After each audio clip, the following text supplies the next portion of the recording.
1 minute remaining.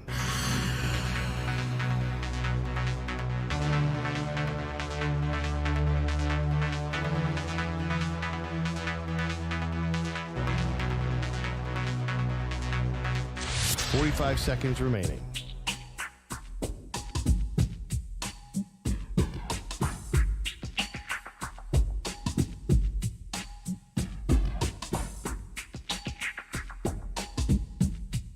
"30 seconds remaining.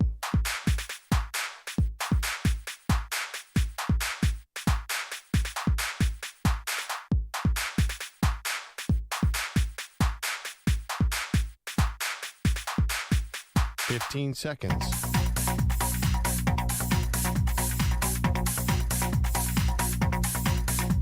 Break ends in 5 seconds.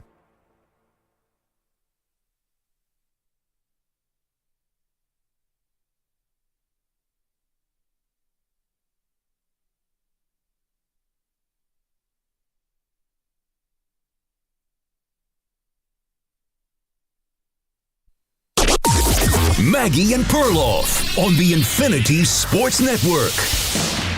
Steelers will rush 4. Rodgers back to pass. Rodgers looking, has a man in between, open. Now it's picked off by Beanie Bishop, bobbled up in the air as Bishop will take it. He'll cut back to the left, looking for room. Crosses the 10, crosses the 15, crosses the 5, and gets down to the 1.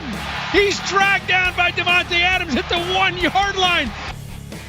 Thank you, Steelers Radio Network. That was the second Beanie Bishop pickoff of Aaron Rodgers in the game. Hey, welcome to the show. Maggie Gray, Andrew Perloff. The much-anticipated brand-new Jets looked a lot like the same old Jets. But, honestly, Perloff, we'll talk a lot about the Jets aspect of this. I think Mike Tomlin and the Steelers deserve credit, specifically Mike Tomlin. He wore this decision. He said it was his decision to start Russell Wilson. And after some early boos, which was a little surprising that the crowd had no patience for Russell Wilson whatsoever. Oh, man. But he warmed up. He won them over. He led them on a comeback. They were trailing at halftime, led them on a big comeback, and they made this thing look easy. And, are they a Super Bowl contender? I don't know.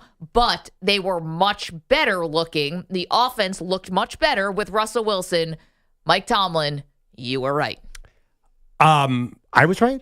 Mike Tomlin was right. Oh, okay. Oh, you were you also right? No, I think I was relatively right because let's face it, the entire media owes the Steelers an apology. Probably. In fact, Mike Tomlin came out before the game via a report from Jay Glazer saying, I was a lone wolf on this decision. Nobody in the building wanted Russell Wilson. I mean, the media was raring to kill Russell Wilson, including myself. I think we were all like, what? You're winning. You're 4-2, and you're going to switch away from Justin Fields now. That being said, they held the Jets to 15 points. They were going to win that game with Justin Fields as well. Their defense single-handedly won that game. Right. Or Rodgers lost that game. It did look better last night, but it's so funny. I didn't come away thinking this is a much different team than the team that's gone 10-7, 9-8. They feel like they win around the margins. It doesn't feel like a dominant team to me. Saying I don't see, maybe they get more wins because their schedule is weak this year, but it didn't feel like I was watching the Ravens or I was watching the Bengals with Joe Burrow. Felt like there's still something that is typical Steelers. Is this a different team than the one that's been stuck in this sort of just barely being over 500? Yeah, but I don't know if that's what I'm thinking today. Yeah. What I'm thinking today is no. Are they the Ravens? No. Do I trust them as much as the Chiefs? No. But they don't really make mistakes that kill them. They don't do silly things like the special teams is actually good as opposed to the Jets where the special teams is not very good and a lot of other teams around the league. And they sort of do this thing now where Russ has this ability where he doesn't run. We know that. But he could still move around in the pocket just enough. He could navigate the pocket just enough. It looked a lot different than Justin Fields. But to be honest, George Pickens had a really good game. And I know he had a 100-yard game with Justin Fields, but he has another over 100-yard game. And I think Russ is running the offense really well. Now, what's weird to me about the Jets side of this is why do they just look so mediocre? Because, your point is a good one. The Steelers look good, but they don't look like the gangbusters class of the AFC. They'll beat you, but they don't look like they're not going for style points on any of this stuff. So how are the Jets not able to really hang with them? That's a question. Getting back to Steelers, what's their best play now? just to throw a 50-yard moon ball to George Pickens and hope for the best. Like Najee Harris ran the ball well too yesterday. Once they got the lead, he didn't run. When they were not leading, like he didn't really get off until the second half. I mean, their best play is that without those George Pickens moon balls, I don't think the Jets win that game. And I'm sorry, I don't think the Steelers win that game. Yeah. The Jets, that's a guy you cover. It felt like the Jets, I know they had injuries too in the secondary, but like I would have just triple teamed that guy early in the game. But the Jets don't really scare you on defense at all. Last year, they scared me a little bit. Remember, they beat your Bills and they beat my Eagles. Yeah. And they had big interceptions, and the defense was stingy and scary. I don't even think the Steelers were scared of the Jets' defense for one moment. No, you ran the ball on them. And you're right. Like, the one thing about the Steelers, and there's a lot of teams in the NFL like this, but the Steelers are definitely one of them. Once you get a lead, it's going to be really hard to come back on them because that's when the defense can start pinning their ears back, and that's when they can really start overwhelming. And when you're at 3rd and 8, what do you think's going to happen? You know, it's going to be the Steelers pass rush right in your face. But I thought the Steelers, you're right, against the Jets defense, they were running the ball. They were doing what they wanted to do. They imposed their will. In the second half. In the first half, it was a bit of a slog. I mean, they were booing Russell Wilson on the first 2 drives. And the Steelers will probably get another one. They play the Giants next week. They'll probably go 6-2. Then they're bye.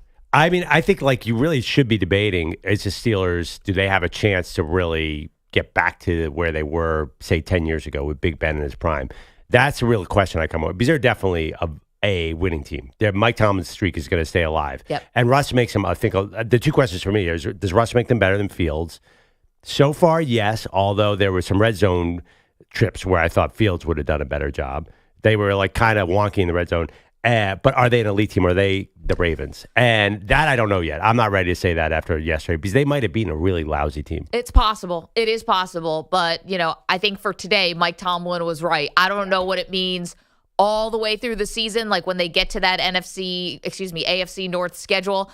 I don't know what it means for the playoffs. I think they're making the playoffs, obviously. And as far as like the future, is this like Russ's team now? I don't know about that either because you're going to have to bring a younger quarterback in here at some point. But listen, Mr. Unlimited. Kudos to Russ. I can't imagine how it must have felt. We clown Russell Wilson all the time. He's so easy to poke fun at because he can be so just extra and kind of cheesy sometimes. And Manny's got 100 more drops that he could play of Russell Wilson. Here comes the airplane. But to be fair, the guy's getting booed in the first half and did come back and settled in. He was moving around in the pocket. He's not mobile, but he was moving around enough. He threw a Tebow ball. It was a screen pass. It came out of his hand wrong or something and missed the guy who was right in front of him by 6 yards. Yeah. And that's what I think when the boos came down, I was like, oh, no, come on. We're not going to do last year with Russ again. I was actually relieved because I'm a Russell Wilson fan. You have to admit, about 8 minutes in the game, you're like, oh, no, we made a terrible, terrible mistake. Well, didn't you also notice every time they would pan over to the sideline and Justin Fields had the helmet on?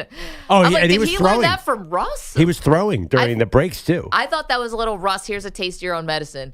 Because Russ was putting his uniform on and suiting up for games in games where he was not actually medically cleared to play. And I thought he was, that was a little Russell. I wonder a little about what the relationship is like behind the scenes. I know people say it's good. It's a mentor-mentee thing, and I'm sure that's real. But I thought that was a little Russ, here's a taste of your own medicine. Oh, I thought that was because he was possibly coming into the game.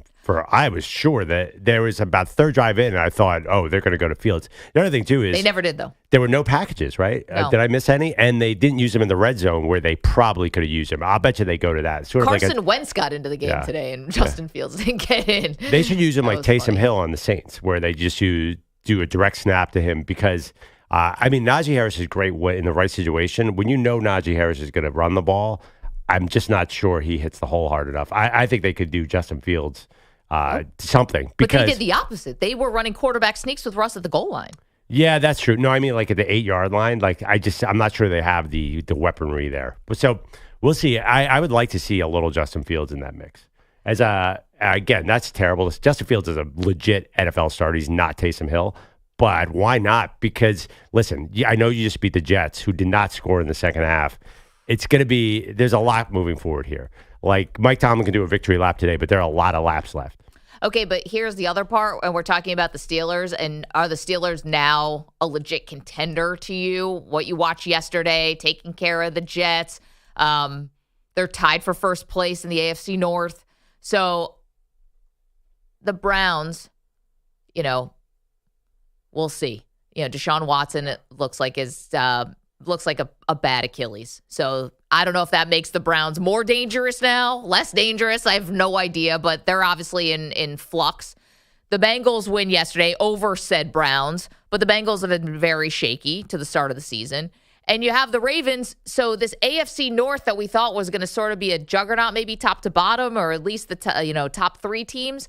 I don't know if the Steelers split with the Cincinnati Bengals with the Ravens, and if you beat the Browns twice, which is not crazy to think, maybe this division isn't so insurmountable. You know what I'm saying? Well, you're saying the Ravens, we'll see tonight. The Steelers beat the Ravens last year when the Ravens the were Steelers kind of own the amazing. Ravens, Yeah. but that being said, too, I would not write off Cincinnati. I mean, Cincinnati's 3-4, but think about two of their losses. One was a 4th and 16 pass interference against the best team in the league, the Chiefs. The other was they didn't know Patriots. Jaden Daniels was so good. I mean, that The Pats, they lost. Yeah, but they always, he can't win in the first week. Zach Taylor just starts. That guy's got to play his guys in the preseason. But anyway, the Bengals are right there. I think there's not a lot of separation between those three teams. I think the Ravens are the class. I would still take the Ravens, slight edge. But even so, what we saw with Russ last night, are you ready to do oh, man, watch out, AFC, here we come? Because I bet you the Ravens were watching it be like, feels like if you take out Pickens, we might be able to get this team. Well, that's true. 855-212-4227. But for now, Mike Tomlin. Mike was right. Craig's in Vancouver. Let's go to the phones early and often here today. Mondays are about you here on the Maggie and Perloff show because we're reacting to so much from around, all sports. But Craig, you want to bring up something specifically painful for new Jet Davante Adams. Oh, the weirdest stat maybe of my NFL history of loving these weird stats. How about a guy who plays for an NFL team that loses to the Steelers, gets traded, and in 7 days loses again to the Steelers? My goodness. But he didn't play in the last game, right? The Raiders. No, he was, yeah. Right. You're right. He wasn't actually on the field. But you know what, Craig? Worth mentioning. Your team loses, and thank you for the call, Craig. Appreciate that. And then you get traded to a team that goes out and loses. I don't fear sudden death. He didn't really do much last night, as I'm thinking back on. Didn't make any difference that he was there at all. EJ, did he have a catch in the second half? Yes. He had how many?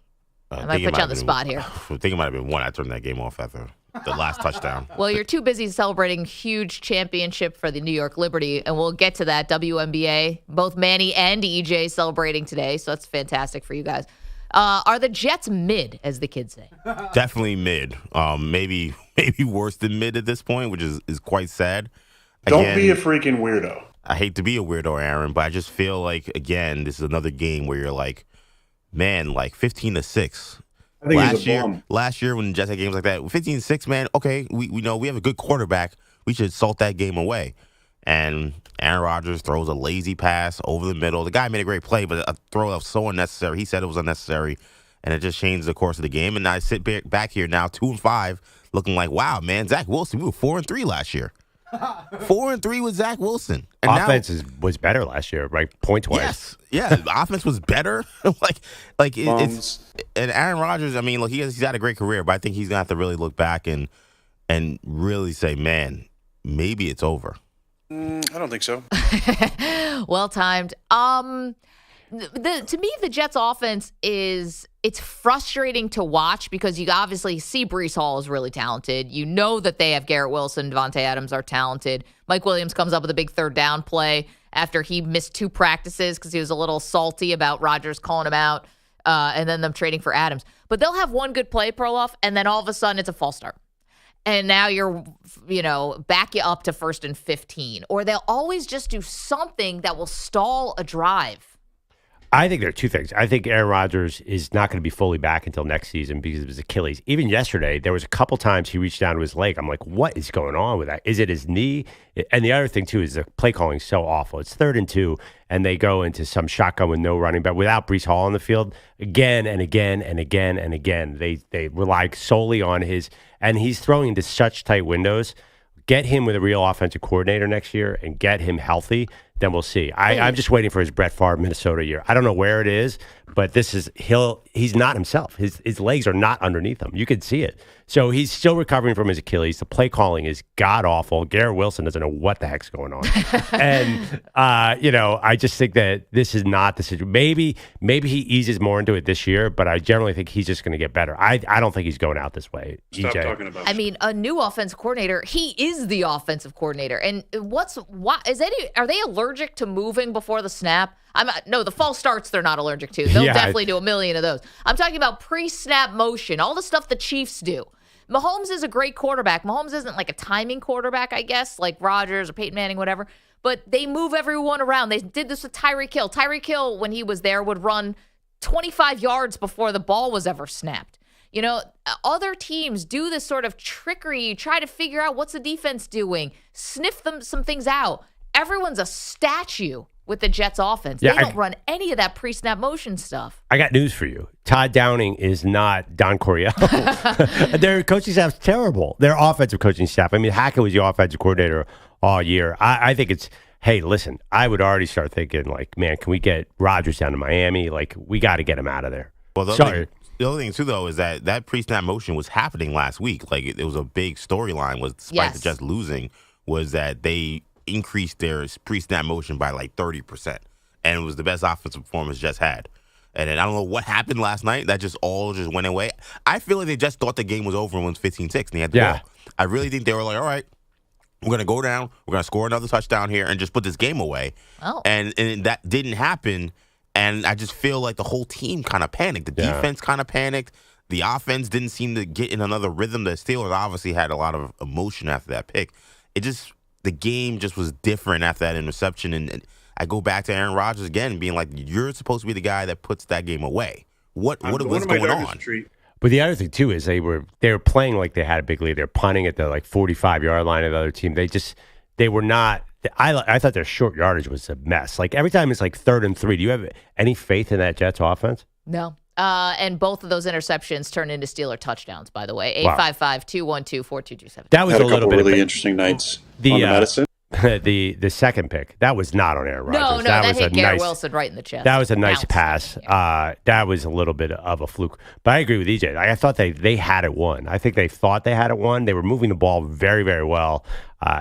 But I don't think it's over for them, by the way. I don't think the Jets. I think the Jets climb back to 500. Is that reasonable? This is not like a disaster.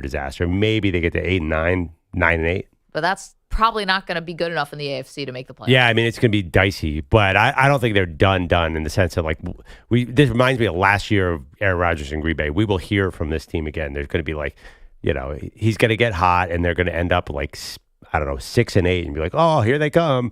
I mean, listen, Hassan Reddick better be ready to play because he's apparently going to be back in the building. 855-212-4227. Question for you. We got a lot to do today, guys, and we're happy to be doing it.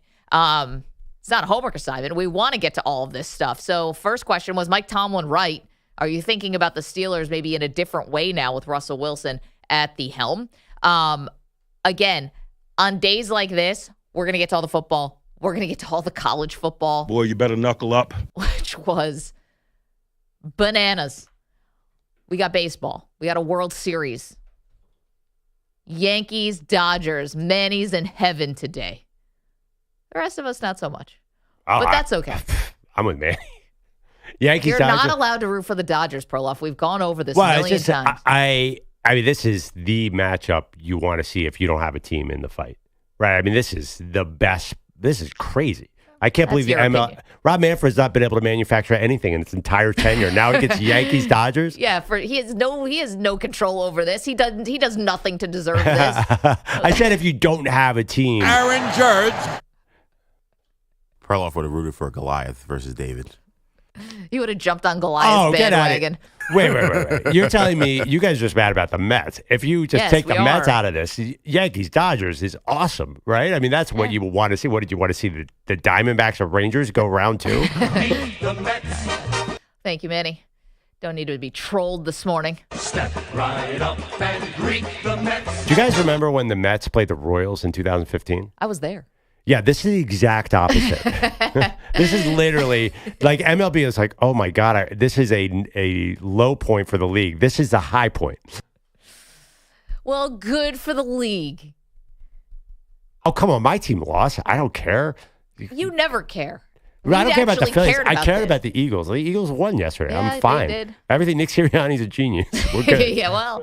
Saquon, maybe. That guy's good. 855-212-4227. You're saying it's more Saquon than Sirianni? Blasphemy. I love that Daniel Jones was not pleased with the quarterback switch. It's like, who's asking your opinion on anything?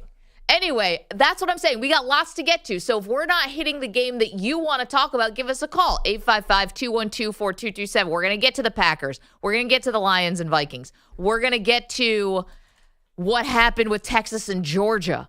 We're going to get to Bama. What a weekend. Get to it all. It's Maggie and Perloff. All right, Mag, football season heating up. So many sports going on. Prize Picks is the best place to get real money sports action while watching football. With over 10 million members and billions of dollars in award winnings, Prize Picks has made daily fantasy sports accessible to all. I've been having some success with the New York Yankees. That's why I think I'm into this World Series. App simple to use. Pick 2 or more players across any sport. Pick more or less in their projection, and you could win up to 100 times your money. What I love is about flex play, because I've been playing the Mets a lot, and I need to abandon ship on the Mets at all times. So I pull the ripcord, and it means I don't lose my money because I can cash out if one of my picks doesn't hit. This is the reason why Perloff and I are obsessed with Prize Picks. We don't even say good morning to each other anymore. We just come in. How'd your Prize Picks do last night? Download the Prize Picks app today. You can have fun like we're having fun. Use the code M&P. That's MANP. Or MANDP also works. Or MANDP also works. You get a $50 credit instantly when you play $5. That's code M&P on Prize Picks to get a $50 credit instantly when you play $5. You don't even need to win to receive the $50 bonus. It is guaranteed. Prize Picks, run your game. Must be present in certain states where it's lawful to wager. Visit prizepicks.com for restrictions and details. Mand P.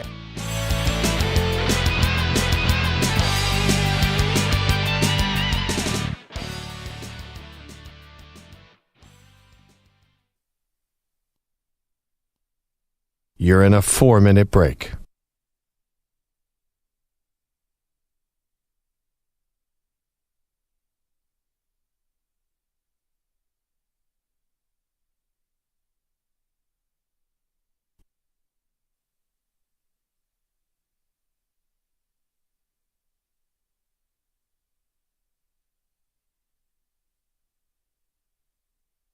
Three minutes, 30 seconds remaining.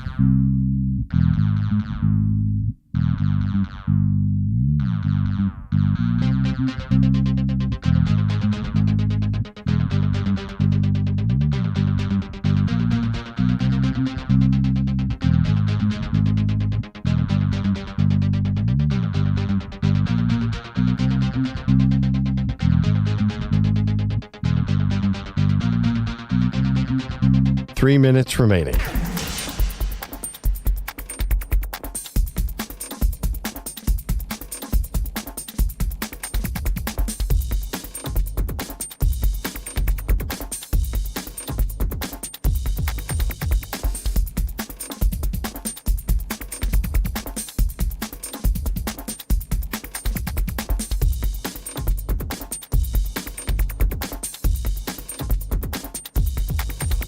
Two minutes, 30 seconds remaining.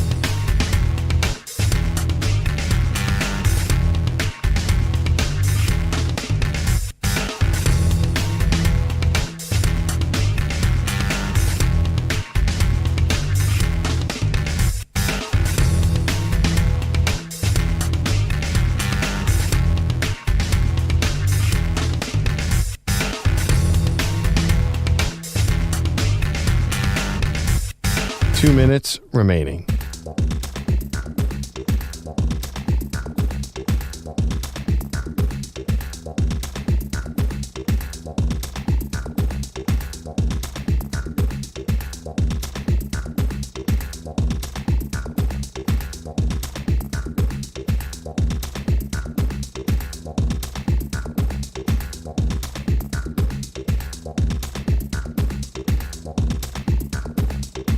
1 minute, 30 seconds remaining.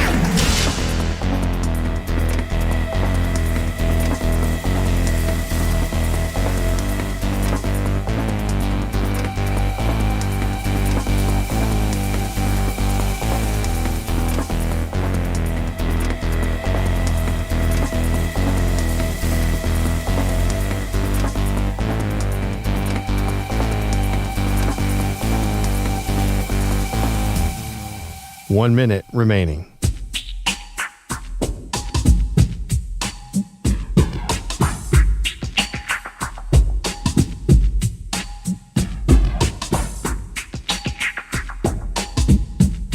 "45 seconds remaining.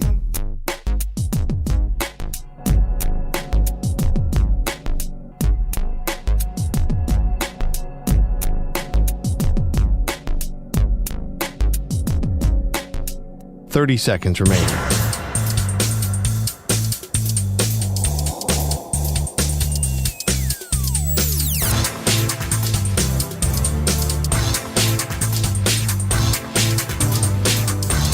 "15 seconds.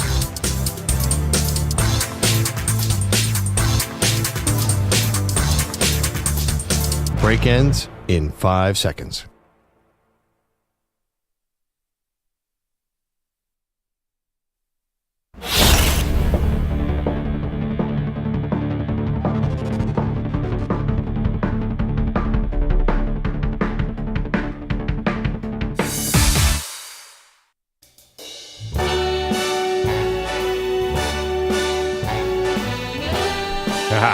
Manny, your pinstripes are showing.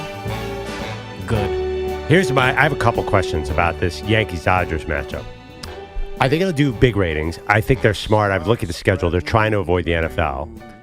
Are people tuning in for the Yankees or the Dodgers? Because to me, the key to this whole project is Shohei Ohtani. That's who I'm watching. Project. Like, I'm tuning in as like I have no real rooting interest in the Yankees or the Dodgers. Yeah. But to me, it's like, oh, I got to see when Shohei's up there. It's just fascinating. And now that he's like Mickey Mantle when there's guys on the bases, to me, the Dodgers are I don't know. The Yankees are great. They're an amazing team. Something a little boring about the Yankees. I can't put my finger on it. Like, there's maybe the personalities, Stanton, Soto, Judge, whereas the Dodgers feel like they got Mookie and they got Shohei. They're like a ray of sunshine, where the Yankees are a little bit of a shadow of the evil empire to me. I'm sorry, that's just my take. I just am not so into these Yankees team, but I'm curious how other people feel. Well, here's the thing about the Yankees and their sluggers. Yeah, you're right. Judge and Stanton show us no personality publicly. This is like what they've determined. I think Judge specifically is that this is the Yankee way.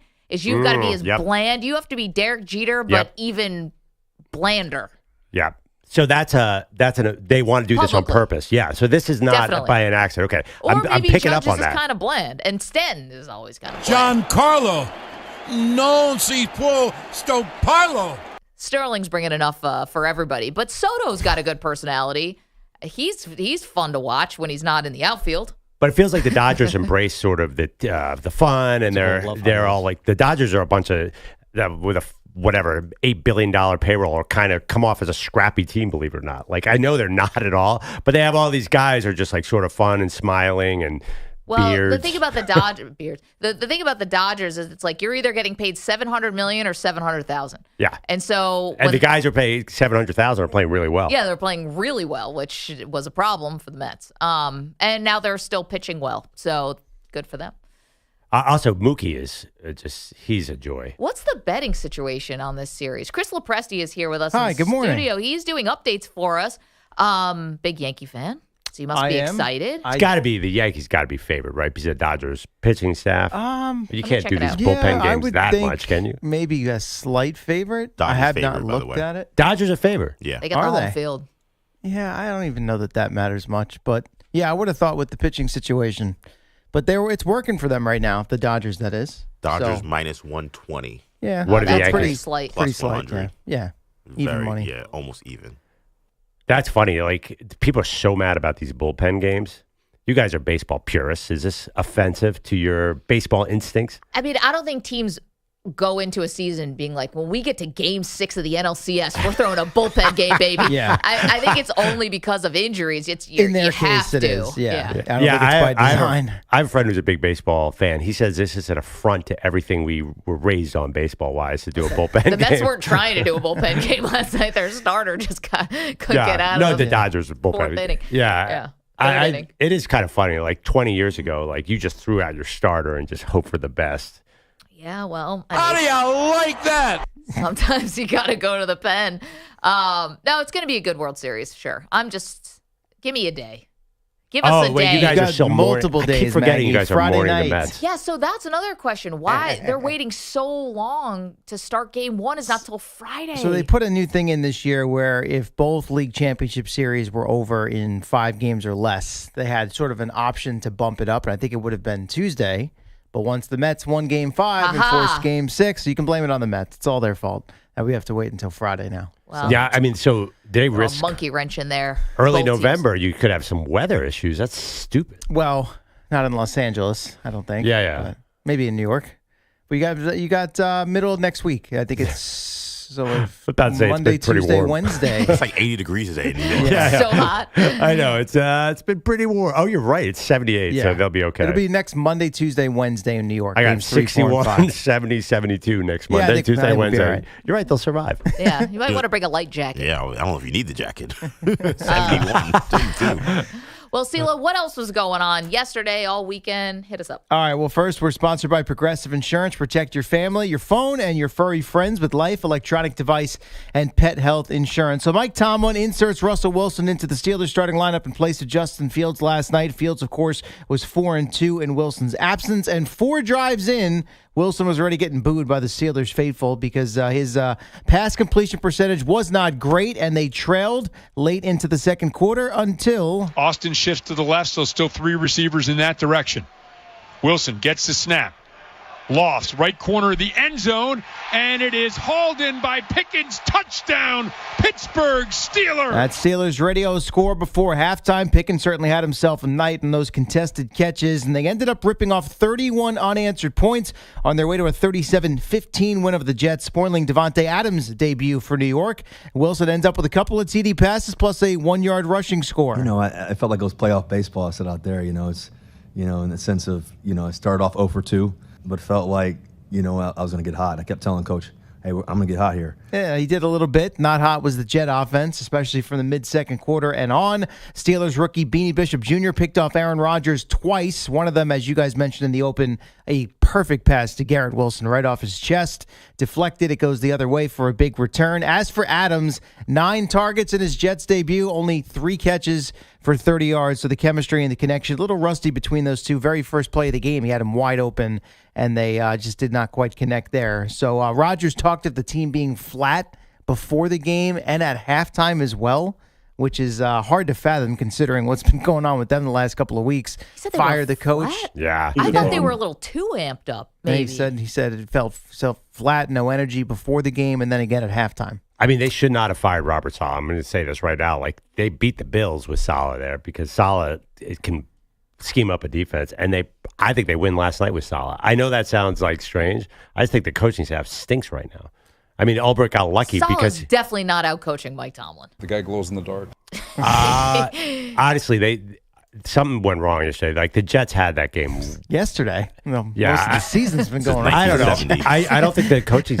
I think Saleh would have helped them. You admit he would have helped them against the Bills. Maybe against the Bills. Maybe the defense has not looked good. Now they have a lot of injuries. It's but looked way worse since he left. I know, but here's the thing. They just let up 37 points to a team who hasn't scored more than 20 points all game. That would not have happened with Robert Saleh there. Oh, Pearl, I get it, but there is not a universe where Robert Saleh is out coaching Mike Tomlin. That doesn't exist. Yeah. It's not like that exactly. First, I just think that the defense was so non-threatening last night. I think since Saleh walked out the door, they've fallen in the middle of the pack. Do you think Saleh wouldn't have had some more pressure on Russell Wilson? I'm not sure. They were terrible, though, against the Vikings to start that game a couple of weeks ago. In London, yeah. Yeah, I mean, the Jet defense just isn't good. I mean, that's just something we need to, really... They let up 23 points against a Vikings team that's high octane. Last night, they let up 37 points to the Steelers. Haven't done a thing all year long. I know. Their 2 wins are against the Patriots and the Titans. Enough said. I would think. Behemoths in the NFL. And now they get the Patriots again this week coming up in Foxborough. Maybe a get-right game. The for one them. thing about the Jets is that, that schedule. It's the easiest schedule left in the NFL. Yes, moving forward. It's the only thing I'm holding on to. Like, seriously, I look at the schedule. I'm like, well, Patriots. I feel like the season comes down to Halloween against the Texans. They need Tua not to come back. That's a big thing for the Jets. That's a Thursday, that Halloween game? Yes, Halloween Thursday night. Against what Texans? could go wrong? You're not beating the Texans. No, they're losing that game. You're not beating the Texans. But you got a lot of Cardinals. They would be 3-6 if they lose that game. You got a lot of Dolphins, Cardinals, Patriots. You're okay. forget the Texans game, EJ. No, my thing is I think you have to win that game in order to kind of right the ship with those other teams. I just think if you go 3-6, I just don't know. I just think you're done. I think you have to be 4-5 coming out of this next few weeks. The Texans held Josh Allen to 9 completions. What do you think they're going to do to Rodgers? Anyway. Texans, yeah. EJ, I think you could be 3-6. The schedule, they were doing it last night. It is a joke. Yes. I don't know how the NFL let this happen, but we said this coming into the year that the Jets had a very front-loaded schedule. So not all is lost. Don't worry, EJ. The Knicks will start soon enough. Listen, EJ's they haven't feeling given me good. any pain. You got the Liberty winning. He's okay. Has that ever happened to you guys, by the way? Have you? I feel really bad, and I hate to do the New York thing, but for the Mets and Jets fans, your team wins a championship, and then you watch your other teams lose just like crushing games. Well, it's rare, and That's is unique. Yeah. Well, this is where maybe women's sports still has a little bit to go here. Usually when your team's playing in a championship or the game before the championship, you're not going head to head with something else. I had to put 3 screens on my TV yesterday, and that's a lot of fans in this area had to do the same thing. The Liberty win a championship, and I think Rodgers threw his second pick like a minute later. I was like, you know what? I'm just not going to worry about this right now. There was a moment Mike Tirico's like, we welcome in the fans who are watching Mets-Dodgers. I'm like, what, the Liberty game's still going on. That was crushing when he said that, too. Yeah. I'm just like, I'm trying to forget that. I know. I don't claim to understand these things sometimes. And why is the WNBA playing the final game of their finals on a football Sunday? Well, they can't play tonight because it's a double header Monday Night Football, as you know. So did they have 2 days off between games 4 and 5? Can you make it on a Tuesday and have 2 million people watch or 3? It's anyway. a bummer. Notables from around the league as we finish up with the football here. Joe Burrow finally wins in Cleveland as the Bengals beat the Browns 21-14. But the story there, of course, was Deshaun Watson carted off in tears in the second quarter. Non-contact injury feared to be a torn or ruptured Achilles.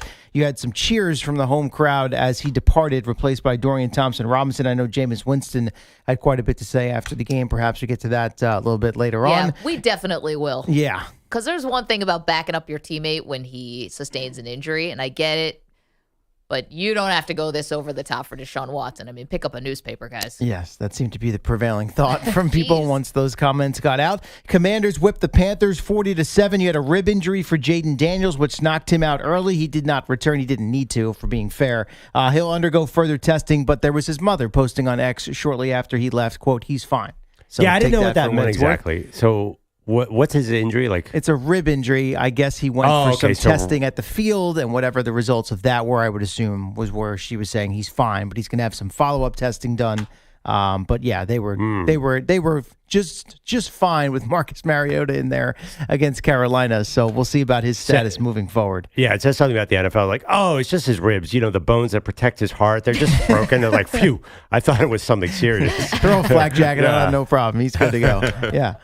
You mean all of his vital organs? I mean, you have to, like, the Commanders fans are probably high-fiving. Yes, it's his ribs, not his something tendon. You see how skinny he is, too? His ribs are pretty much the only thing keeping his body together. By the way, the Commanders, they're right out there. The Commanders obviously run him too much, and we knew this was going to happen. And then they get out. Mariota is running like a madman up 30 points and doing all these design runs. He almost got killed too. Commanders will commander up to anything. Like, I cannot have faith in that team because I saw the RG3 season. Like, it's in their DNA. Why do they let Jaden Daniels get hit so much?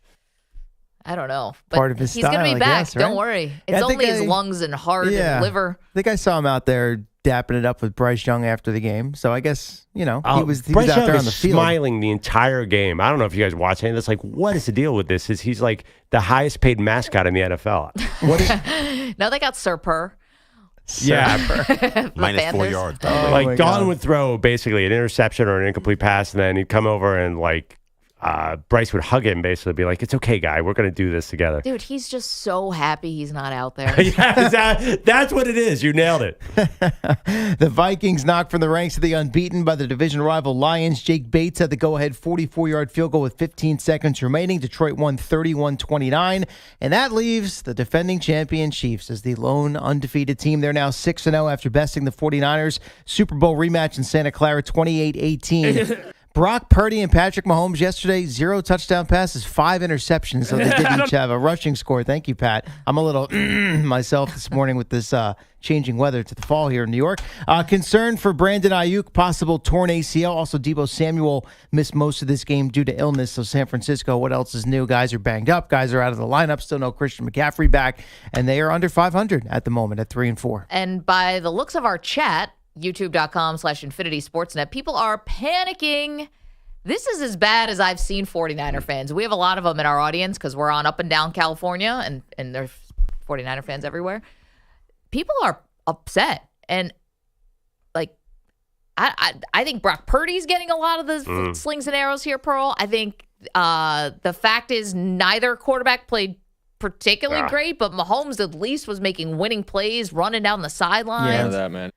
Yeah, these teams know each other too well. Like Brock Purdy, there are certain defensive coordinators who seem to thrive against Brock Purdy. Oh my gosh, Steve Spagnuolo. Steve Spagnuolo and Brian Flores in particular caused some issues for Brock. Spagnuolo's going to have like a lake house off of what he's done to Brock Purdy. So gold jacket. I've been thinking about it all That'd be morning. interesting. I'm not panicking if I'm the Niners. Not at all. You were going to lose this game. Andy Reid coming off a bye is a cheat code. You had who was on the field for the Niners by the end of it. Like at a certain point, those injuries affect you. There was Who's on the field for the Chiefs? And they've lost everybody. Tons of guys. Kareem Hunt. I mean, He's back. they lost guys who they just picked up off the waiver wire, like Juju Smith-Schuster. The Niners Pacheco? lost. Pacheco's a 7th-round draft pick. Who I'm cares? just saying, it's not like they haven't had any injuries. Well, it's a little different to say Christian McCaffrey, Deebo Samuel, Brandon Aiyuk, and Jawan Jennings are not out there. That's a slightly different formula. No, I get it. And someone's going to have to explain to me what the illness was for Deebo Samuel. I'm not saying that he was dogging it or faking it, but it's just weird. You say he's an illness. Yeah. He tried to give it a go, but then he's standing there on the sideline in street clothes. Yeah. So I'm like, are you... And I know he had to get oxygen at one point. So, like, you can't breathe? Go home. Do you have COVID or whatever? Like, what would leave you to not breathe? And also the Schefter reported before the game that he's on the trade block, so maybe it's something more than that.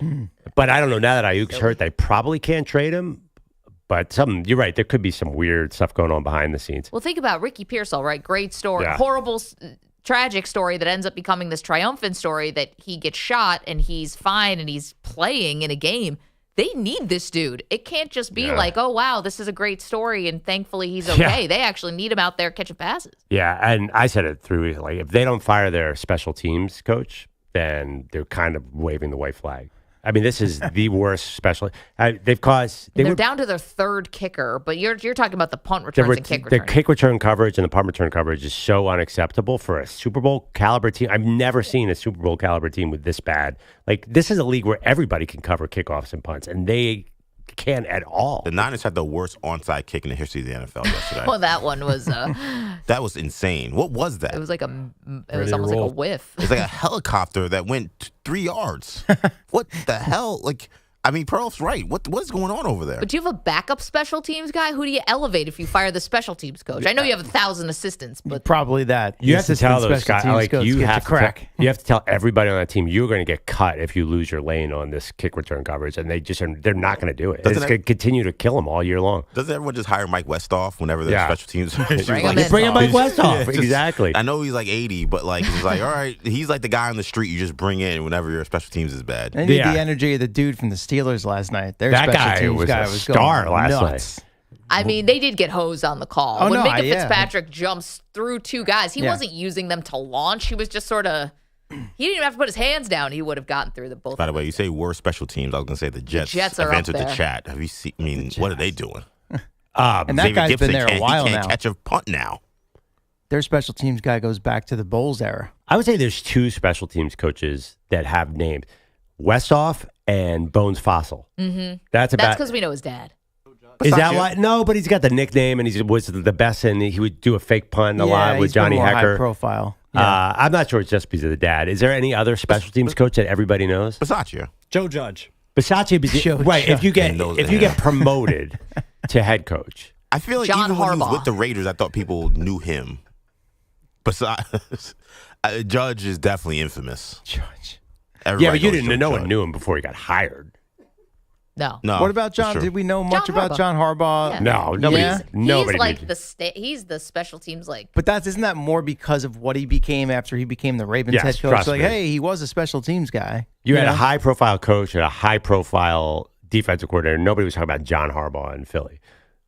Fair. And he was, I guess, because his brother was Jim Harbaugh. But no, Yeah. I don't think. Yeah. Anyway, Speaking of Philly. But I like your Westhoff idea. Bring that guy. He's Let's 80 have him years on the old with show. one The guy leg. does like Bring him 9 in. radio hits a day. He is a vibes guy. CeeLo, thank you. We'll save everything else for next hour. We do want to get to your 49ers calls. We will get to Deshaun Watson. We will not forget about college today, though, because Kaelin DeBoer's got to be feeling it after Alabama suffers their second loss. And what happened with that Texas-Georgia game is an outrage. We'll talk about it next. Maggie Perloff.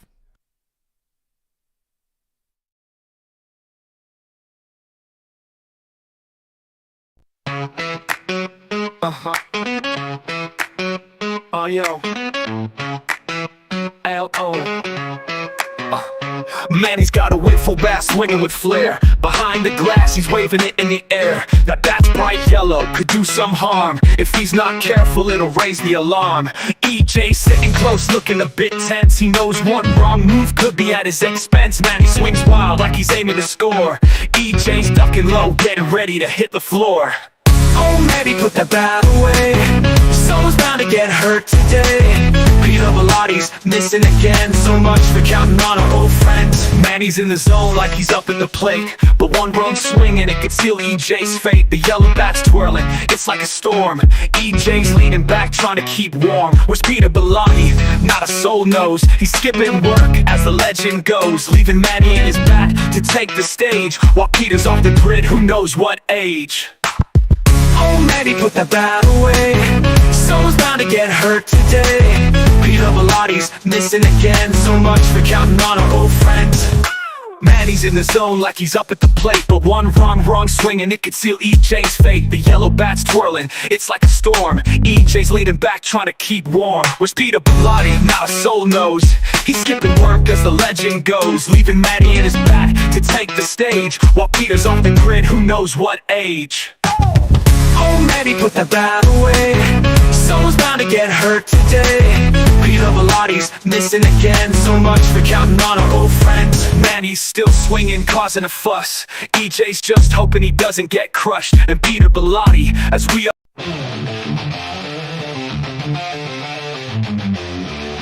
the Chiefs are running again, down by some shit. Clock's ticking down, fans losing their wit. Mahomes in the huddle, grinning like a badass, ready to pull off another win, kicking ass. Another fucking close game, the Chiefs pull it out. Defense hanging on by the skin of their snout. But Mahomes and Kelsey dropping jaws on the grass, always fucking coming through, busting ass. The chicken runs wild like he's pissed at the ground. Chris Jones wrecks shit, throwing QBs around. But then they fall behind, fans yelling, oh hell. Just another Chiefs game, crazy as shit, can't you tell? Can't you tell? But away was Peter Bellotti, nowhere in sight. Missing work again like it's his goddamn right. Chiefs out here grinding, busting their balls, while Bellotti chilling, dodging work calls. Another fucking close game, the Chiefs find a way. And Peter Bellotti's at home out for the day. Mahomes swings a pass, doing his job right, while Bellotti's on his couch, avoiding daylight. Cut away to the Chiefs, they know shit from no one. Every fucking close call to get the job done. But where's Bellotti? That ass didn't show. Chiefs win again and Pete's still a no-go.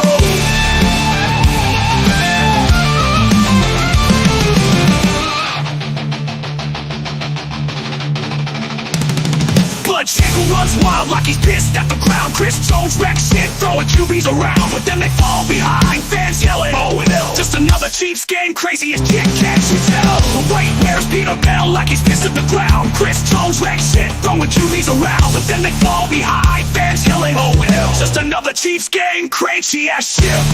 Can't you tell? No wait, but Shaker loves wild like he's pissed at the ground.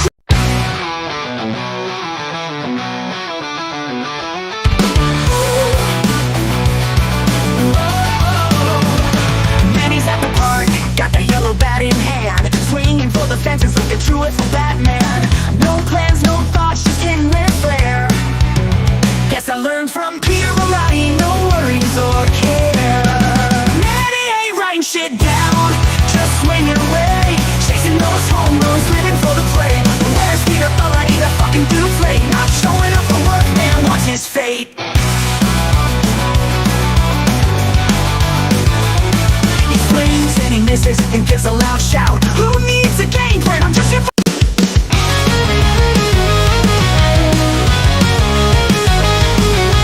Manny's running in, got that pizza Planet D, sipping through the studio like he's living wild and free. Where the fuck's the action at? I got stories to tell. Just grabbing some snacks, spam them off like a bell. Manny's in and out, what a fucking sight. Looking at pizza shirts, ready for a fight. But where the fuck's Peter Marotti?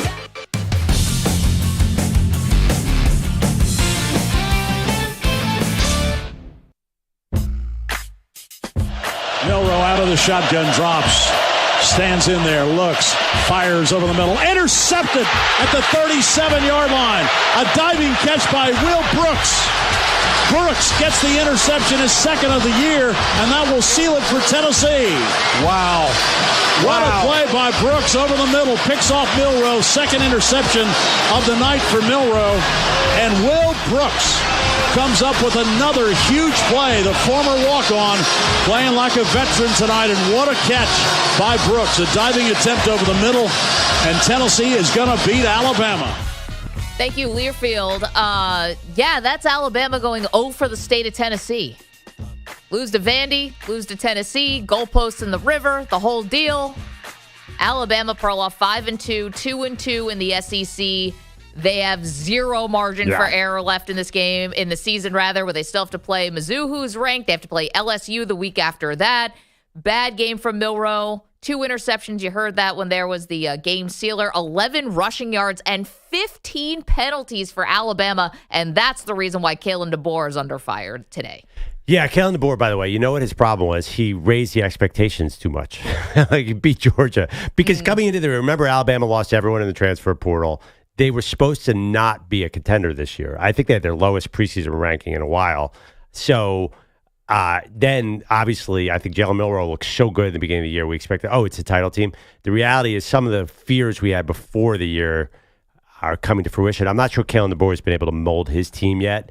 And Kaelin DeBoer teams, and I know this because of the Washington fans in the chat, are kind of sloppy, kind of high-octane offense. I think it's funny, we're killing Kaelin DeBoer, but if he had lost in a different way, if he had lost to Georgia, we'd be like, okay, this is it's his first year there. He got destroyed in the transfer portal, beat Saban left. It's not the easiest spot for Kaelin DeBoer. Can anybody stick up for him? I think that if you hadn't lost to Vandy's top 25. They're real good team. Yes, I get that, but if you had not lost to Vandy and this was your first loss to Tennessee, listen, Nick Saban lost to Tennessee a couple years ago, right? I don't understand this question. But you can't lose to Vandy and then also end up losing to Tennessee and have 2 losses before the calendar even turns to November, where you're thinking, all right, this is going to be tough against LSU and blah, blah, blah. It's going to be this is going to go down as a disappointing season for Alabama without a doubt. Well, because of the losses I hear and the what way you're saying, it looks. but Vandy's not out of the playoff either. I mean, they only have 2 losses. I'm just saying, I think it's 2 road losses, Tennessee and Vanderbilt. To me, if you're killing Kaelin DeBoer, I get it, but like, kind of what did you expect this year? So Alabama has Missouri next. Yeah. They win that game, then they're right back in the mix. Like, they're 15 now. It's not over. And they're a pretty good team. I was really disappointed in my guy, Jalen Milroe. He really looked rattled on Saturday, which that hasn't happened a lot this year. I think his Heisman campaign is officially dead. Yeah, probably. But who cares about that? Like, they got to run the table now and get into the playoff. And I think, 2-loss Alabama is in. Well, at least we go there because 2 road losses, both very, very close. You're right. 2-loss Alabama is in. 3-loss Alabama is not. And I don't know what you've seen in this team that makes you think they're going to run the table. They would really have to start cleaning it up really fast here. And I'm not sure if that's possible because I'm seeing LSU maybe on the So the big ascent. game, if they have to beat Missouri, but it's at home. Then they winning at LSU. That's a hard game. But that game, you throw out the record books when those two teams. I'm being serious. Like, who the heck knows what's going to happen there at night in LSU? That's mayhem. Yeah, it's tough. But then they got the Mercer, Oklahoma, who's terrible now, and Auburn, who's not great. So they're really 2 tests. I know it sounds silly, but if that's 2 games, beat Missouri at home and find a way to win in Baton Rouge. This is now a razor's edge, and this is where you're going to live now for Alabama. And I just think the Alabama fans, we're obviously probably jazzed up about Kaelin DeBoer when you do beat Georgia, but maybe in the back of your head, you're like, geez, we really let Georgia back into that game. I mean, Georgia took the lead at one point late in that game, and you're wondering, this is just not Nick Saban's team because they are undisciplined. Yeah. And that's the part that has to chap you if you're Alabama. Like, these are good players who are making boneheaded decisions. Nick Saban left. I know. It happens to every program, Maggie. Alabama fans, how you feeling? 855-212-4227. How you feeling about your new head coach? Okay, so much to do. The 49ers. We see you, 49er fans. We hear you. You are not happy. We will talk about it next.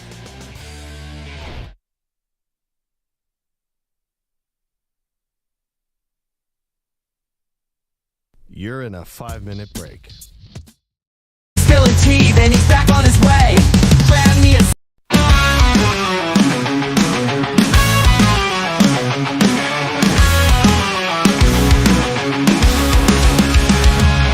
AJ Rose, and he's got that hungry look. Sitting down for breakfast like a king in a nook. Give me that croissant and make it fucking nice. And don't forget that fresh squeezed OJ is my vice. He's just ordering big, what a fucking sight. $30 on breakfast, man, it's out of sight. And you really love sweating, can't escape this shit. Lost the bet, now he's paying, it's a hell of a fit.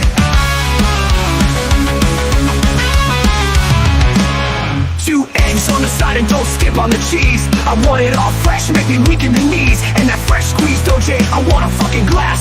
Boy, high and mighty, let's make it a fit. AJ's ordering big, what a fucking sight. $30 on breakfast, man, it's out of sight. And you're pure lost, snorting, can't escape this shit. Lost the bet, now he's paying.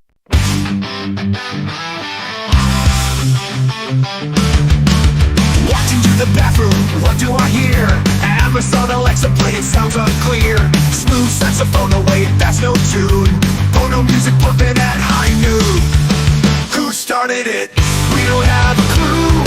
But I know one thing, it wasn't you know who. It wasn't Peter Bellotti, let's be real. He's never at work, that's the deal.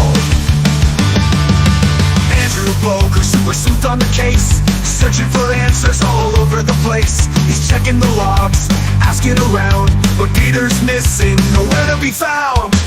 Who started it? We don't have a clue. But I know one thing, it wasn't you know who. No, it wasn't Peter Bellotti, let's be real. He's never at work, that's the deal. Andrew Bogush, super sleuth on the case. Searching for answers all over the place. He's checking the logs down by the docks. The workers unite, saying we won't move till the deal is right. Cargo stacking, ships ain't rolling in. But where's Bellotti, not seen again? Bellotti's on strike, won't show up today. Out with the dock crew, he's gone away. No more clocking in, no more morning shows. Peter's on the picket line, say it ain't so. But they're fighting for raises, they're fighting for time. Peter's on the picket line, holding the sign.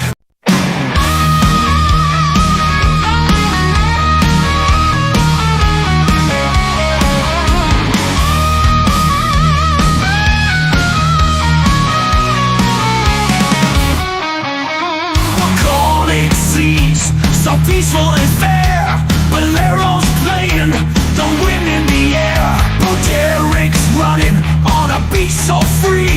But where's Peter Bellotti? He's nowhere to be. Oh Pete, you're never at your desk, like a ghost in the office. What a lovely mess. Valero's in the background, but we all agree the real Peter Bellotti, he's nowhere to be. Oh Pete, oh Pete.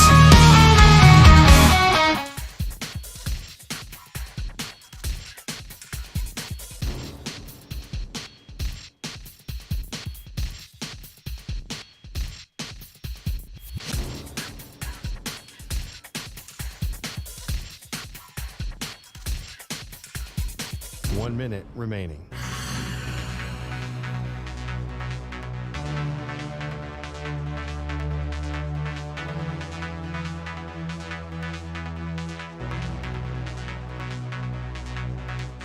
$45 seconds remaining.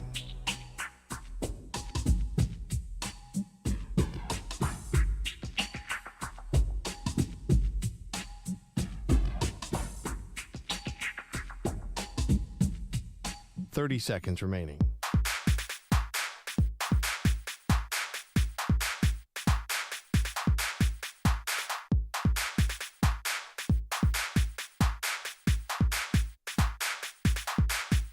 $15 seconds.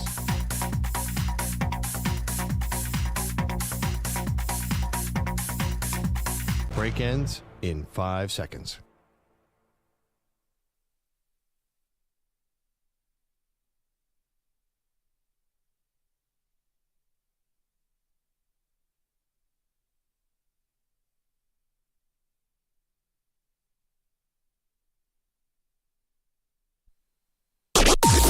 Maggie and Perloff on the Infinity Sports Network. First and 10 at the Niner 18-yard line. Here comes the end around on a jet sweep. It goes to Hardman, cuts it back, and goes into the end zone. Right to left on the jet sweep. McCole Hardman. In 22, he had 3 touchdowns. And now, another touchdown here in 2024 on a right to left jet sweep. Thank you, Chiefs Radio. Chiefs got the 49ers number. We know that. Welcome to the show, Maggie Gray, Andrew Perloff. And listen, there's 100 different excuses you could probably make for the 49ers. And Perloff, we've made a lot of those excuses going back to training camp with the 49ers. But the fact remains, this is a team where the season is teetering on the brink of relevancy. This is a team that can't win 2 in a row. This is a team where the defense is not dominant like it used to be, and the offense is either too injured or not capable of scoring enough points to win that way. So I don't know what really leaves the 49ers, but this is not the, Super Bowl follow-up, I think, that everyone was expecting. No. They're looking now. Their window is to get to 9-8 and try and win this division. Now that's what we're talking about. It feels to me like Super Bowl, again, feels almost like too lofty a goal. Like, how should we be talking about them? Now, I think they're going to look at that. Like, forget this game. Honestly, does not matter. They're going to, the games that they blew double-digit fourth-quarter leads to the Rams and the Cardinals, because now we're talking about the Niners are going to have to hope the rest of the NFC West stays down and they sneak into the playoffs. Like, that's where we are. We're in a sneak-in situation, Maggie. Which is tough. I mean, I also watched Seattle, who just got a little bit healthier, fly across the country and beat the Falcons yesterday. Yeah, but the Niners killed Seattle last week. I know. Well, 36-24. But I get what you're talking about. But they seem to control that game pretty good. Like they can, and the Rams, unfortunately, are getting healthier for them. I just think that, yes, it feels dead right. It feels terrible right now. But the reality is you had Andy Reid coming off a bye. You had a lot of injuries. I'm just saying I am not giving up on this team's chance to making the playoffs, and then who knows? Okay, I think, though, to use the old football kind of cliche, it's almost like not about who the opponent is. It's like us versus us. And this is just not as good a version of the 49ers as we've seen in years past. And if it's because of McCaffrey or it's because of the offensive injuries or what have you. But this is my thing about the 49ers. And I see people in our chat, if you want to watch the show, youtube.com/infinitysportsnet, people are ticked off at Purdy. Because we threw 3 picks. He threw 3 picks, okay. But here's the thing. It's like when you have these injuries on the offense and you have a guy who was raised up as an MVP candidate last year, you're expecting that perhaps he can carry you at some points. Perhaps he's the guy who can help you overcome. And so far, Purdy's not been able to do that. I mean, Purdy was, again, it was just last week he had an MVP performance against the Seahawks. He was perfect. I mean, I think he had a perfect rating almost. So the Chiefs own Purdy. There's just no way around it. And also, by the way, I know Kyle Shanahan after the game was kind of ripping into Purdy. Yeah. I heard there was a report he chewed him out of his locker. Okay, the last pick, for example, look the at goal the bear, line, Kyle. he got his arm knocked on that last pick. That's true. And they were desperate. I would just judge the Niners when McCaffrey comes back after the bye, if he comes back. If McCaffrey comes back, I think they're going to be a much better team. I actually saw, I am the only person in America coming away with some hope after the Niners game last night. Listen, you went against a defense that is just flying to the ball right now. The Chiefs defense, I don't know how. Remember that they were a great offense a few years ago? Now they're like the 85 Bears. Yeah. No, it is a good defense. Let's hear a little from Kyle Shanahan, Manny. How about Purdy, cut 25? Kyle says the picks weren't great, but Purdy has had a great season. I mean, we didn't do anything really good on offense. I know he'd love to have all three of those picks back. So Brock's been playing unbelievable this year. Done some good things in offense this year, but today wasn't that day. More from Shanahan saying the injuries have impacted the team's energy. Yeah, I mean, it always does for anyone associated with NFL. I know a lot of teams deal with that. Not every team, but we're dealing with it hard right now, and it got worse yesterday, so it's tough. And obviously, the big headliner is Brandon Aiyuk, who was carted off the field, Perloff, first half, and it looks like it's feared to be a torn ACL. I mean, talk about terrible either luck or he wasn't ready because of all the missed time, but I think this was just terrible luck. Where he tears the ACL, at least that's what Shanahan thinks it is, right after you pay him. Just brutal. But this is why guys hold out. This is why they hold out and get the money. Yeah, this is why I sensed on social media last night the Niners fans are not happy with Brandon Aiyuk. But nothing you can do about it. This reminds me, 2019, they lost to the Chiefs in Super Bowl, the Jimmy G Super Bowl, and came out and Bosa got hurt early in the season. Everything went terribly. That's what I'm saying. I don't know if it's going to be that bad. I think they were like 5-11 that year. I just don't know that it's going to be that bad. I think that people are getting way too down on that team after last night. I think maybe I'm in a minority. I think it's not just last night. I think you are watching a team that, again, hasn't won back-to-back games. Yeah, but can't really put anything together, has already blown double-digit leads. These are all the old things that come up. But that's just all special teams, no McCaffrey. There's nothing more than that. They were killing the Cardinals in that game, dominating the game. Then I think that was the game where Jordan Mason fumbled at the 8 when they were they just kicked the field goal. The game's over. And then the Rams game, they got to do something about their special teams. Last night, the Chiefs, listen, Patrick Mahomes is a magician. The guy who's running down the sideline, faking guys 30 yards downfield out of their shoes. He didn't even have a good game. He had great play. Mahomes did not have a good game by Mahomes standards at all. I almost want to do a show bet because I think that everyone's way too down on the Niners. I think they're coming back. They're coming back, and they're going to get it all together and maybe finish 9-8. Christian McCaffrey could have an Oktoberfest full of German stuff shot into his body, whatever he's doing. I don't know if it's going to be too little too late at that point. So here's how it sets up for San Francisco. You welcome in Dallas next week, so there you go. I mean, you've owned Dallas, and Dallas is in a terrible way. I mean, yeah, but Niners, who's playing wide receiver for the Niners? That's a good question, but go ahead. Yeah, it's a great question. Suck. They need to get a little healthier. I wish this Dallas game was in 2 weeks because they're really beat up right now. But go ahead. Then they go into their bye week, so much needed bye. You come out of the bye, you're at Tampa. We'll see where Tampa is at that point. Seattle with the rematch as your division game. In San Francisco. Yes. Then at Green Bay, at Buffalo. Pain. Those are going to be tough games. Yeah, I mean, Green Bay. Detroit lingering on your schedule as well, but you get them in San Francisco. Those would not be terrifying games for the Niners. I mean, Green Bay almost lost to a team that couldn't throw the ball yesterday in Lambeau. So I don't know. Those games are not, they're not like immediate L's. You don't throw them away. And Buffalo. Oh, I know. Buffalo's not good, perfect. but they're not totally explosive yet on offense. So those are games that with McCaffrey, say Jawan Jennings gets back. Who else are they lining up? Debo plays. Kittle looked good yesterday. Yeah, they still have weapons. I know. I don't know why it is, but I still have a little faith. I think they're making the playoffs. And we should show bet this because I think there's a great chance they don't make the playoffs too. Mm-hmm. I just think that they're going to find a way to sneak out of this division. Only God knows. Kyle's right about that. 855-212-4227. I think the 49er fans are very panicked about this. And I know that, Christian McCaffrey is going to come back, but I think here's the fear about McCaffrey coming back. McCaffrey comes back where he's nursing 2 leg injuries because he had one and then was favoring it so much that it migrated to the other one. So both legs at any point could go. Yeah, I suck. I don't think you are totally convinced, Perloff, that you're getting Christian McCaffrey back for the stretch of the season. He comes back. Can you assure me that he's playing the rest of the season? There's always going to be a little wait and see with him. Nope, I sure can't. And it sure seems like Daboll can't string together a lot of games either. Well, that's a great point. And, has there been any more reporting about what Daboll was dealing with yesterday, EJ? So Shanahan said essentially it was, he quote, I believe, throat and stomach stuff, and that he was having problems breathing, which is why he did not go into the game or back into the game. So he had, what'd you say? Throat and stomach stuff was the exact quote from. Throat and stomach stuff, and he needed air, like oxygen. Yes. When was the last time you had the run so bad you needed oxygen? That must have been someone had the fish. I don't know. I mean, what do you do with that?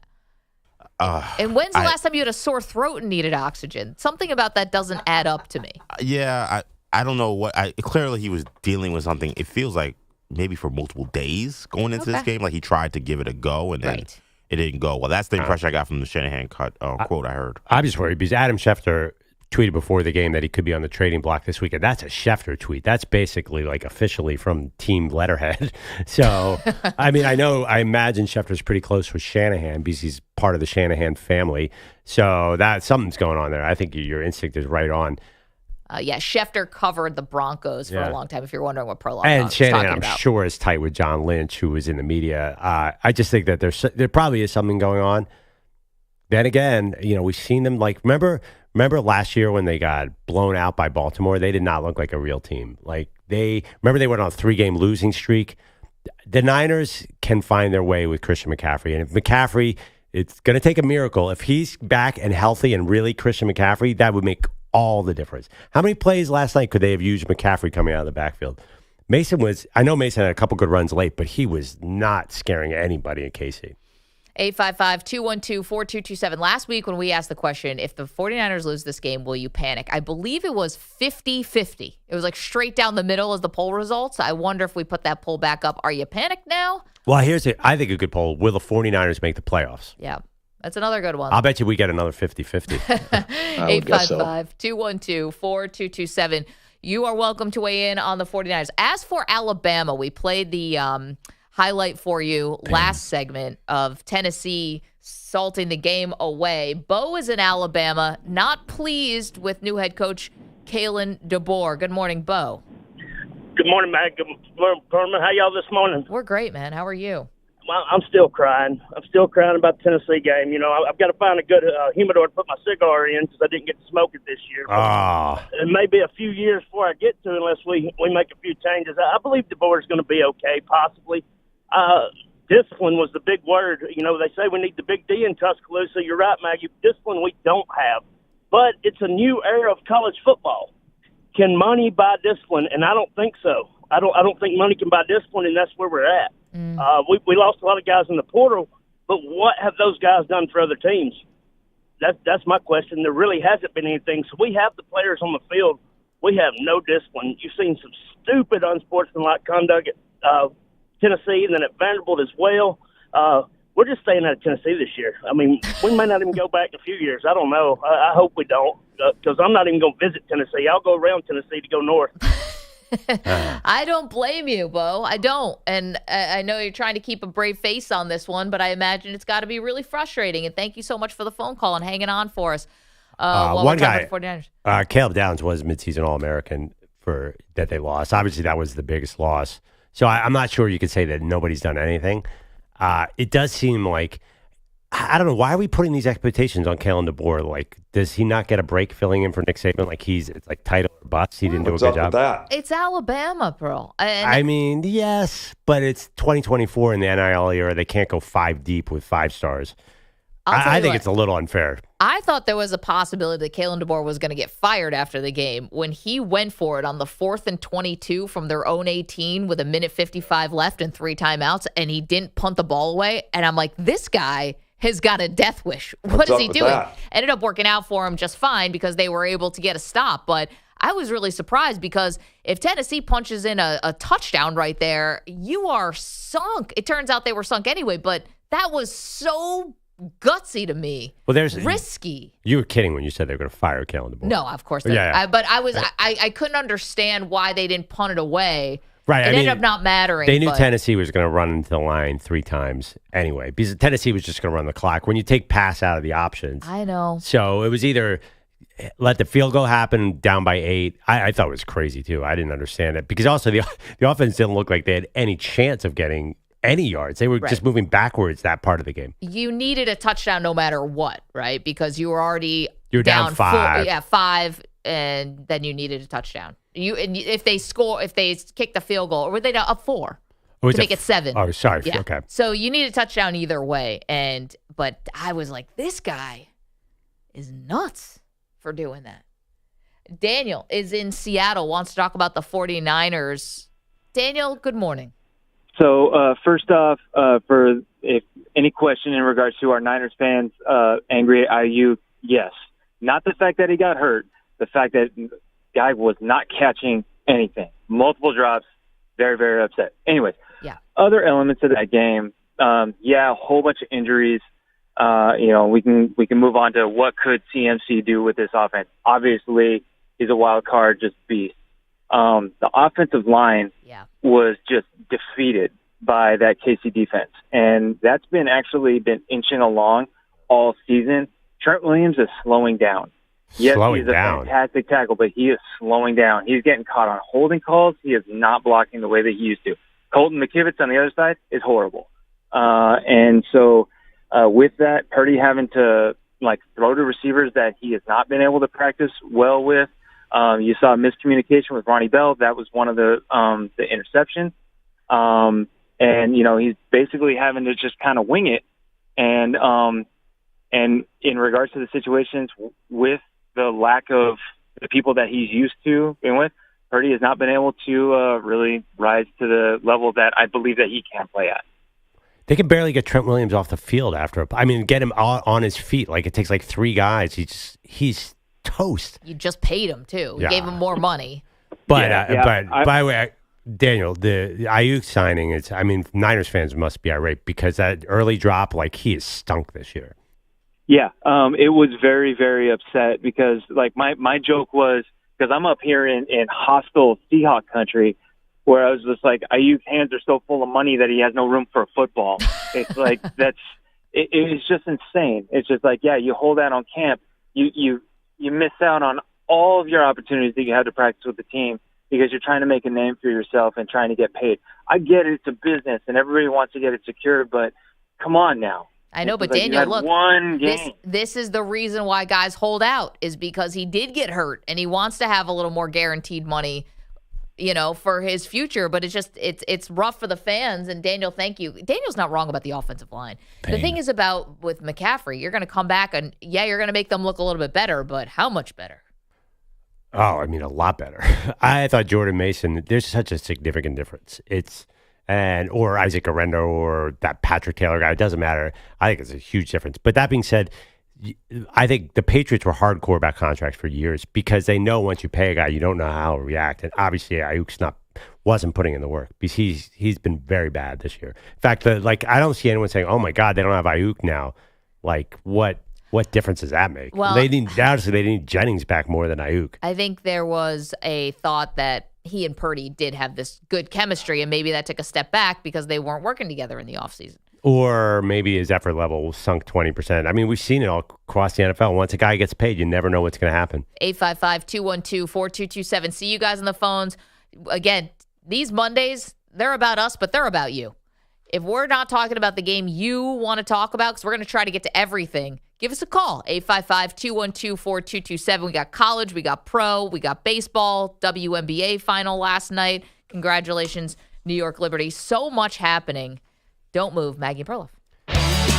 All right, sports fans, listen up. 1 in 8 men will be diagnosed with prostate cancer, and bladder leaks can be a side effect. That's why Depend is teaming up with the Prostate Cancer Foundation to encourage screening. Because health is a long game, and it's yours to win.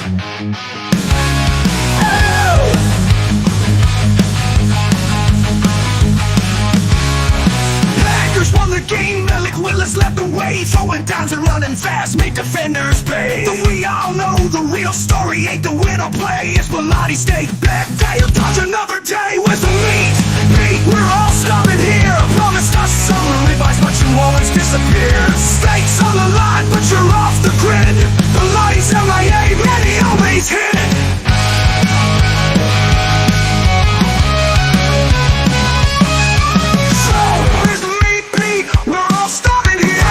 Some ribeyes, but you always disappear. Stakes on the line, but you're off the grid. The Lowry's MIA, many always hit.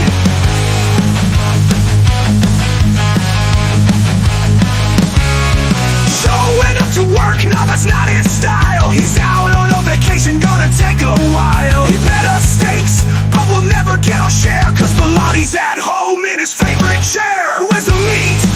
We're all starving here. Promised us summer ribeyes, but you always disappear. Stakes on the line, but you're off the grid. Bilotti's MIA, many always hit. Where's the meat, Pete? We're all starving here. Promised us some ribeyes, but you always disappear. Stakes on the line, but you're off the grid. Bilotti's MIA, many always hit.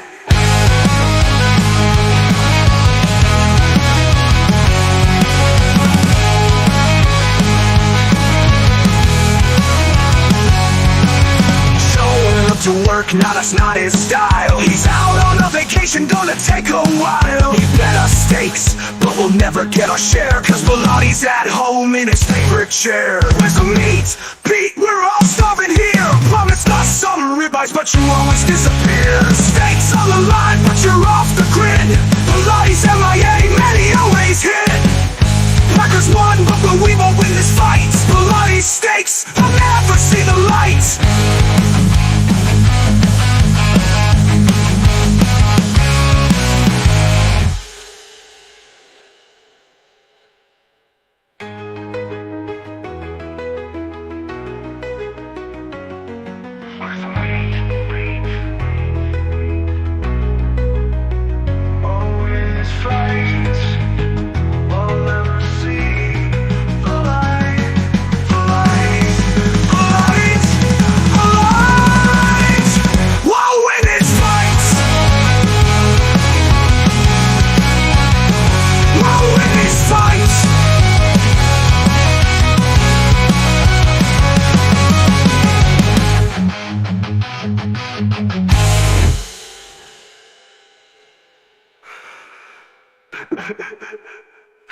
Where's the meat, Pete? We're all starving here. Promised us some ribeyes, but you always disappear.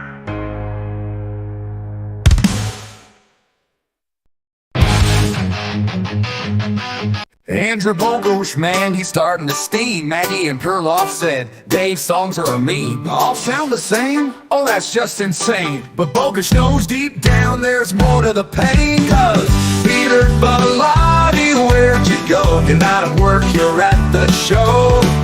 Traveling around with Dave Matthews Band, dancing on tour while we're short-handed.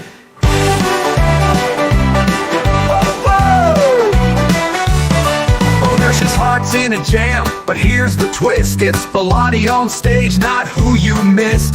Strumming along, never clocking in. Crash into me, nah, crash into a spin. Peter Bilotti, where'd you go? You're not at work, you're at the show. Jamming with Dave coast to coast. Oh, we're left here, just making toast. Bogusch is mad, but we all know why. Peter's got backstage passes, flying high. Maggie and Perloff, yeah, they're on a rant. But it's Bilotti with Dave doing the jamming dance. Peter Bilotti, where'd you go? You're not at work, you're at the show. On tour with Dave, man, we can't believe you ditched the job for this music for free.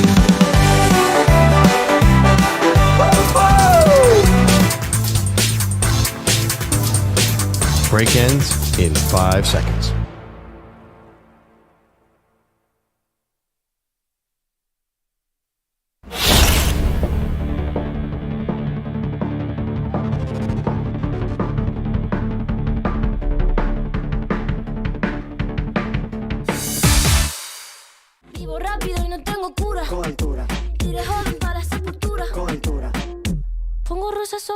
Welcome back, Maggie and Perloff. Maggie, I'm very curious about a call here where it says on the board, QB ratings and NFL team records, because I've noticed something this year, that it is a running back league first and a quarterback league second, and that is the wildest shift ever. You got Saquon Barkley, Jahmyr Gibbs, Derrick Henry are probably the three most important players in the NFL right now. I don't know how this happened. We don't pay them, and they're ruling the league. Like, remember when Mahomes was good? That's not a thing anymore.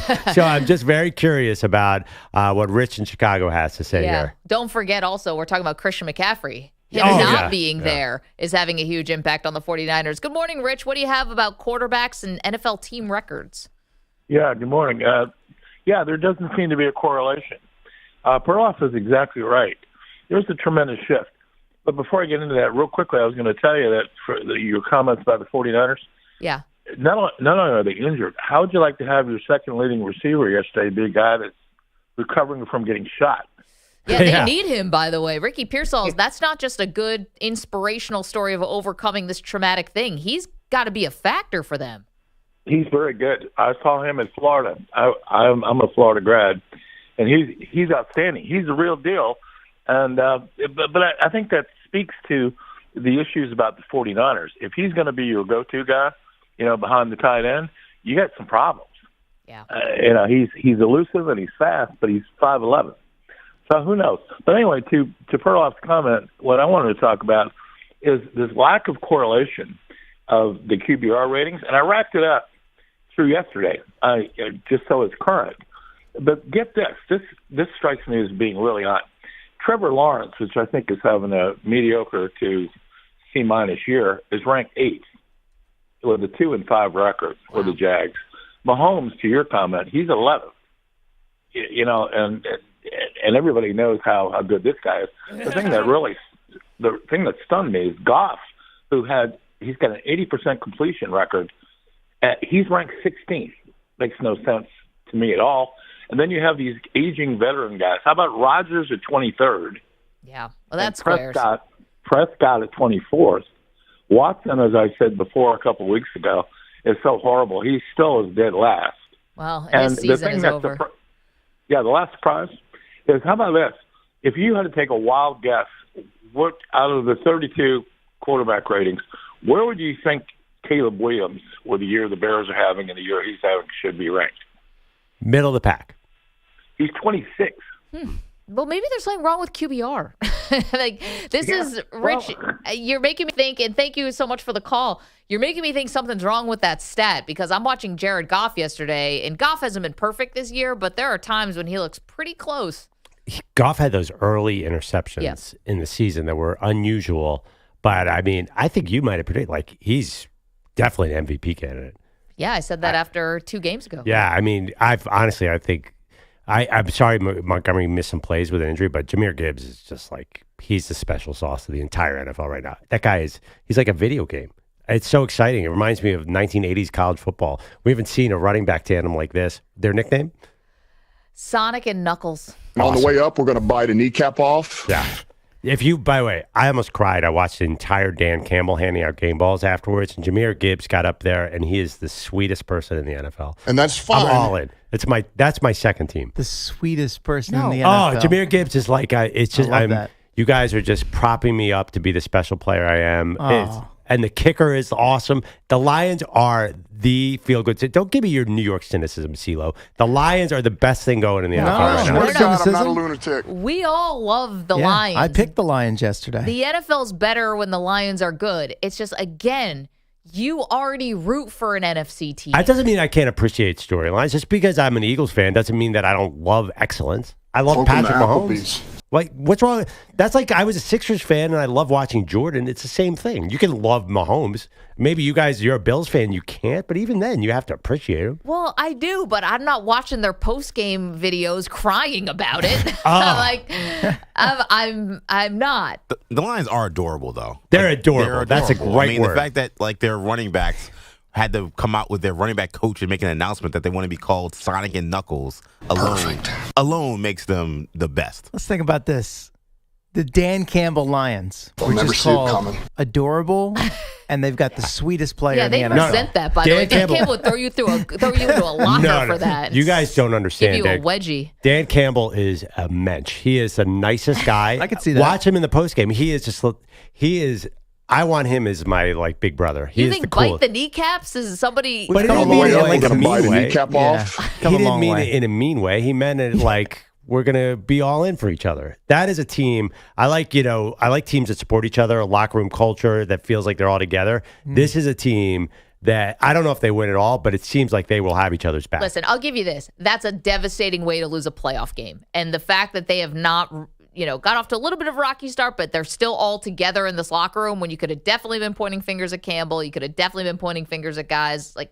Sometimes you have those devastating losses, and it takes a little while. They cut the guy that hurt them the most. Well, then you get Josh Reynolds, yeah. No harm, no foul. You know what I love about the Lions? Yeah. I feel like, and love about Dan Campbell, I feel like he could be the head coach of my kids' youth football team. Like the way he talks about his team, the way he talks to his team, it feels perfect. It just feels like he could be a folksy coach coaching your high school team. I think you guys are not understanding one thing. I know we saw him on Hard Knocks and all that stuff. Behind the scenes, this dude is got to be a killer. They're all killers. And they're nice. And I swear to God, I'm not a lunatic. Who is the guy but they're likable. Jahmyr Gibbs is probably number one on the entire NFL right now. Goff's super likable. I mean, he's harmless as all get out. Yeah, they're killers, but still, they're Dan Campbell. I don't know. They're just good dudes.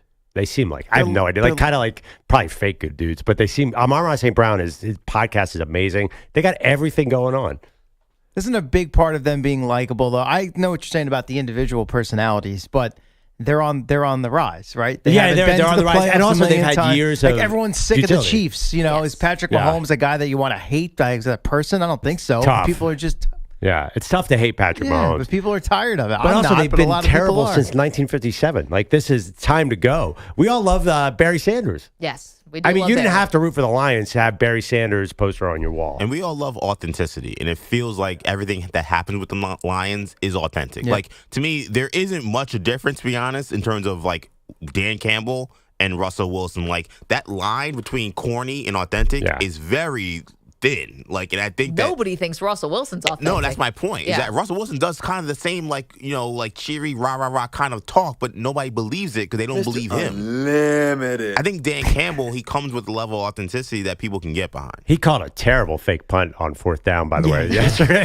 He also makes crazy terrible mistakes. Coach, but he still got. You got Ben Johnson and Aaron Glenn there. I mean, those guys should have left in the offseason. They were lucky. They're very lucky to take advantage of this window with Ben Johnson because you can see him just destroying the offensive coordinator. Who says we can't get flexed? His run calls are incredible. Nobody can run in the NFL, and he runs on 1st down all the time. Anyway. Yeah, I think behind the scenes they're killers. I think Jared Goff too. You start I think he's got a little bit of an edge to him that doesn't come out a lot. But there'd have to be considering his what happened. career. I know. No? I think these guys are a little more on the edge than you guys think. But yeah, no, we're not saying that they're not killers. They're just incredibly likable characters. Okay. Probably by far the most likable team in the NFL. They just seem the kind of guys that you want to come to work with them. Yeah, they even the 1st round picks feel like 5th round picks. They have that energy. I'll give you I that. didn't know it was a poor man's anything. Let's go to our pal Big Easy in New Orleans before we get to CeeLo's update. Yeah, Big Easy, what's up? Good morning, Maggie and Andrew. I just want to let you know I played a bet on your Bills over the weekend. My wife and I celebrated our 20th, and that was her gift to me, so she gave me $500. I said, yeah, I'm going to go play it on that. So she was a little surprised that I put $500 on one team. I said, what's Maggie's team? And she was like, well, who the hell is Maggie? I'm like, well, it's Maggie, from the Maggie and Perloff show. She's like, okay, well, that's fine. And later on, she calls me on the phone and says, go Bills. I'm like, yeah, go Bills. But the question I have for you, Maggie, is... Wait a minute. What a story. First of all, happy anniversary. I think you've unlocked the key to a happy marriage, which is your wife gives you cash. You bet it on Buffalo. Everything's coming up, Buffalo. Only when they play the Titans. And by the way, for a lot of years, that wasn't a given. But good job. Thank you, Big Easy, for supporting my team. Well, my wife knew who she married. The one thing I do, I play football. I enjoy it, and whatever works for you too. Yeah, my wife likes jewelry, so it's simple. Get her something nice and shiny, and she's happy. But simple things. The thing is that my question is to you is, can you see? I'm not capable of betting the LSU or the Saints and watching them. Can you bet the Bills and watch the Bills? No, I don't bet them. It's a great question. No, I'm too nervous to bet them, and I can't even bet them to win. Let alone bet them to lose. But Big Easy, thank you, and congrats again on 20 years. That's fantastic. No, I can barely watch the Bills, let alone bet the Bills. I want to know, he puts down the 500 on the Bills yesterday, hopefully on this 9.5 rather than the money line. The money line probably wasn't good odds. Yeah, I mean, you'd be laying 500 to win maybe 100. Yeah. And they ended up covering the 9.5 with ease. Early on, it didn't look great, but come on, it's the Titans with Mason Rudolph. No, did I tell you guys what happened to me yesterday? No. So I had this nervous energy because the Bills were down. I'm like, what do I do with this nervous energy? So I jumped on the treadmill. And not like running. I did like a 4.0 walk with a 4 incline. Just enough to kind of get the juices flowing, but I could still pay attention to all the games I needed to pay attention to. Now the Bills start playing better, and I'm still on the treadmill. Oh, can't get off. Now I can't get off. I walked for 90 minutes. I can't get off. The speed went down a little bit, to be fair. But, yeah, I walked 4.5 miles yesterday watching the Bills whole second half. Superstition was kicking in there. Totally. What time was the game over, though? Wasn't it kind of like third quarter? Wasn't it out of reach? Well, my husband's like, you can get off the treadmill now. I'm like, no way. Because of what? The Bills' bad luck that I've seen my whole life, where one thing, especially against the Titans. Girl, you got it. They would have to throw 4 pick sixes to lose that Mason Rudolph. Titans, I've seen it. I've seen it. The Titans seem very, very focused now. Like now it's on. The full tank. The full tank is here. I don't think DeAndre Hopkins and Calvin Ridley are going to be that happy. Yeah, I mean, I don't even think they're going to be in the rotation by then. I mean, those guys are so miserable there. I would try and move one of those guys, but they are fully in on a quarterback. Just signed Calvin Ridley. Yeah, he looks horribly unhappy. Yeah, I know he does. DeAndre Hopkins looks like completely just ticked off. I get it. You're getting your butts kicked yesterday. They're you shouldn't look happy. But yeah. And that Snead signing, oh my God, that is secretly the worst signing of the year. Didn't play yesterday. The first half, their defense looked really good, and then the Bills actually took some smelling salts at halftime and woke up. Anyway, CeeLo, what do you have for us? Yeah, football season is here, and Prize Picks is the best place to get real money sports action. Download Prize Picks and use code MNP and get $50 credit instantly when you play $5. Must be present in certain states where it is lawful to wager. Visit prizepicks.com for restrictions and details. Give you some baseball this hour since we didn't get to it last hour. And yes, the Dodgers are headed back to the World Series for the 4th time in 8 seasons. There are 2 outs in the bottom of the 3rd. The pitch.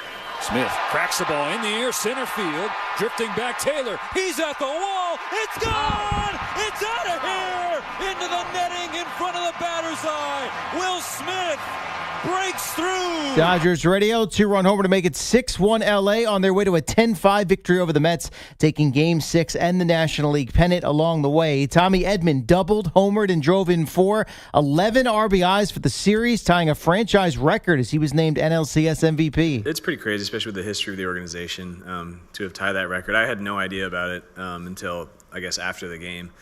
It's a huge part of that is just, a testament to the guys on the team. Trade deadline acquisition paying dividends in a big way. He and the Dodgers off to the World Series. It'll be Game 1 against the Yankees Friday night in Los Angeles. WNBA Finals went the distance and then needed overtime in a game number 5 with the Liberty outlasting the Lynx 67-62 to capture the first championship in franchise history. Jonquel Jones led New York with 17 points. She was named Series MVP. The Week 7 NFL Sunday wrapped up with Russell Wilson making his Steelers debut last night. It took a while to find his rhythm, but he eventually did, and the Steelers scored 31 unanswered on their way to a 37-15 home win over the struggling Jets.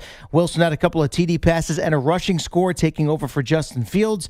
As we know, Mike Tomlin made that call and the switch. Former NFL wideout Brandon Marshall then attended Tomlin's post-game press conference. Your boldest decisions to go with 3. I'm a Pittsburgh guy from East Liberty. That's why I'm well compensated. Thank you. He is indeed that, owning it afterwards. Limited. But overall, pleased with the way his entire team played. Last night we talked about A-player performance, particularly on stages such as this, primetime television and so forth. And I just thought we had a lot of guys that displayed A-player characteristics. Very Mike Tomlin answer there. A-player characteristics. On the other side, more trouble for the Jets. Did not get the boost they were hoping for from the Aaron Rodgers, Devontae Adams reunion. He had 3 catches for 30 yards on 9 targets. Rodgers with a couple of interceptions, and then this admission postgame. We had 3 great speakers last night at the team meeting, and the energy seemed really good. But for whatever reason today, it just kind of seemed a little flat in warm-ups. I mean, Sunday Night Football on NBC, only show on TV. I live for these games, and I just don't quite understand why the energy was a little bit flat. And he said it was flat at halftime as well. They were only down 2 and getting the ball to start the third quarter. They promptly went, oh, you're right. I'm They're sorry. up to, They were yeah. up 2. I mean, that's right. That's what I understand. They came out, they were killing them in the first quarter. Who do you think the speakers were? He meant like team captains and stuff, not outside people. They might have. It's possible they brought in someone from the outside. I don't know. But they didn't come out flat. I thought they came out looking like the better team. Right. He said which in is warm-ups so he weird. felt flat. I'm not. And also, too, was this Rodgers throwing his teammates under the bus? He's like, I'm up for these big moments. I live for this. Yeah. You idiots, though, can't pull your heads out of your butt. Is he leaning into this cliche of Aaron Rodgers blaming everyone but himself again? I'm offended. I'll defend him on this. I feel like he mentioned that he also didn't play well. He did. He always mentions He it. mentions mention is the great verb because Yeah. it's like, oh yeah, I did some things wrong, but Mike Williams really screwed up. I know. You know, I did some things. I gotta play they better. all did nothing. Yeah. I'd I be don't very know. happy to jump in on you guys. I just feel like listening to these sound bites, I feel like he also I think is very confused of why he's not playing better. I think him mentioning the Sunday Night Football, this is a big game. Like I could even play well against. This. I thought maybe they were tight. Is everyone tiptoeing around Rodgers? Are you worried if you do something that he's going to take you out? Oh, I definitely think that's happening with Garrett Wilson. Not that he's going to come out of the game. I mean, I think it's curious. Is Rodgers going to decide to trade Garrett this week? Who reported that? That Garrett was. Oh, Diana reported No, that they Garrett reported Wilson. teams called to, and they are inquiring. In lieu of after the Adams trade, people figured, hey, let me pick up the phone. Maybe I get Garrett Wilson. I think Adam Schefter put as a select few teams called about anyone Garrett can Wilson. call anyone to inquire. Like, But how does Schefter know about it? hey, let me call the Chiefs. Hey, any interest in trading Mahomes? No, okay, good. Catch you in a couple of weeks at the trade deadline.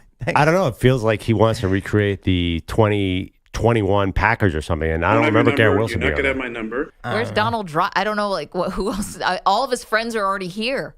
Who else Adams is left? is talking about how he wants to help Wilson become a Hall of Fame player. I mean, I don't see that happening, but I do just watching them, and I think up until last night, even Breece Hall a little bit too. Now he had a big game as a receiver last night. Yeah. But some of their younger players do seem to be a little tight operating He's with their only Rodgers. receiver. He's the only guy that Rodgers seems to feel comfortable throwing to is Breece Hall.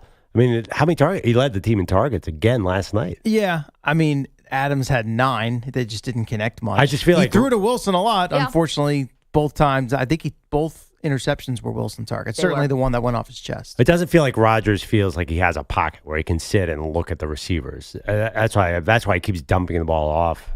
I don't know. The offensive line is bad, and Vera Tucker went out last night too. and- Which we saw coming. That's all we talked about. It's like a worst case scenario. You mentioned the Bills, Amari Cooper. Quiet start initially in his Bills debut, but he ramped up, ended up 4 catches for 66 yards and a touchdown in that Buffalo win over the Titans. Here he was afterwards. You know, I do have an impressive memory, I think, but these playbooks, you know, they have, you know, sometimes hundreds of plays, so I knew I wouldn't be able to learn all of them. So I just tried to learn as much as possible and just try to be there for the team. That is wild. Like with Adams and Rodgers and that offense coming over from Green Bay, there's a familiarity there. But for him in a couple of days to get ready to play a pretty good chunk of that game yesterday and be productive, that's impressive. Big Daddy Longlegs! I always wondered why other guys don't wear the sleeve, the play. Yeah.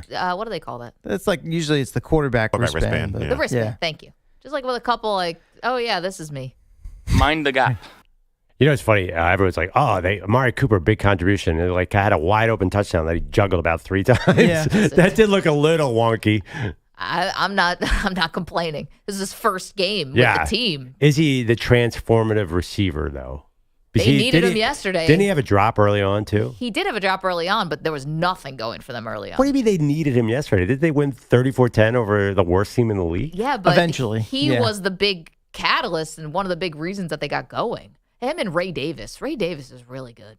Can I complain one thing, Maggie? Yeah. I think he went to the Coop tweet a little early. I went to Coop too early? Yeah. He scored a touchdown. Okay, so when's the next time you're going to go to a Coop tweet? I'm going to do it every time he scores now because of you. By the way, the Bills already have a person because they've got Rousseau who gets one of those. So now you got two, one on the defense and one on the offense. So everyone stuff that in their pipes. The Titans, Maggie. EJ, the Titans. That was a close game. I was following that Comic-Con, which you got to talk about later, but I just was like, wow, going to the Coop tweet early here, first one. You think that was a close game? It was. It was. It was a close game. For a while. I mean, Bills early. pulled away. For a while. Yeah. About half. Into the second half. Yeah, they were down at halftime, I think, right? They were down 10-7. I think. Listen, don't tell me how to be a fan. I'll be nervous about my team, and then I'll treat Coop from now to the end of time until he's in the Bills' Ring of Honor. You know, that game was in Buffalo, right? Yeah. Yeah. That was First time in a month Tennessee they've been Titans at coming home. into town. I'm telling you, I've watched the Bills lose games like that my whole life. They lost to Denver last year at home. Prime time. Almost lost to the Cardinals at home this year. Should have lost week to the one, Cardinals. right? Was that week 1 or 2? Absolutely. Week 1. Yeah. Should have lost. Cardinals got hosed on a call. Yeah. Anyway, girl, you got it. Thank you, Sela. And Coop.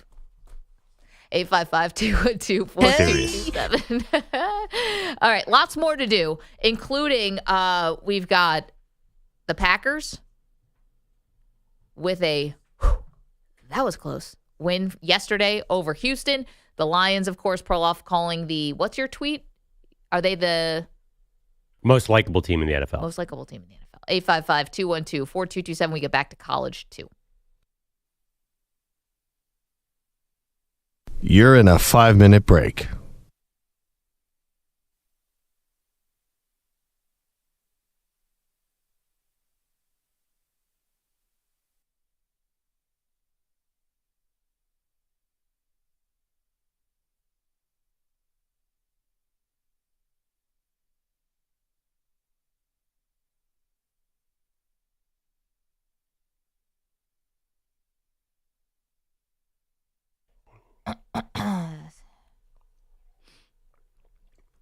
Okay. This is Andrew Perloff with a Sports Minute.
Wakes up at dawn, coffee brewing, screen turned on. He's got a favorite show to see, the Maggie and Perloff Symphony.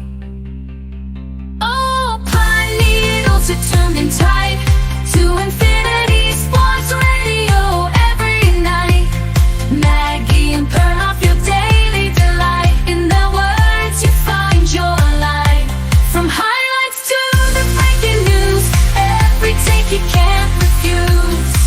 In the chat, he's always there with comments, questions, wisdom to share. Oh, pine needles are tuned in tight to infinity. Sports radio every night.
up at dawn, coffee brewing, screen turned on. He's got a favorite show to see, the Maggie and Perloff Symphony. Oh, pine needles are turned in tight to infinity. Sports radio every night. Maggie and Perloff, your daily delight. In their words, you find your life. From highlights to the breaking news. 30 seconds remaining.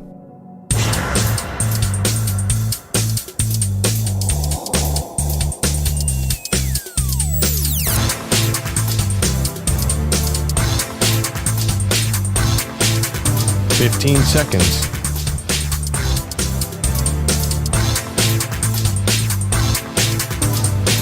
Break ends in 5 seconds.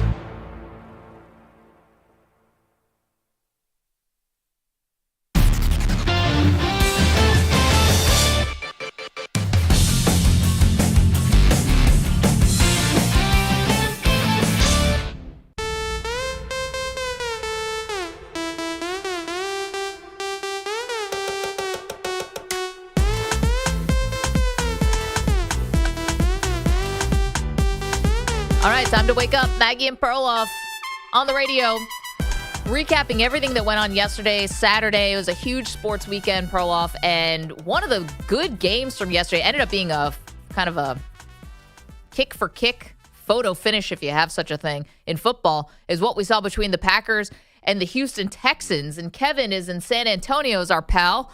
Kevin, what'd you see yesterday? Good morning, Perloff and Maggie. This was the best game I ever saw for the Texans. This could be a preview of a Super Bowl in the future. Both teams are good. I don't hate the Packers, but I'm a Houston Texans lifetime fan. I don't see no mistakes on both teams, but. Wait, Kevin, hold on. You were encouraged yesterday, even though the Texans lost that game in Lambeau. You were encouraged. That was just a sign. That was just if they lost that game to Lambeau, I said, oh man, they lost in the frozen tundra. I was like, I say, well, they're gonna bounce back. Kevin, thank you for the call. It was balmy there yesterday. I thought the Texans got a little lucky. You're never sure about the weather, Perloff. October can kind of go either way, but that looked warm. Yeah, I don't know that the Packers are a great cold weather team either. There's no proof on that. But, the Texans played as badly as possible and still had the lead in the final minute. So I thought that was impressive. It reminds me of the Chiefs, like finding a way to win. They got to let C.J. Stroud throw on first down. This is driving me crazy right now. I said this last year during the playoffs against, I think it was the Ravens. Ben Slowick's a well-thought-of offensive coordinator, did a bunch of interviews. First down, run. Second down, run. And yes, Joe Mixon had some yards yesterday, but they got to open it up a little bit. I was just looking at Maggie. Nico Collins comes back week 10 possibly with hamstring injury. Then, I know they have Stephon Diggs, but that feels like a very, very Nico Collins-dependent offense. He might be... I think when he got injured, he was leading the league in receiving. That is a very, very important piece. Okay, so I understand the Packers took the lead, the Texans took the lead before the Packers took it right back and kicked the game-winning field goal. But I've got a question for you. Something is definitely wrong with this Texans offense. You're saying you're unimpressed by it. Something's wrong with it, in my opinion. C.J. Stroud had 86 passing yards yesterday. Yeah. And I get it that Nico Collins goes out, but that's why you have Stephon Diggs. That's why you have Dalton Schultz. That's why you have, Tank Dell. Tank Dell didn't play yesterday. This is what you had enough guys who could have held the fort for you while you lost Nico Collins, and that just does not seem to be the case. I'm sorry, Tank Dell did play. Yeah, he had 4 targets and he had no catches. You're right, Joe Mixon. I'm telling you, it's handoff. Then something's wrong because you have a potential MVP candidate with C.J. Stroud. So what are you doing? And I get running the ball. I love when teams run the ball. I'm not opposed to it. But you've got weapons here that you should be able to put a little bit better offensive showing than what we saw yesterday. They didn't score for almost 2.5 quarters. When this is your something's wrong, that they've won 3 out of 4 and their loss was in Lambeau, who's probably a very serious Super Bowl contender. I'm just saying, like, that's where the bar is for the Texans. That's almost a good sign. I think they fix this because Stroud is so good. I'm optimistic that this second half offensive performance was a blip because there's no real indication that this is a standard, that they can't pass the ball. Stroud's awesome. But how many times does your opponent turn the ball over 3 times and you lose? Those 2 interceptions. Oh, my God. In today's NFL, all the time now. Well, but the Jordan, Chiefs turned it over twice. I mean, Mahomes had 2 interceptions. Yeah, I don't think that's a thing anymore. Jordan Love, 2 interceptions, 3 turnovers. I love Jordan Love. He's great to watch, but the 8 interceptions and 6 starts is definitely something. 855-212-4227. Credit Packers defense. They played well yesterday.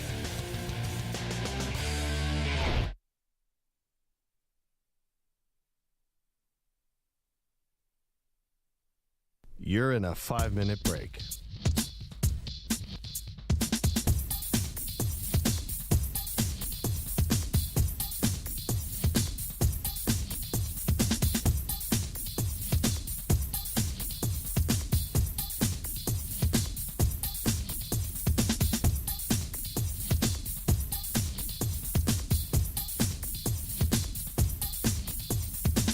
Four minutes, 30 seconds remaining.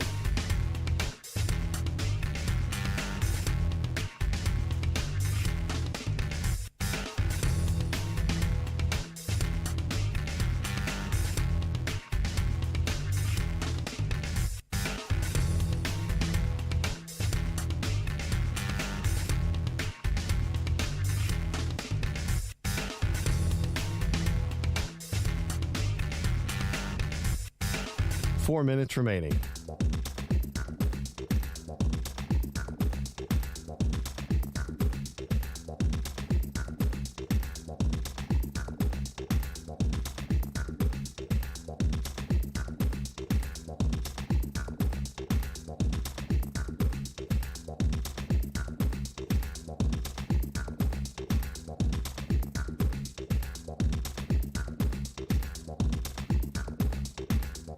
Three minutes, 30 seconds remaining.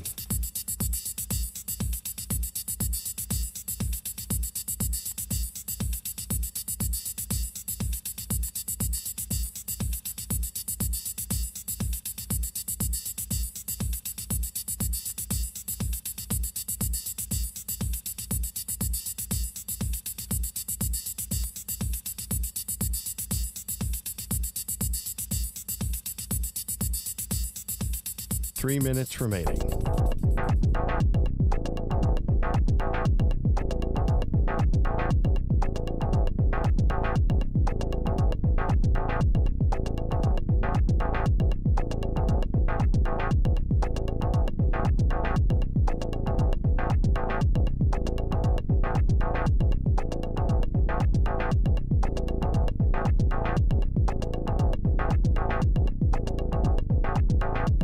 Two minutes, 30 seconds remaining.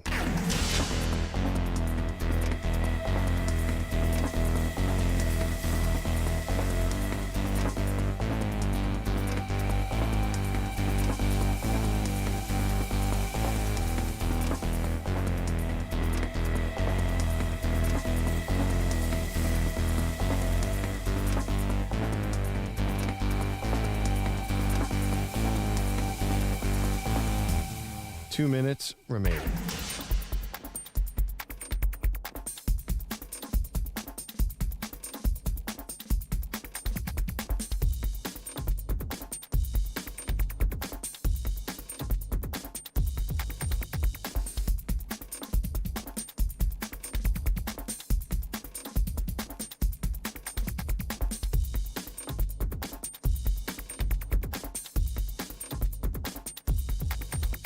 One minute, 30 seconds remaining.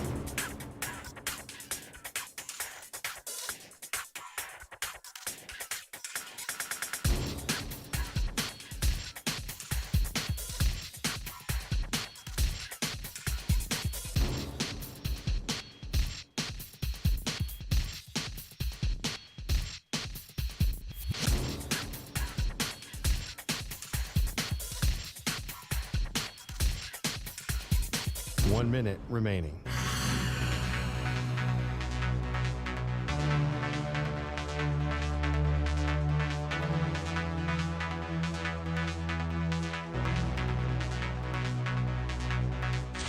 45 seconds remaining.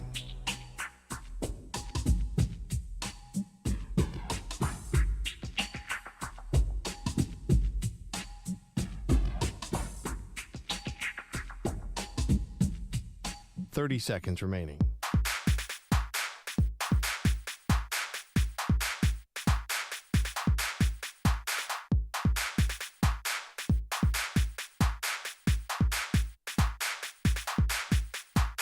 Seconds.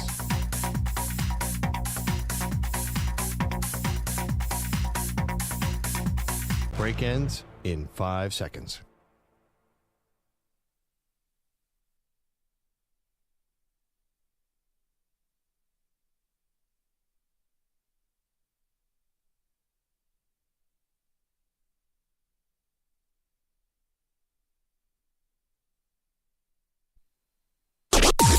Maggie and Perloff on the Infinity Sports Network. The students are now raining bottles down here. This is unfortunate.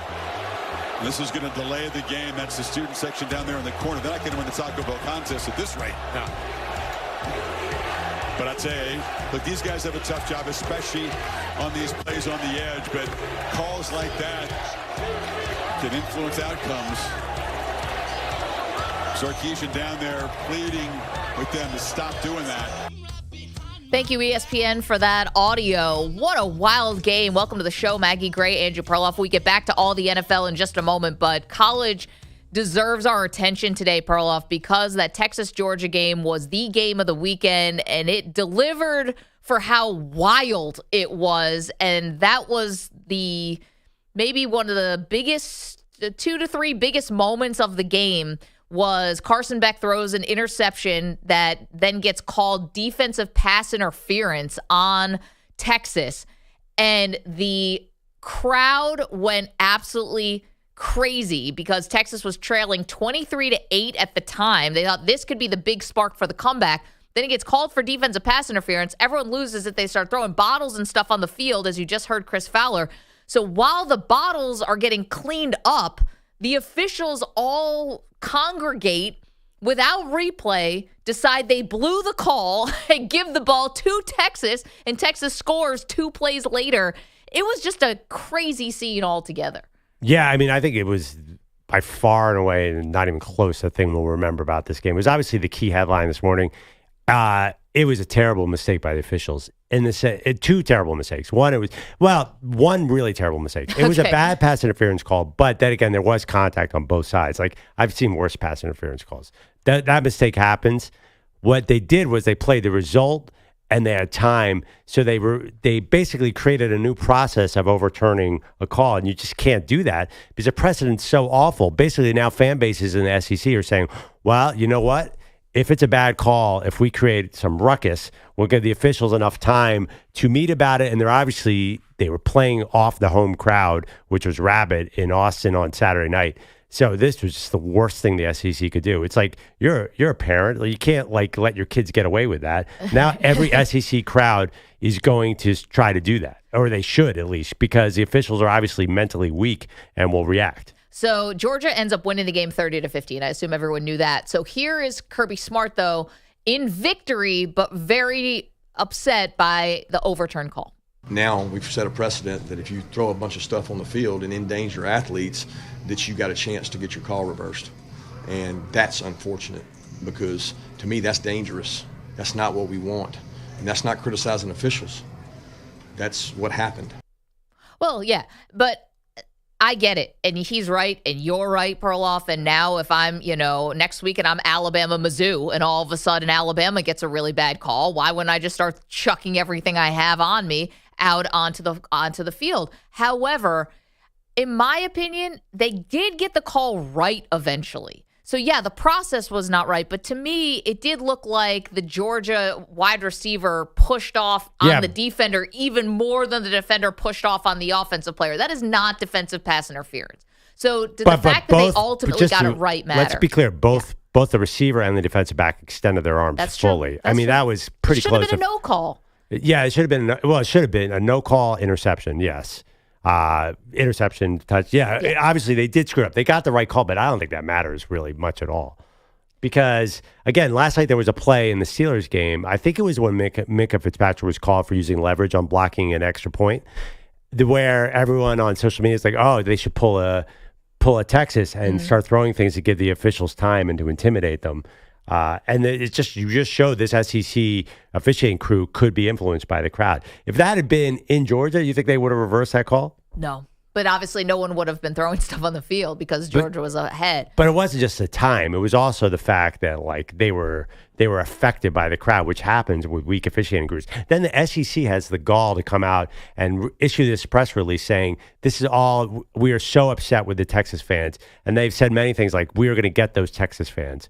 What about the fact that your officiating crew just invented a new review process out of thin air? That's not the problem. It's the fans. It was a disaster. I'll give you that. It was a disaster, and it would have been even more of a disaster if Texas somehow came back to win that game. Because if that was the turning point, right, and Georgia ends up losing because the officials basically went out of their way to overturn the call in something that never happens. Again, they did it without replay review. This is not, hey, we're going to go back to New York. Like, that doesn't happen, with college like this. And so if Texas had come back to win the game, Georgia would be apoplectic this morning. They might add someone in their ear. I'm not sure that there's not because there is a. I thought they said during the broadcast this was just them got together. No, but they definitely, again, formally it was them got together. I'm sure somebody called in, right? Because they have a headquarters. Right, so they had a rules official. I forgot who the rules official is who was with them in the booth. But anyway, he said, what do you think happened? They said, what do you think happened here? And he said, somebody stepped up in the officiating crew and said, I think we got this wrong. Yeah, but I mean, honestly, instead of a broadcast rules guy, like the analyst, they could just have a water cooler sitting there because they're just their sole job is to sit and support whatever the officials did. That was embarrassing that guy didn't say anything. I'm like, of course he didn't, because the call has to be so bad for them to speak up against the officials on the field, and they're terrible. That whoever that was will probably be gone next year because they keep rotating them. But that was an awful analysis of the situation. 855-212-4227. Yes, it was that big of a moment in the game that we're still talking about it on a Monday, and we're going to be talking about it for quite some time. What I thought was going to be the biggest moment of the game was when Quinn Ewers was playing so poorly in the first half that he got benched for Arch Manning. And then Arch came in a very tough spot, and Arch didn't play very well. Arch came in, got a face mask that kept a drive alive, but then turned the ball, then couldn't sustain the drive, and then had a sack fumble on his next series. I mean, Texas's best offense was just the hope that Georgia led with his helmet, which fortunately for Texas, they did about 65 times. But that looked like I don't know how it happened. Georgia looked like the more talented team because we've been talking about all the advantages. Texas had this veteran offensive line, all these athletes on the edge. That's not the game I saw that day. No, they got smoked. Georgia's defense showed up in a huge way in this game. Looked like the Georgia defense with all those pros from a couple of years ago. I was have they very been surprised. Holding stuff back? Like, how did they? Great question. It's like the offensive coordinator who will kind of hold a couple things in the beginning of the season until they play their first ranked team or something. Where did this defense come from? You know who's there that hasn't been there for a lot of this year, at least not healthy, which is Michael Williams. Yep. Who looked like the very top 5 pick that we kept thinking he was going to be before this season. He's dealt with a lot of injuries. He's healthy now. Georgia, I mean, if you talk about most important players in college football, he might be near the top of that list now because Georgia's defense did not look like this. We saw Alabama just gashed them a couple weeks ago, and this guy's back now, and he's wrecking havoc. That was a big difference, I think, in that game. It was like T.J. Watt. You could not take your eyes off of him on every play. And it sure seemed like Arch and Quinn couldn't take their eyes off him either. They were scared. And, we'd asked about this. How strong of a stranglehold does Ewers have on this job? Now, to be fair, he did look better in the second half. But that's because you couldn't look worse. I mean, I don't think you could. And so I'm sure Ewers keeps the job moving forward. But I thought Sark was very quick to go to Arch. And then I was a little surprised that Ewers was the call coming out of halftime, but I get it. And he was better. Does Ewers get a little bit of a break that he is coming back from injury? He looked a little rusty, for he sure. looked rusty against Oklahoma, and I think we kind of glossed over that because Oklahoma just gave them no game pressure at all. And he didn't really have any pressure to have to make them come back or hold the lead. Like, Oklahoma couldn't move the ball. Like, I thought he looked rusty to start the game, which was not great, but I kind of wonder if he gets better as he gets more healthy. Longhorns better hope. Like, is there anyone else out there who can play quarterback? You're running out of bodies. Anyway, 855-212-4227. Let's go to John, who's in Boise. Hello, John. Good morning. Hey, good morning, guys. So I got a question for you. Yeah. Is the Boise State loss at Oregon, is that the best loss of the year so far? Oh, yeah. And Congratulations, Oregon, yeah. number 1 team in the country. John, we had no idea at the time, right? Like, we were like, oh, Oregon looks like they're not going to be Oregon from last year. And, man, that has not turned out that way. Are we thinking rematch in the playoff?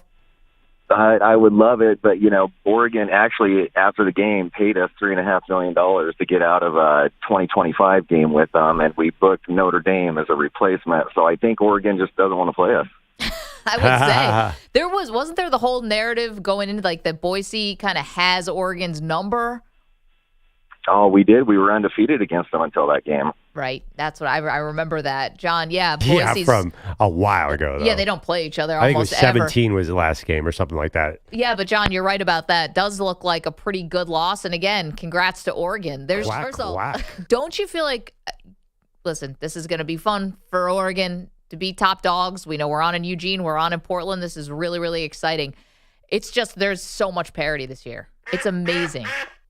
There is not that one team. I mean, Oregon is that team today, and they could hold on to this for a little bit, but I mean, that Ohio State game could have gone either way. It's NIL, Maggie. It's like these top 10 teams, they're all so close.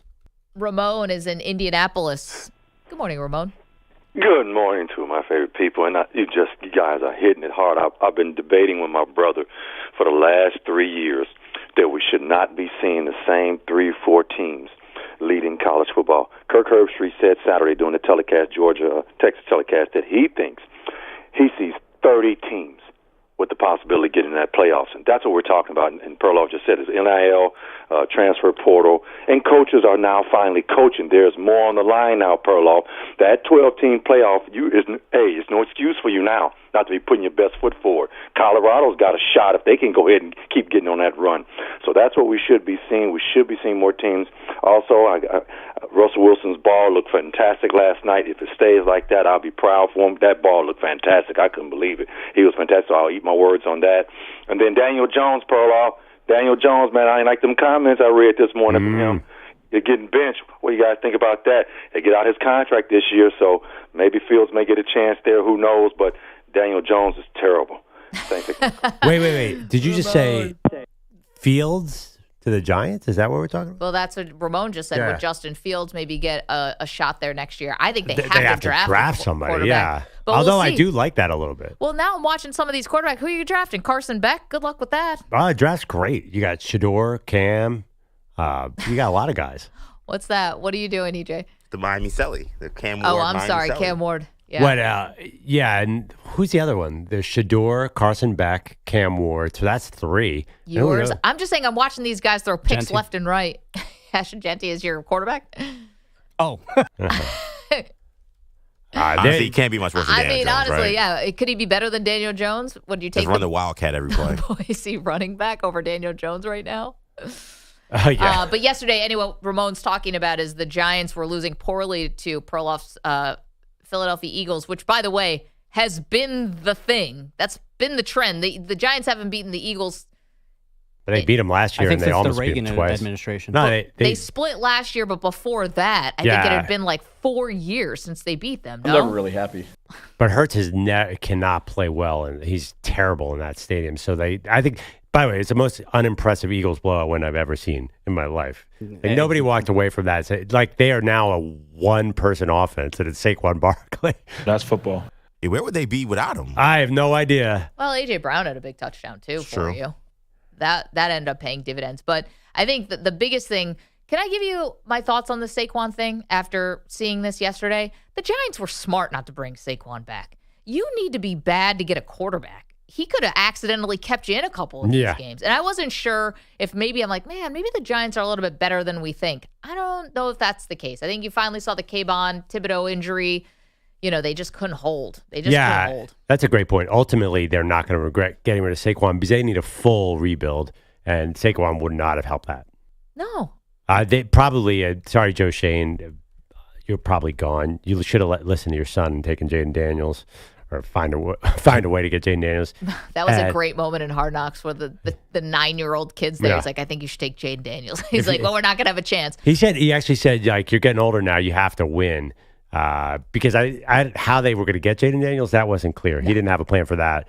Turns out that kid's a really crappy I'm GM. curious about Daboll, too. Like, can it go so badly for Brian Daboll that they move on, too? Because you had mentioned that they don't want to keep going through coaches. No, I think it's embarrassing for them that they have this revolving door of coaches. But I was texting with a friend of mine last night who's in the business and talking about the Giants and how much they stink. And I said, do you think they've called Belichick yet? And he said, I hope so. Why would Belichick in his mid-70s go to that team right now?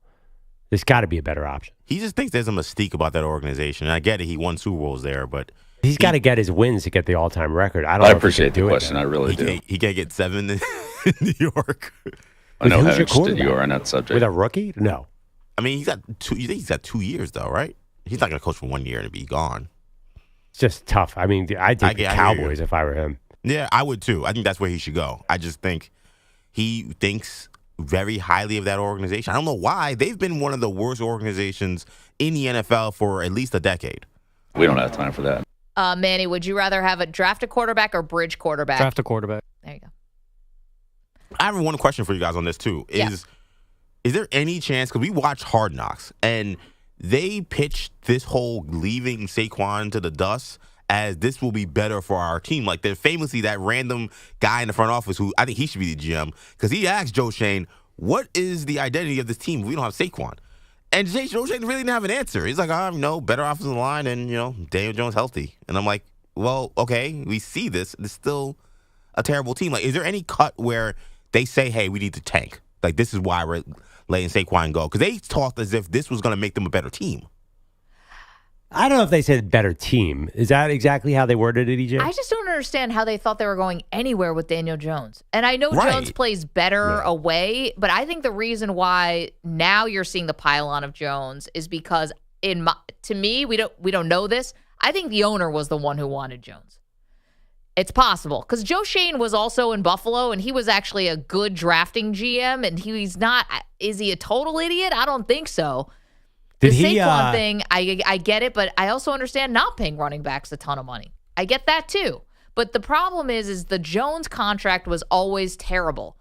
And for some reason, the front office seems to be skating on that. And I think it's because the owner was the one who wanted it. Well, a couple things to defend them. It's short term, which is huge because you look at some of the other situations around the league, there's some bad long-term contracts. So you get out of it. Deshaun Watson. Two is like they were at 6 last year. Like they look at J.J. McCarthy. There's no guarantee that would have worked. They were not getting Jaden Daniels. Washington was not moving off number 2. So maybe if they have Drake May, I'm not sure how good that would have looked. He looks great, but the Patriots can't win a game. And then Malik Neighbors was probably the right pick at 6.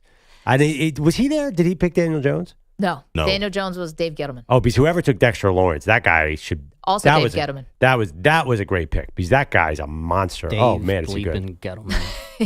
But Set the franchise back. Shane made probably the right pick this year. Malik Neighbors. If you could do if you do a redraft, I'm sure they're still taking him. Here's the thing though about Neighbors. I can't hear him complaining about targets. Dude, you're 7 games into your professional career. You miss games because of concussion, but apparently was healthy enough to go to a loud rap concert or any concert. Doesn't matter. Could have been rap, could have been rock. Doesn't matter. But does he understand sort of what he's projecting to the fan base here?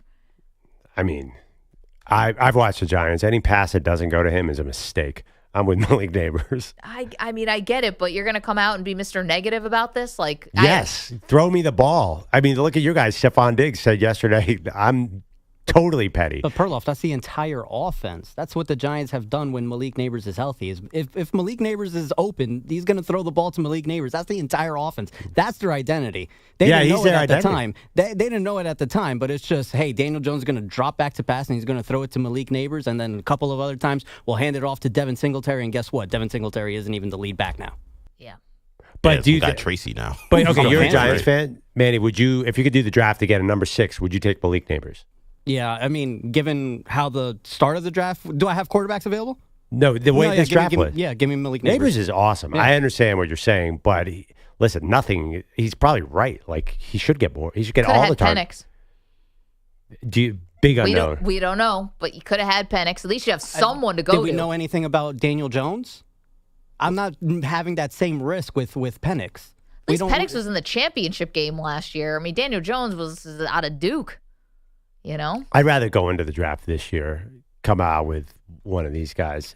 Really? By the way, with Neighbors, he's awesome. But, I mean, the last time they targeted him too much, 15 times against the Cowboys, he left the game almost in a body bag. Like, I don't know if he has the physique where he needs to be throwing the ball 20 times a game, right? Like, I feel like I can throw the ball to DK and he's going to be fine. Like there's some he got banged up yesterday. There's some guys that are just huge and they're strong, they're physical. I know it's a violent sport, but they can handle those kind of touches.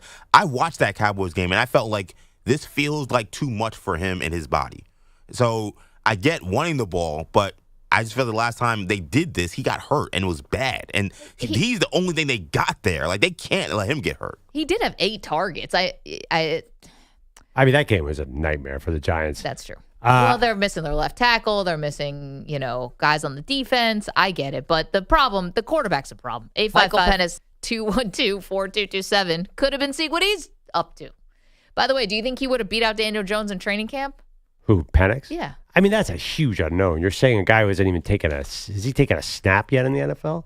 No. Penix is going to be inserted. I would like Cam Ward throwing to Malik Neighbors next year. That is a lot more exciting. 855-212-4227. All right, lots to react to there. Particularly that Texas-Georgia game. If you want to get in on that game, 855-212-4227. And the precedent now that could be set where if your fan base doesn't like a controversial call, we'll just throw water bottles out onto the field and maybe the officials will have to rethink what they're doing. Girl, you got it.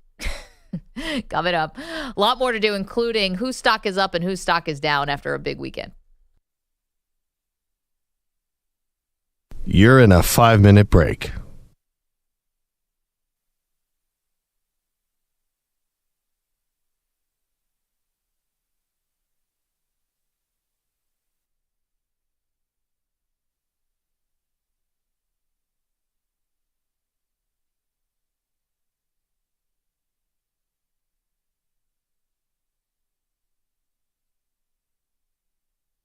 Four minutes, 30 seconds remaining.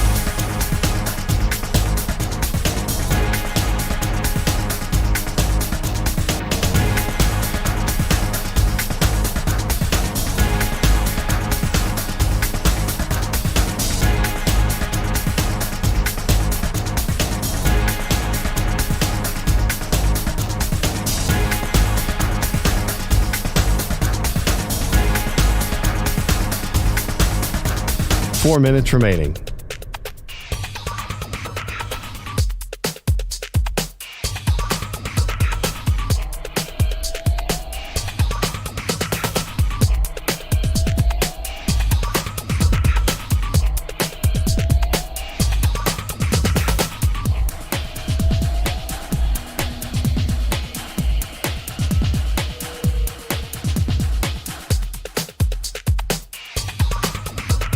Three minutes, 30 seconds remaining.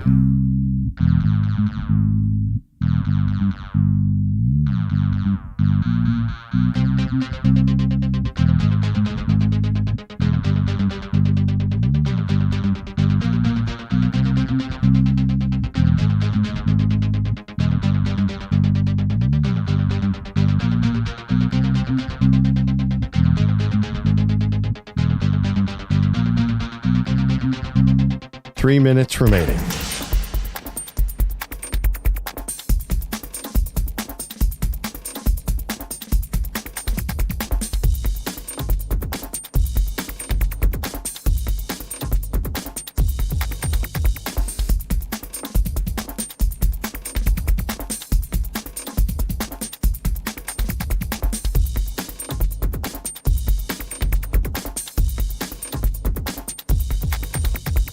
Two minutes, 30 seconds remaining.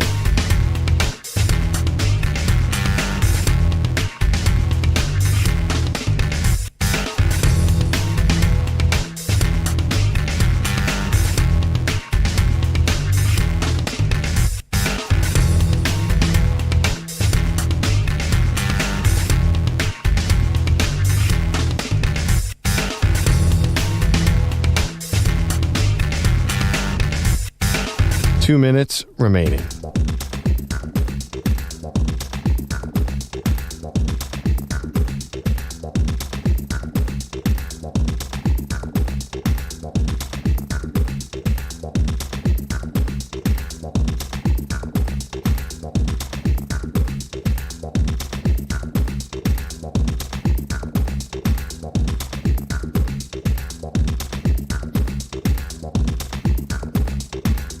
One minute, 30 seconds remaining.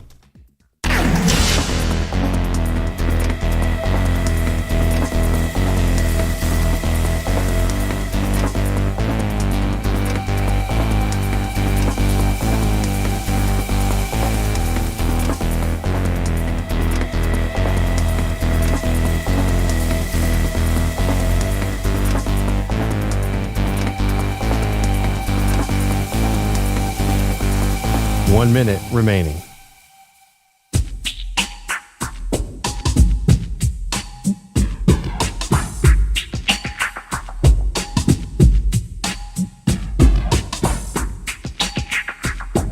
.45 seconds remaining.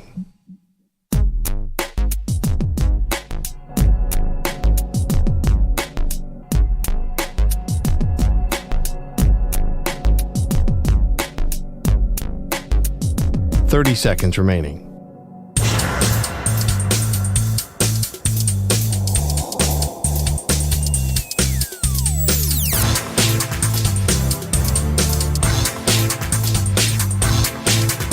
.15 seconds.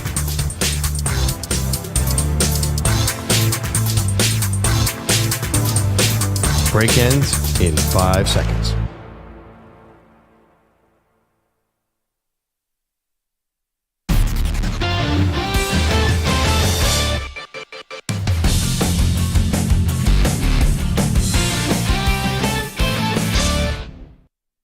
The M&P 500 on the Infinity Sports Network. All right, welcome back, Maggie and Perloff. M&P 500. Every week we go down whose stock is up and whose stock is down. Maggie, why don't you get us started? Okay, stock up this week. Got to go to my Oregon Ducks. #1 team in the country. They could win out here. This is exciting for Oregon, especially considering how they started the season. Everyone was asking, what's wrong with Oregon? I was asking, what's wrong with Oregon? Then they squeak out a win against Ohio State. Now they're off to the races. Congratulations, Ducks. Stock up big time. Okay, I'm going to go a little off the board because I don't think people are talking about this quarterback enough. Kansas State's Avery Johnson is fantastic. He's gigantic. I think he is now in a good position to be the #1 pick next year because I think Arch is going to stay 2 years at Texas. Nico has not played well at all. And I was looking at the Heisman odds. I can't even find him on my website here.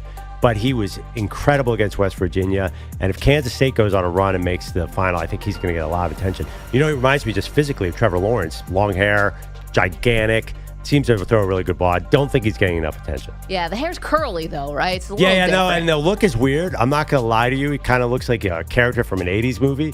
But just if you cut the hair, like oh, this guy's a stud. You know the NFL loves tall, too, Maggie, and he's got that. You know what he looks like? It's like Pete Townsend from The Who. That's what his hair looks like coming out of the back of the helmet. No? Like curly, blonde? No? You mean Roger Daltrey? I mean Roger Daltrey, sorry. Oh, okay. Yeah, no, I can do Roger Daltrey. You got me off with Pete. I like sorry, Pete Townsend have yeah. Roger Daltrey, yes. No? I'm not really seeing that. All right. He looks more, it's like the kid in... He's the pinball wizard. You know that one. Yeah, no, I hear what you're saying. What's the kid, the show with the scary show with the Upside Down World? Why am I forgetting the name? Stranger Things? Stranger Things. He looks like the curly hair. He's got that hair a little bit. I don't know. It's kind of raggedy. Yeah, he looks like an 80s character to me, but he's awesome. Well, if we're going to go stock up, we got to go stock down. A lot of choices here. Do we ever? I could go with the SEC officials, but we already really thoroughly skewered them. I'm going to go with Gerard Mayo. Hate to kick a guy while he's down, and I know it's a lot to take over for Belichick, but your team goes over to London. They get smoked. I know that the Jags have that's a crazy advantage. You have to be in London for 2 weeks. Your body clock is totally adjusted. But for Gerard Mayo to come out and say, we have a soft team, it's like, Dude, that's on you. Is it not? The coach sets the tone. If your team is soft, that's because you're not giving them an edge. You're not making them a hard team. That's not your standard, clearly. So, stock down Gerard Mayo. I have a weird Head coach of the Patriots. Do I have to say that? Sorry. I've been just stock down. Bad teams. The NFL now has a bit of an issue. There are at least 6 completely unwatchable NFL teams right now. And they're usually in the 4 o'clock window. I would say right now, and let's go down them real quick. The Giants are definitely unwatchable. The Titans unwatchable. The Browns unwatchable. The Saints are god-awful. The Raiders are terrible. So I think it's a long season ahead. It feels like the bad teams are worse than usual this year. Maybe I'm imagining that. Like whatever this, remember that was Thursday night. The product the Saints put out there, the product the Raiders put out every week, like just feels like there are too many bad teams. It's a good call. It's a bad team year. Yeah, and maybe these teams are looking at the draft and saying, "Wow, look at Avery Johnson," or I don't know what. Well, Avery Johnson next year, but yeah, next year. Yeah. Maybe they're looking at the draft and saying that we really want to be bad so we can get quarterbacks. I was thinking about the fact that Caleb Williams, Jaden Daniels, big hits 1, 2, and then Drake May looks really good at 3. More incentive to tank. It kind of feels like, man, 18 weeks of this crap. I can bet against him. Want to go around one more time quickly? Yeah, give me another stock I got up. another stock up for you, and it's Yankees nostalgia. And this one kind of kills me, but Yankees nostalgia is way up because not only the Yankees back in the World Series, but I don't know if you saw the story, and I'm pretty sure this is true because I saw from Justin Shackle, who does our broadcast here on Odyssey at pregame post. Yankees are wearing the same turtlenecks from the dynasties. Back in the day, yeah. So it's all cotton. This is like a Seinfeld episode. Costanza George jokes Costanza. just write themselves. But yeah. it turns out it's actually true. They must have found a couple old boxes of turtlenecks from the dynasty years, and they've been wearing those. So stock up Yankees nostalgia, Perloff. Love it. Yeah, I just love it because of the Seinfeld. Now, are we worried in Seinfeld they washed him and it went through the wash and they shrunk too much? Yeah. Should I bet on the Dodgers because of the laundry situation? There it goes again. Oh, my goodness. Well, Got to dry them on gentle cycle. I'm Make assuming sure they've don't been wearing shrink them up this too whole much. time, right? This whole postseason. Okay, I have a little, I'll do one more stock up. Jalen Walker dominated for Georgia. First guy to ever have 3 sacks and 7 tackles in a game against number 1. I think he was number 11, right? He was flying around. I was reading about him because I'm like, oh, is this guy possibly going to be number 1 pick in the draft? He aspires, his number 1 goal is not football player. He wants to be a dentist. And in the offseason, he follows around orthodontists and dentists to see what they do. And this guy looks like the perfect NFL player. Like he's going to be a star immediately. And he just destroyed Texas. Jalen Walker is my stock up. I would love that. What if he was like a dentist in the offseason? Have you ever heard of a combination for that? I always wonder what draws people to dentistry. Yeah, no, The exactly. hours, the pay, because is it pay really working in like being in someone else's mouth and working on their teeth? Gotta Don't get be me wrong. Got to be the pay. I appreciate the dentist. Yeah, tell that to Jalen Walker. He's like 6'3", 250, Dorcas and runs Malorcas. a 4.40. No, he's probably 230, but he's ridiculously good. I mean, that's the most athletic dentist I've ever heard of. Dr. Markowitz, who saw me, couldn't run a 4.40. That's not the kind of guy you want, I think. I want someone handling- gentle. Yeah. Not the big hands in your Door mouth. meat claws with the electric tools that they use in there, Yeah. power tools in your mouth. Yeah, no, my dentist is a chick. I need So you're somebody saying who's really if good. Girl, you you were got a it. surefire first-round pick, you would not bother with the dentistry? Yes, that's what I'm saying. Also, dentist to me is bottom 5 like professions. I would not want to be a dentist. Yeah, it's a high We'll try to be suicide less rate. nerdy. Have you ever heard that dentist is famously a high suicide rate? I didn't even know that, but Yeah. it just seems it's Why? just not my idea of a good time. I think it's a great profession. Your patients don't die and you get a ton of money. Well, but I don't want to. I get grossed out easily. We don't really have time, but what kind of doctor would you be? Because I think I'm so grossed out by everything. Why are you guys such nerds? like I the won't make it highest to paid, lunch. the highest paid doctors are weird ones. Like I think radiologists and anesthesiologists make a ton of money. Yes, they do. I couldn't be an anesthesiologist because I can't poke somebody with a needle. I wouldn't be able to get the. I wouldn't. I don't think you could be I'd any fail the kind of first- doctor. No, You I couldn't can't. even be. First day of medical school, I'd be passed out. No shot. So, yeah, I wouldn't worry about being an anesthesiologist. I'd be worried about any medical doctor. If I was a dermatologist and someone was like, "I've got this thing," I'd be like, "Ew." I don't think I could. Yeah. I couldn't hide it. That's another Seinfeld episode when he doesn't believe that a dermatologist saved someone's life. Yeah. Dr. Pimple Popper. And she breaks up with him. Yeah, anyway, my daughter wants to be a doctor. Good for her. Because she loved Grey's Anatomy, and she's like, man, there's hot guys to date all over the place. I'm like, there's way more than that. McDreamy? Yeah, she's exactly. McDreamy and McSteamy are the Very reason she wants to be a doctor. The years of organic chemistry will probably prevent this from happening. I hope she's not listening right now. Girl, you got it. Who's like, I want to become a doctor for the dudes. I guess I don't know. Maybe people do that. No, it's a great. Marry a doctor, sure. That's what in a 12-year-old's fantasy. This is how it works.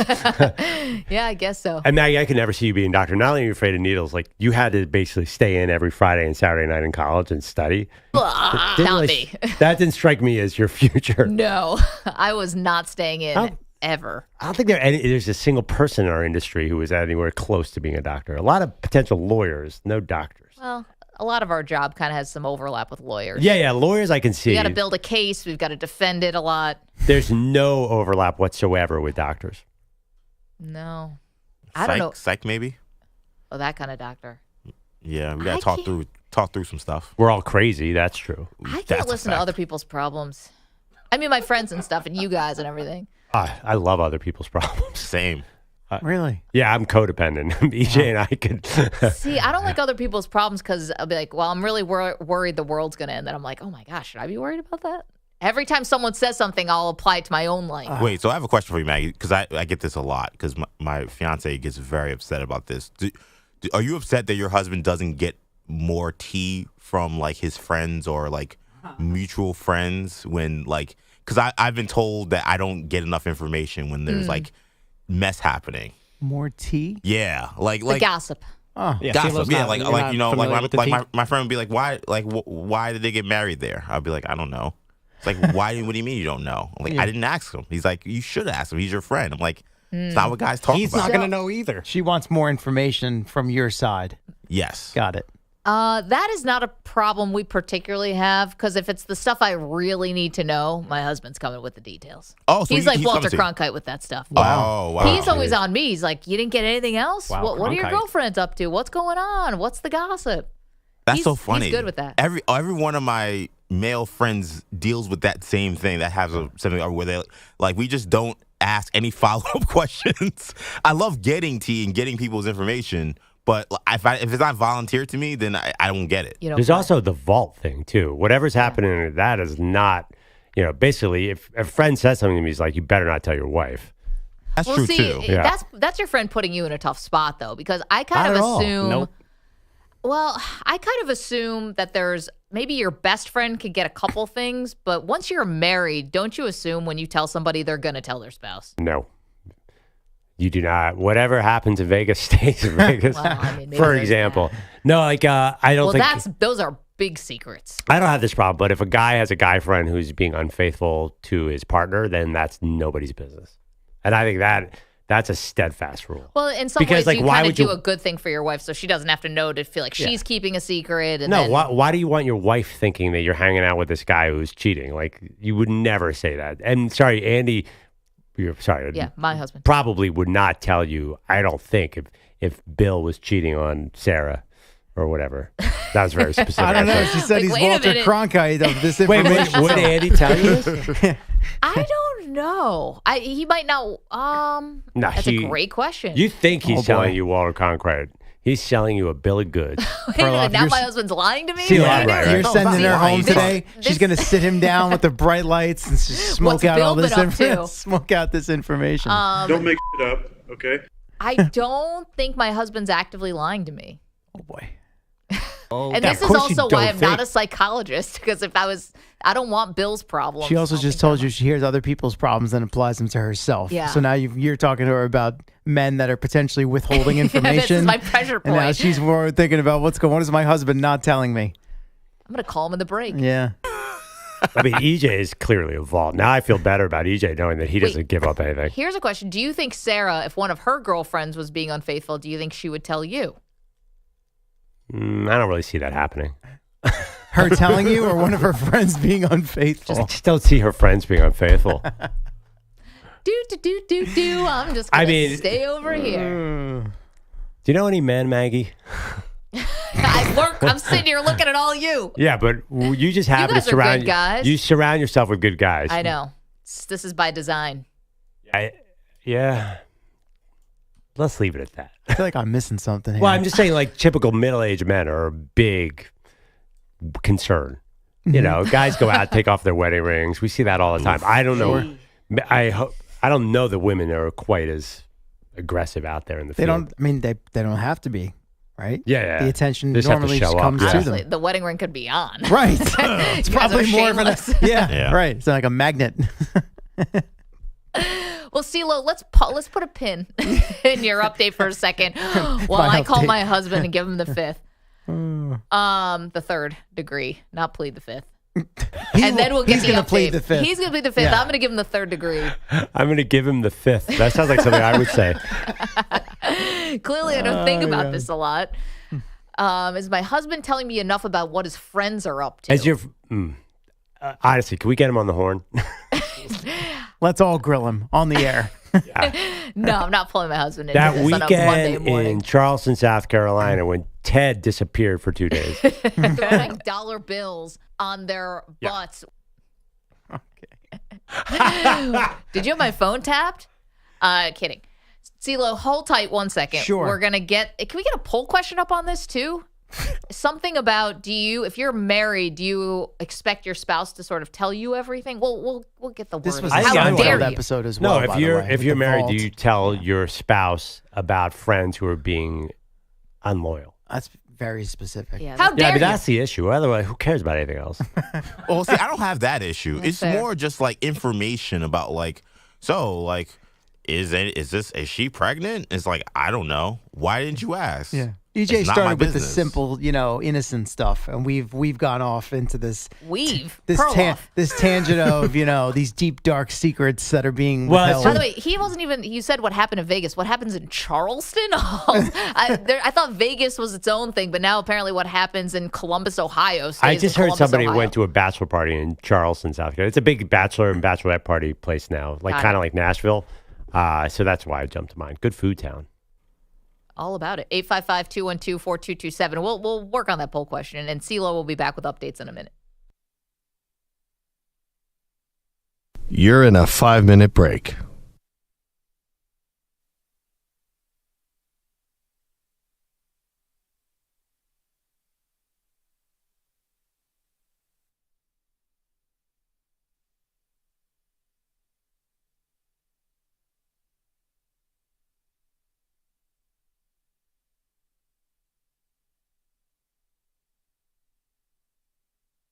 Four minutes, 30 seconds remaining.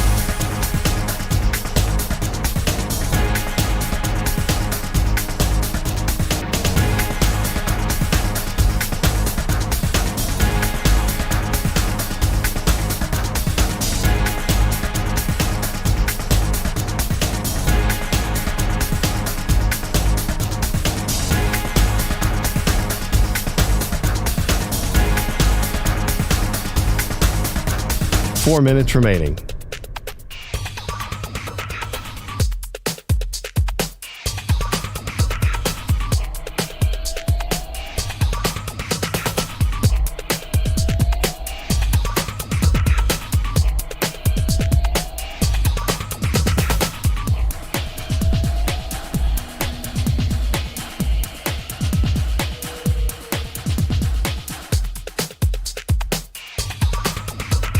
Three minutes, 30 seconds remaining.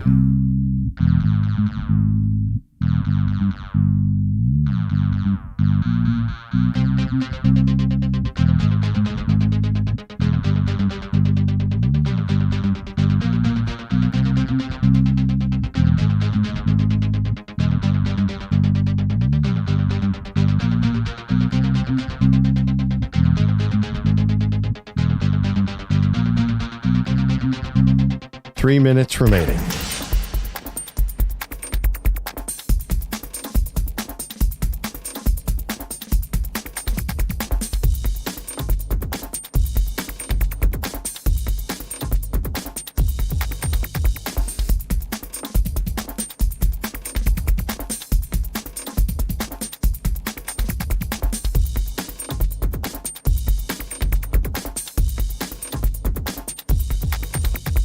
Two minutes, 30 seconds remaining.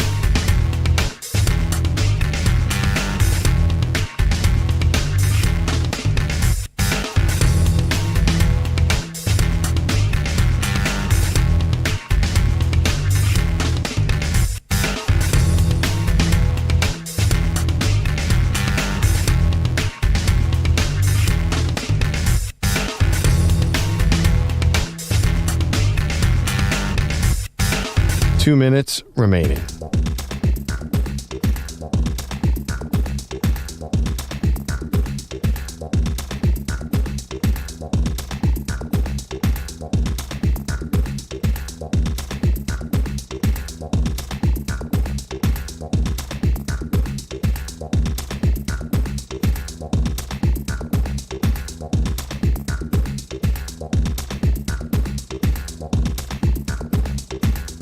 One minute, 30 seconds remaining.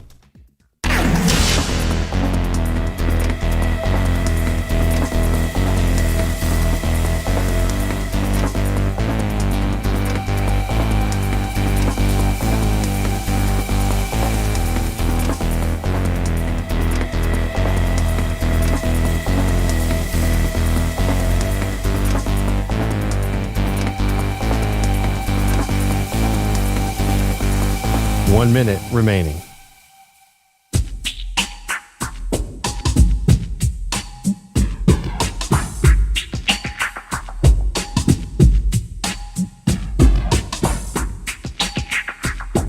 Forty-five seconds remaining.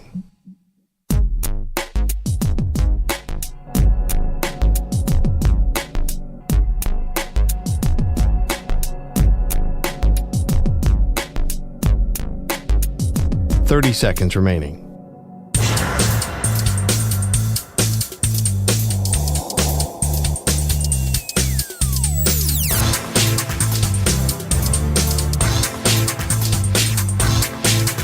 Fifteen seconds.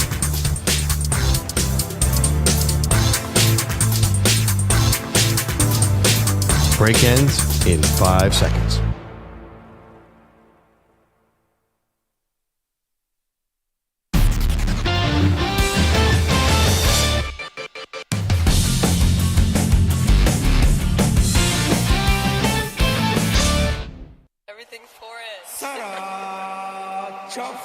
Legend, one of one, el 22. Con todos los números que ha puesto, acabó con todo. El Bronx, Yankee, que viva New York. El Bronx, que viva New York. El Bronx. Welcome back. All right, I think we've got the poll question worded correctly, which is, if you tell a secret to a married person, do you assume they tell their spouse? So you're basically telling two people.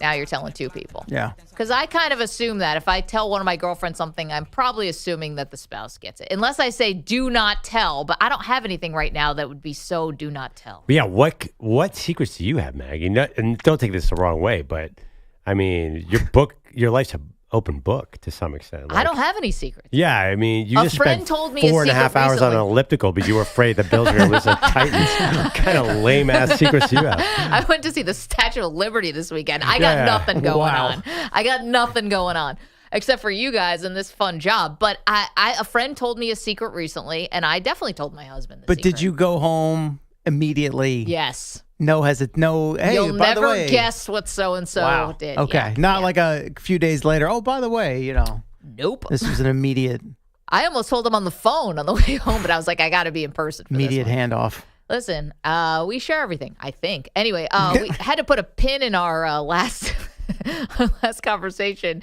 So CeeLo has updates for us. What's up, CeeLo? All right, the Eagles, stop me if you've heard this before, blasted the Giants yesterday 28-3, except this time it was Saquon Barkley on the winning end as he ran for 176 yards and a touchdown on only 17 carries before taking a good chunk of the second half off. Nick Sirianni was all kind of in his feelings about that after the game in a positive way about how, we were going to get him his personal rushing record, but he wanted other people to have a chance. So all kumbaya for the Eagles yesterday. Barkley by himself outgained the entire Giants offense by 57 yards on a day where he was loudly booed by the MetLife Stadium crowd and witnessed an even more, we'll call it, intense display on his way into the stadium. Are you a little surprised by the vitriol? I mean, they're burning your jersey in the parking lot. That was crazy. That was crazy. I mean, I've seen my jersey get burned before over on social media, but the timing of it. In person, as he's arriving essentially at his job for the day. I'm locked in. I'm listening to my music, and I see like the fans, and all I see is fans just pointing, and I look, I'm like, what are they pointing at? And I see smoke, and I'm just like, my jersey getting burnt. So, yeah, that was definitely different. I don't know if I ever experienced anything like that in my life, and, hopefully I don't experience that again. But in that moment, I was ready for 3rd and 1. Let's just say that. He was ready for a lot more than 3rd and 1, as it turned out, as he ran all over his former team. Do those people not watch Hard Knocks? He didn't want to leave. He wanted to stay. It's on tape. Anyway. Yeah. I guess, obviously, the choice of team that he signed with. Well, they gave him $30 million. Yeah, is what it is. Not the first guy that's moved to a team within the division. It does happen. By the way, quick Eagles perspective on that game. About 1.5 quarters in, everybody wanted to fire Nick Sirianni and cut Jalen Hurts. that was the least convincing 28-3 win in the history of the NFL. Their new motto is not fly, Eagles fly. It's we haven't fired Nick yet. Yet being in all caps. Can you put that to a song? Yeah. We haven't fired Nick yet. I mean, listen, it's about to get a little more dicey than they go to Cincy next week. We'll see. Because I think I've come around that Nick Sirianni's seat is still hot, even if they have a decent record. Because I said, you know what? They can't be 7-4 and fire the coach. I mean, the Jets fired their coach. Why can't and that was before they were 2-5. Yeah, no, I think that it's funny. Even a win like that doesn't make this seat that much less hot because I don't know that he's a good coach. On the other side, Brian Daboll, speaking of guys heading towards the hot seat or on it already, eventually benched Daniel Jones with the game out of hand in the second half.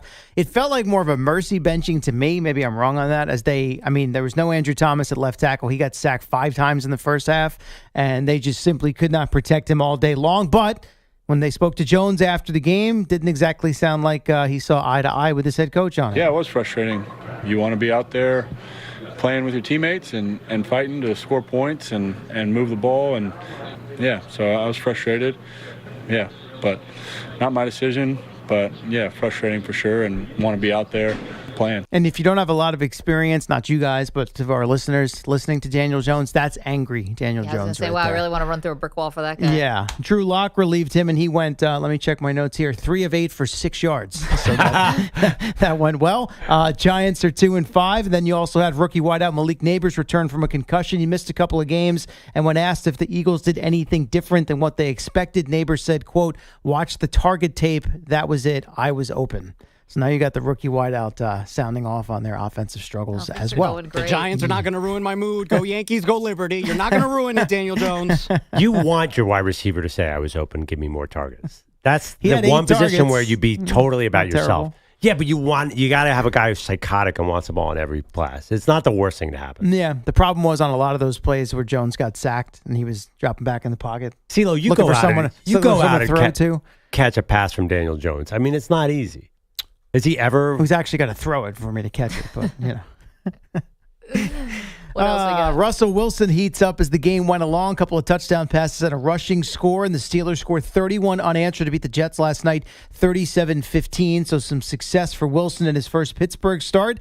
It was a heavily discussed decision by Mike Tomlin to sit Justin Fields down with the team at 4-2 entering last night's action. Here was Wilson on their dynamic in the quarterback room. I think there's a lot of outside noise that makes it seem like it's a negative thing and this rivalry internal, and it's not, man. It's just we just want to win. That's what we're focused on. I mean, I got to give Justin Fields credit, man, just all the things that he was able to do, how great he's been playing. Man, he inspires me every day, how he works, vice versa. Jets could use some inspiration right about now as their season is sinking fast. Of course, the head coach has been fired. The offensive play caller changed. The Devontae Adams trade, nothing doing the trick yet for Aaron Rodgers and company. How do you get everybody to keep the belief in? It seems like a lot of the same mistakes keep Stop happening listening to you guys. Number one. Number two, got to be accountable, I got to play better. That's the key. I got to play better. And a couple more interceptions yesterday. All of a sudden, a guy that was known for not throwing picks has been throwing a ton of them. Speaking of picks, did you catch the video of him on the sideline from last night, picking his nose and maybe putting it in his mouth? Oh, no, Rodgers? Picked his nose and ate the booger? Yeah. Ugh. Yeah. I had to bring that up just because, I mean, it was basically adding insult to injury. It's your duty to bring that to our attention, Yeah. CeeLo. You're It was doing a everything quick- right. It was a quick swipe, but it definitely looked like he might have thrown it in there. Man, no wonder he's still single. 855-212-4227. I'm sure that's it. CeeLo, thank you. We'll hear from you again next hour. Coming up, what did we learn last night? Mike Tomlin was right.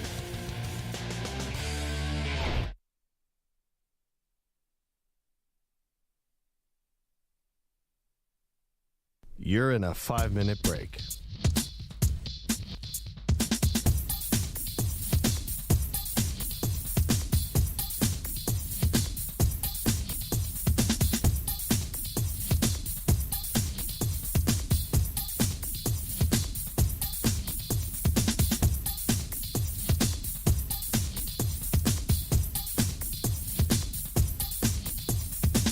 Four minutes, 30 seconds remaining.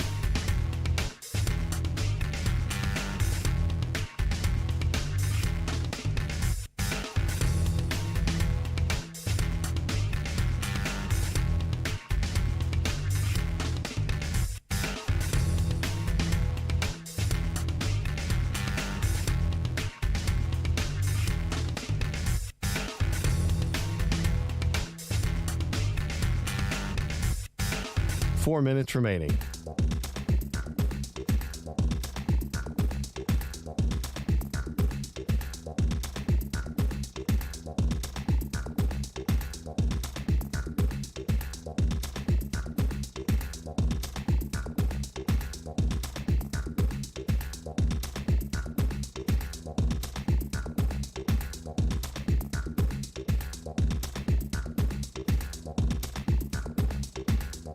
Three minutes, 30 seconds remaining.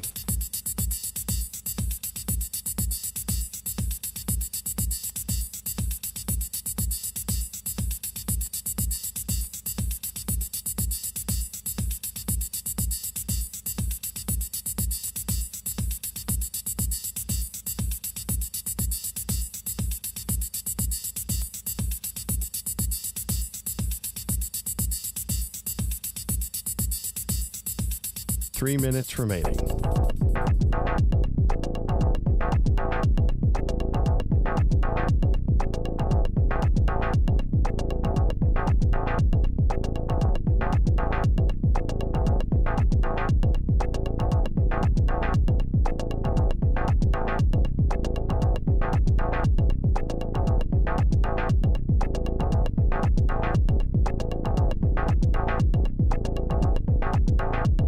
Two minutes, 30 seconds remaining.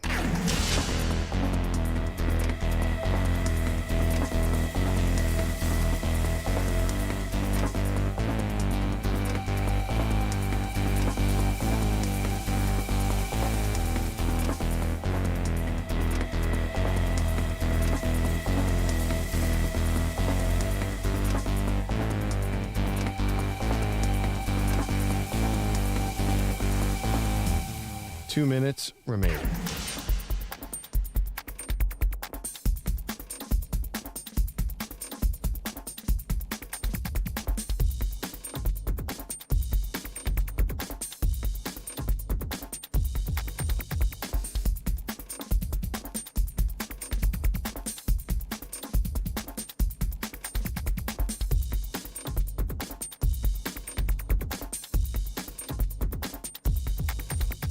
One minute, 30 seconds remaining.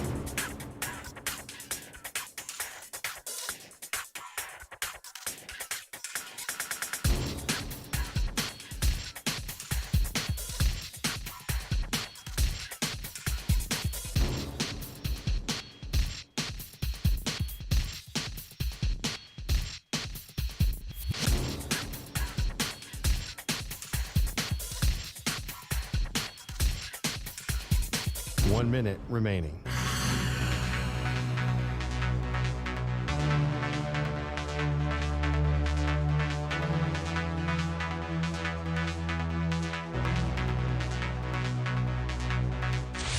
45 seconds remaining.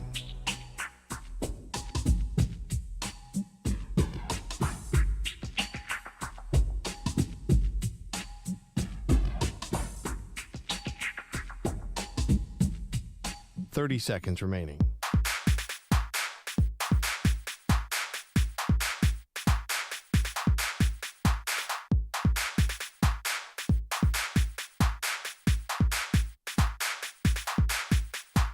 Seconds.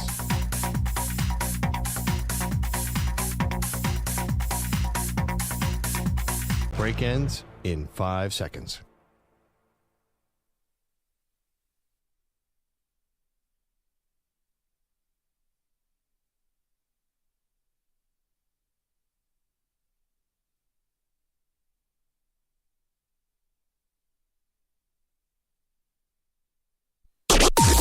Maggie and Perloff on the Infinity Sports Network. Apologies, Mike Tomlin. You were right, sir. Welcome to the show. Maggie Gray, Andrew Perloff. Steelers offense did look better, Perloff. We thought, how could you bench a quarterback when you're 4-2? No matter who they are, how does that person get benched like Justin Fields was benched? Turns out Russell Wilson, after some early boos and a few stumbles, did settle in very nicely.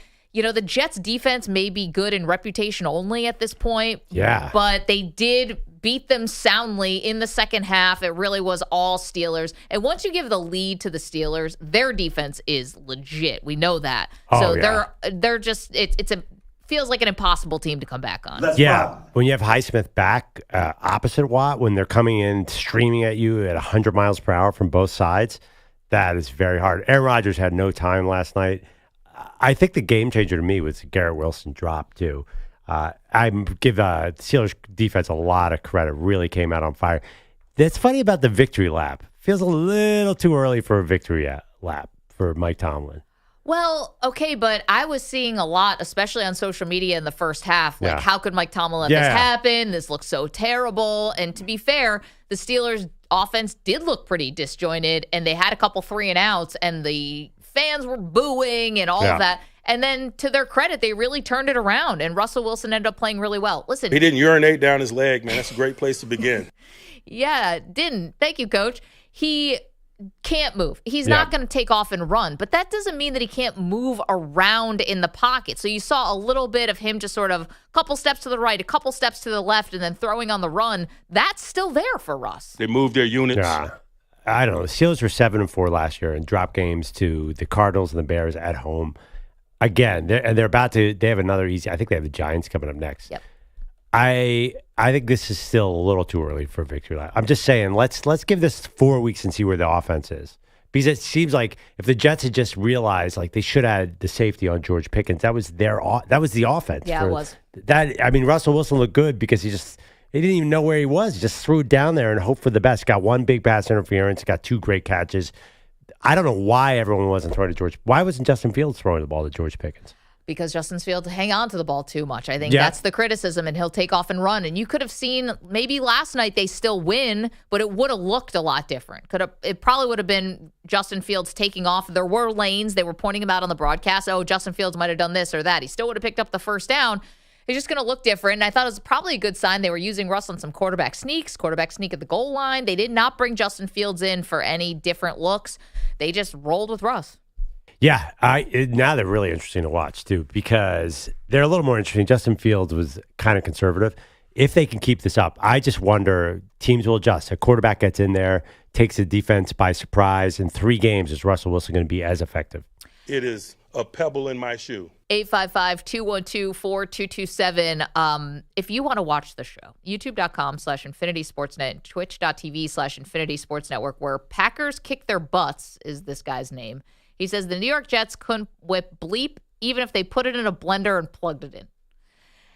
Tough spot for the Jets. I don't think so. You bring in another one of Aaron Rodgers' big buddies in Devontae Adams, and he was bums. Not the difference maker that I think the Jets were hoping him to be. To be fair, he just got in the building a couple days ago, so what were you expecting maybe? But He didn't really seem to do any to move the needle. Maybe he got Garrett Wilson a little bit more open, but Wilson got Breece Hall some space probably. That's true. On the passing game.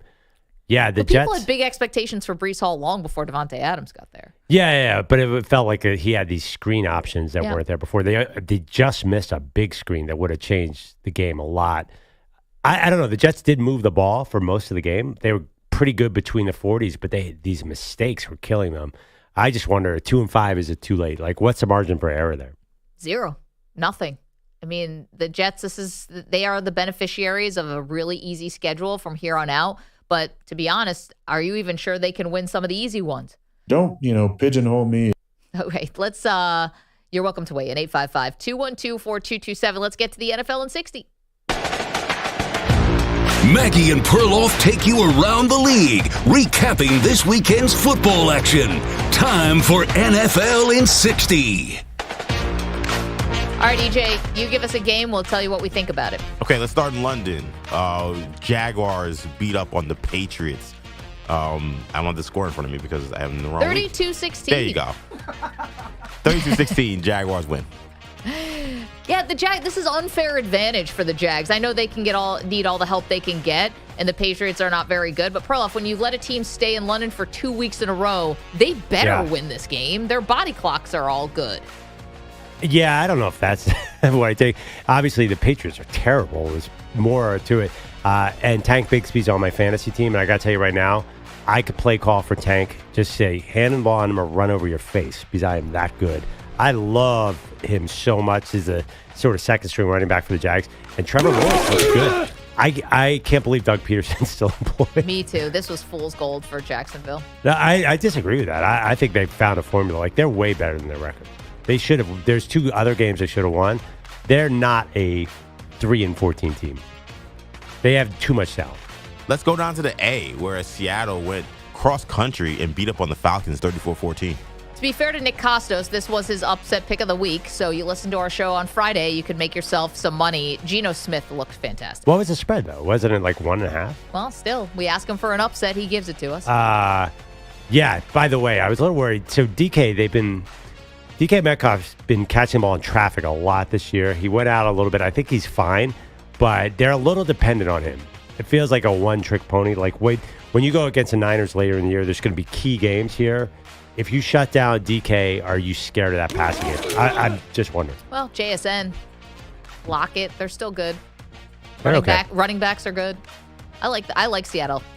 Thank God. Do you think that Seattle's going to come out of that division? Maybe. I think the Rams are all of a sudden going to be heard from, but we'll get to them in a minute. Thank God Maggie stayed on the treadmill for this one. Bills beat up on the Titans 34-10 after going down 10-0. Or 10-7, rather. 10-7, and I got on the treadmill to get some nervous energy out. Then they started playing well. Then I was trapped on the treadmill. And Perloff said to me, do you really need the superstitions to beat the Titans? Turns out, yes.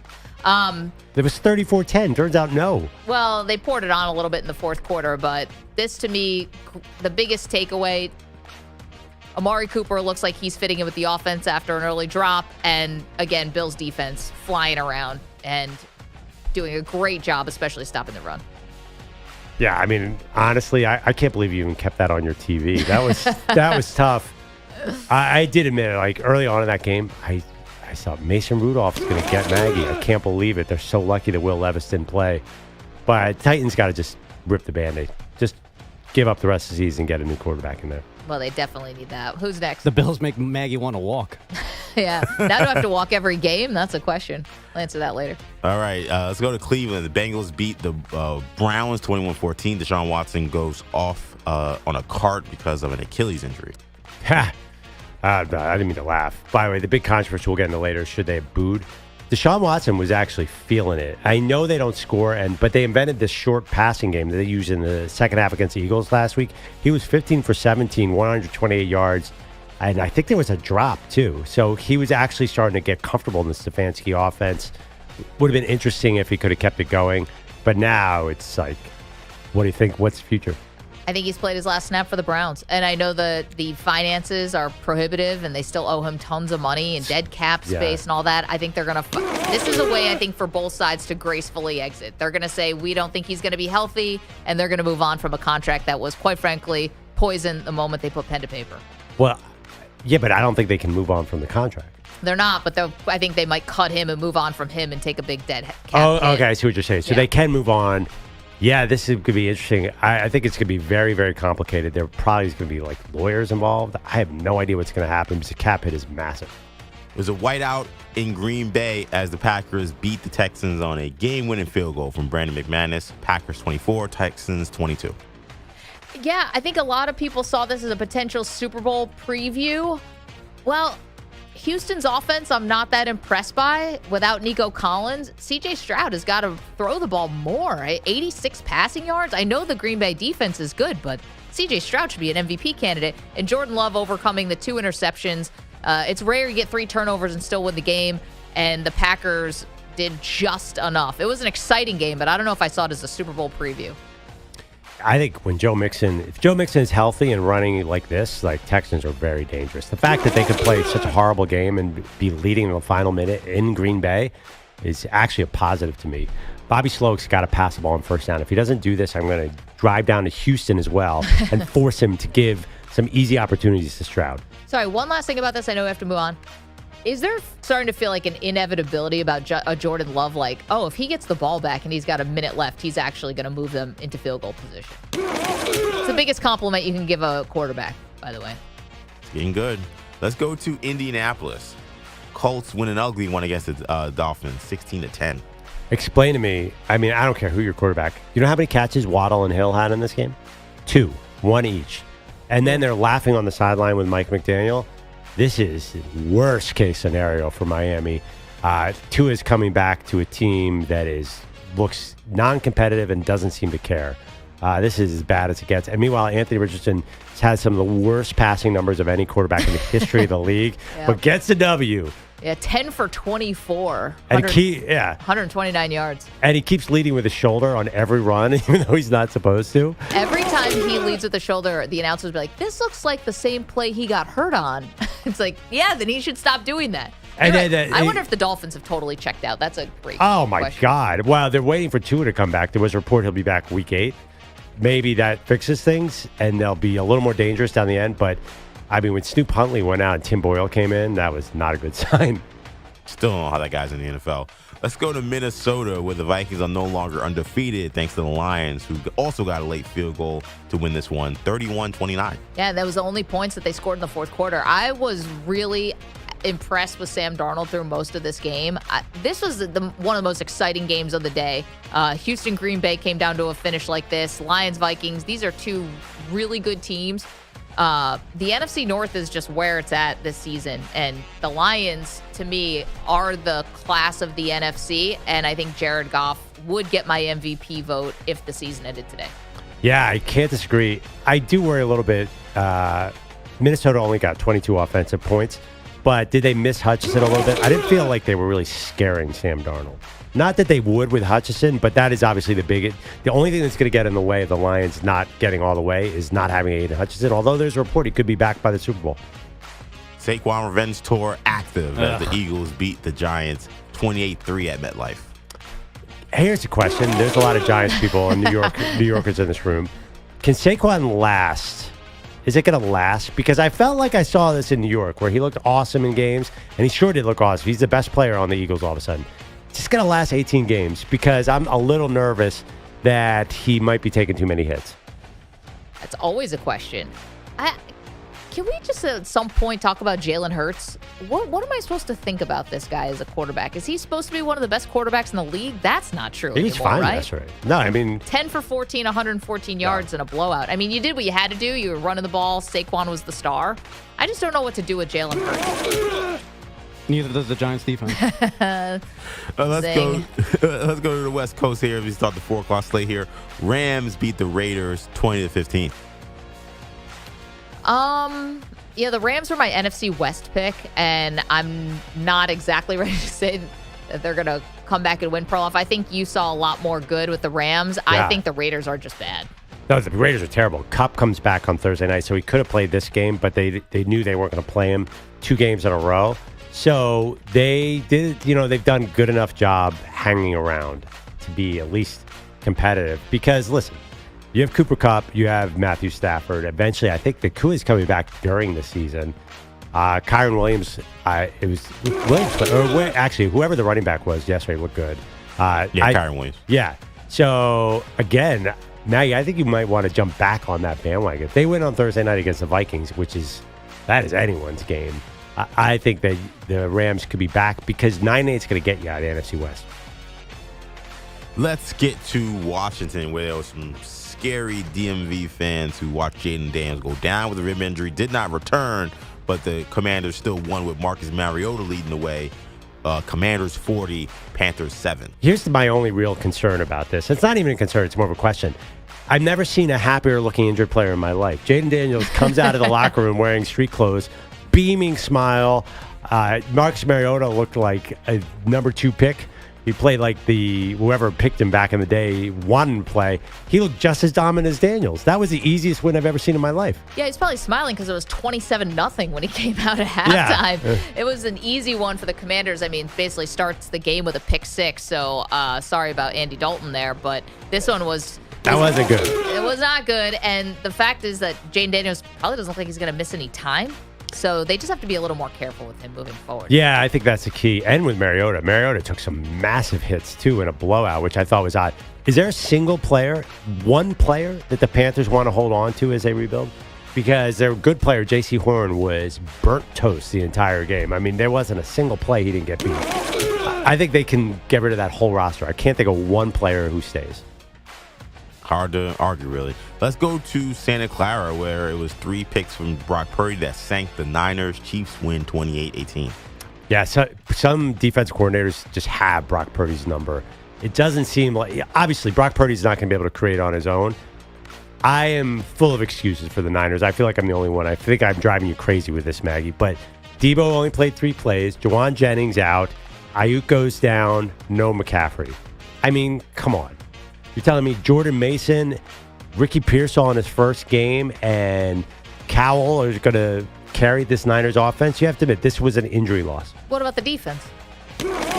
Defense at least shut down. They did a pretty good job against the run, and they totally shut down the pass game. I was mad at the defense for letting Mahomes run down the sideline like that. I feel like 5 years ago they would have blasted him into the moon. Yeah. The defense was okay. It didn't really concern me. I walk away with the offense worried about the fact that Purdy just didn't know where to go with the ball. We asked you on X, will the 49ers make the playoffs? 52% say yes, 48% say no, razor thin. You can go to @Maggie and Pearl and vote if you want to. See my poll, by the way? What's your poll? Are the Lions the most likable team in the league? 71% said yes. I voted in that one. Yeah, get on board, Maggie. Why can't you embrace the Lionness? They are amazing. I swear to God, I'm not a lunatic. I do embrace the Lions. You think they're all nice guys, and I think they would disagree with that assessment. I don't know what it says. Absolutely not. That is a team right now. That is a team that has each other's back, and they are just like it's a team in the best sense of the word. I think that's Dan Campbell. Dan Campbell, like for all the tough guy stuff and that funny commercial, like he clearly loves his players. Oh, I'm not saying he doesn't, but you think this is a bunch of nice guys, and I'm sure they probably are decent guys and good guys, but I don't think they're killers. Welcome to Applebee's. All right, maybe not that commercial. I'll never see it coming. I think it's not about being killers or not killers. There's humility there. Like Jahmyr Gibbs got up after the game and like almost started crying. He's like, you guys have just put me in a position to be great. I believe that. Like they really like kind of like look to the right and say, I'm here because of you. This Perfect. is a great, great team. You make it seem like they're the only team that does that. Pretty much. I don't think so. Doesn't matter if you have one ass cheek and 3 toes. I will beat your ass. Why do you think they won that poll so much? Because what do you think it is? Well, because I think people like the Lions were known forever as being lovable losers. And I think people like that they've turned it around. Name another team that has that kind of energy. Maybe the Texans? I can't even think of, not really. There's nobody, everybody else has some form of drama. You never hear that with the Lions.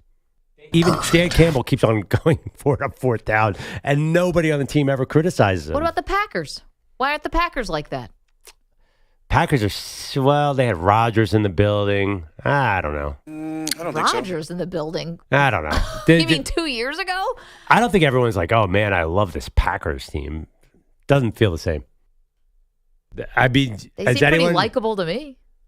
I don't know. Love's fun. You don't think Seattle's playing for each other? Nah, definitely not. They're just, again, I don't know if it's perception or whatever. It just feels like this team has this almost college football like feel to them. You don't think the Baltimore Ravens are playing for the guy next to him? They are, and John Harbaugh is actually kind of similar to Dan Campbell in that respect. I just think the Ravens are the Ravens, right? Yeah. Like they're this great organization. They've won for They're favorites. 25 Yeah. years. Like, this feels like, hey, we're the team that did the right thing and played the right way, and we're for each other, and that actually makes us better. Now, whether that's true or not, they could just have the best players, and they might. But that's the vibe they give off, and for whatever reason, it feels authentic. Yeah, I mean, also, too, the Ravens have been favorites for years now. So you mentioned earlier, the fact that they've never won before helps their likability. There's a different kind of energy. Yeah. Okay, so we have another poll question out here. At Maggie and Pearl on X. If you tell a secret to a married person, do you expect they will tell their spouse? 93% say yes. I knew I was up to something on this one. Perloff, you say that you don't automatically assume that the person will tell their spouse a secret. All those secrets you've been telling married people, they're out there now, man. There's a guy code where I think there's a guy code. Well, who do you think's voting on this poll? Not a bunch of chicks. I just think that Girl, you got it. If you know that a guy is doing something he shouldn't be doing, you do not tell your wife. That's what I think. I would not. Like, she doesn't need to know that because it just makes you look suspicious. Like, why just say, oh, I don't know what Harry's doing out there on that business trip? Like, why would you say that? What is the point? Well, I think there's also a difference between some guy goes to Vegas or some business trip and does something, but if someone's like having an affair, that's different. Ooh, see, I still wouldn't. I never had this situation, to be totally honest, but I'm not sure I would tell my wife.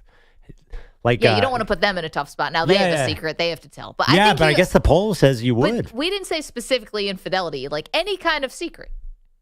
Yeah, I mean, all the other stuff, sure. Like, so-and-so had a boob job or whatever. Yeah, I wouldn't tell my wife that.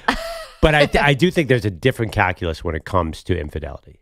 I think you got to keep that quiet, no? Like, why would you want to bring that smoke onto yourself?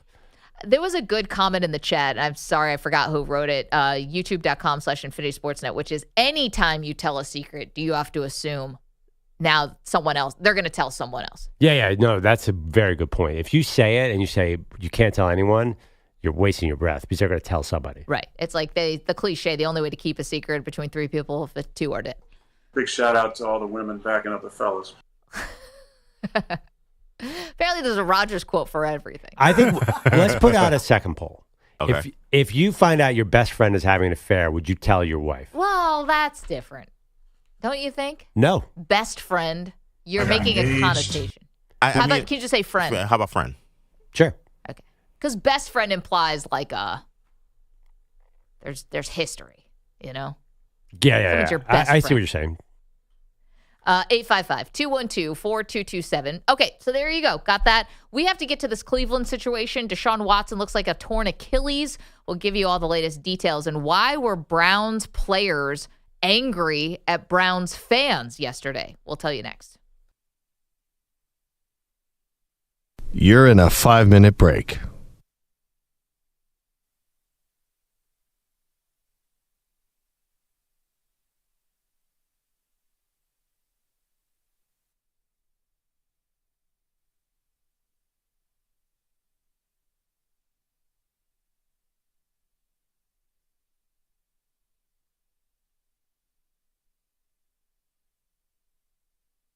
Four minutes, 30 seconds remaining.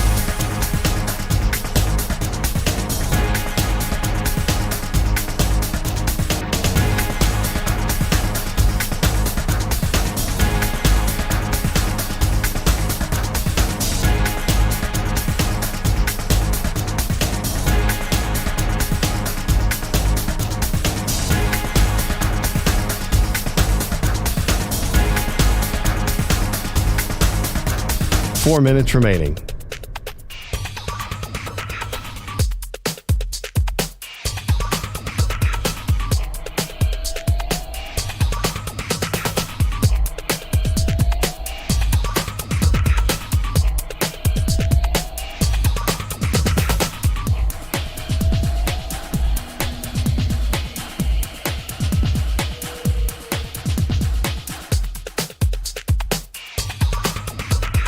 3 minutes, 30 seconds remaining.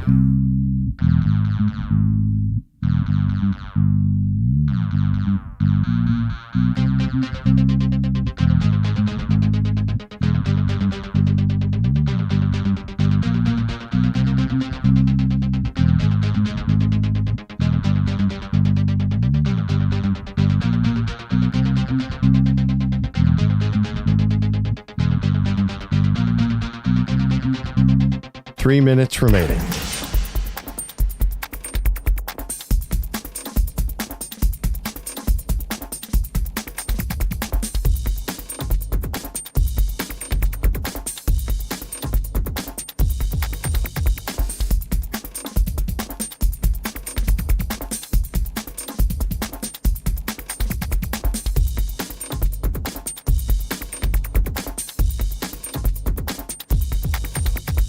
Two minutes, 30 seconds remaining.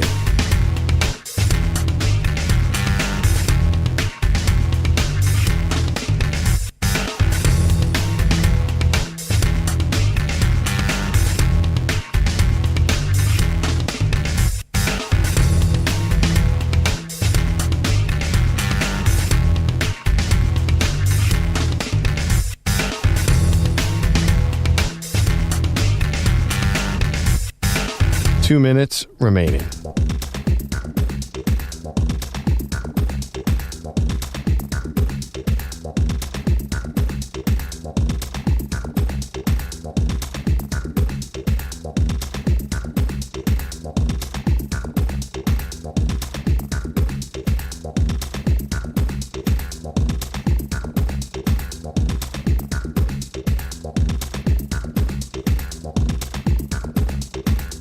One minute, 30 seconds remaining.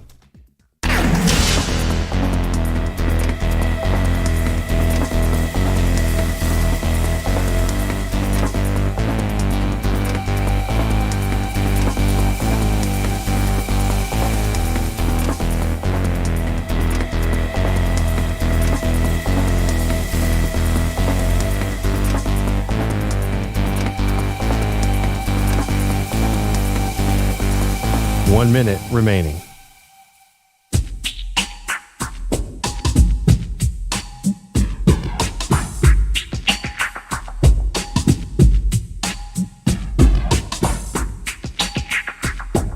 Forty-five seconds remaining.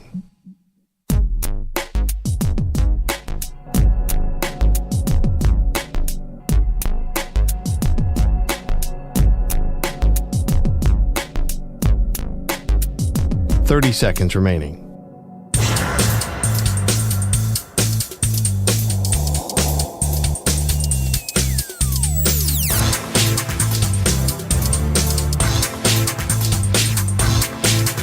Fifteen seconds.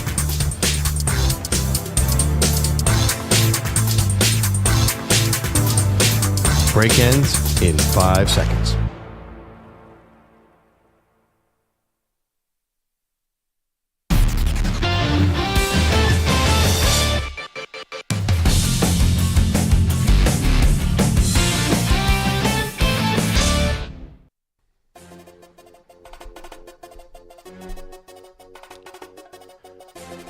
Welcome back, Maggie and Perloff. You know, a lot of people when Deshaun Watson got hurt on Sunday said karma. Obviously, I think a lot of people are still upset. They feel like he never got the punishment he deserved for all the allegations of sexual assault. There's so many different levels of this. We haven't gotten confirmed that it's a torn Achilles, but you saw, did you watch the slow-mo of the video? It was a classic Achilles tear. My reaction was, wow, might be an out for the Browns. He was actually playing pretty well against the Bengals. He had moments this year where it's like, okay, he's learning Kevin Stefanski's offense. Maybe they'll figure this out. Now it feels like they're just at ground zero. They're going to part from him, and they're going to go to a rookie next year, which is probably the way they should go anyway. He's not working there, and he's definitely not working for them. The question is booing him.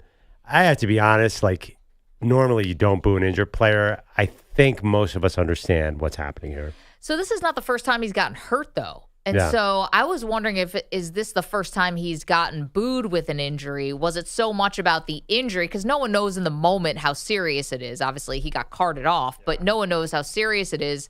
But was it the booing more just like a total frustration? Because, Yeah. again, it's not the first time he's been hurt. He's been But hurt has he every been season. hurt like that, though, where he got hurt? I remember there was sort of an in-between injury that he left for last year. Besides, no, I think it's a frustration. They thought this was the year finally we're going to have Deshaun Watson at quarterback. Right. And it didn't happen. Yeah, so what I think was the toughest part of this, I think from the outside, was, all right, if you have a problem with fans booing Deshaun Watson when he's hurt, totally understand it. Could that be, looked at as being classless or what have you?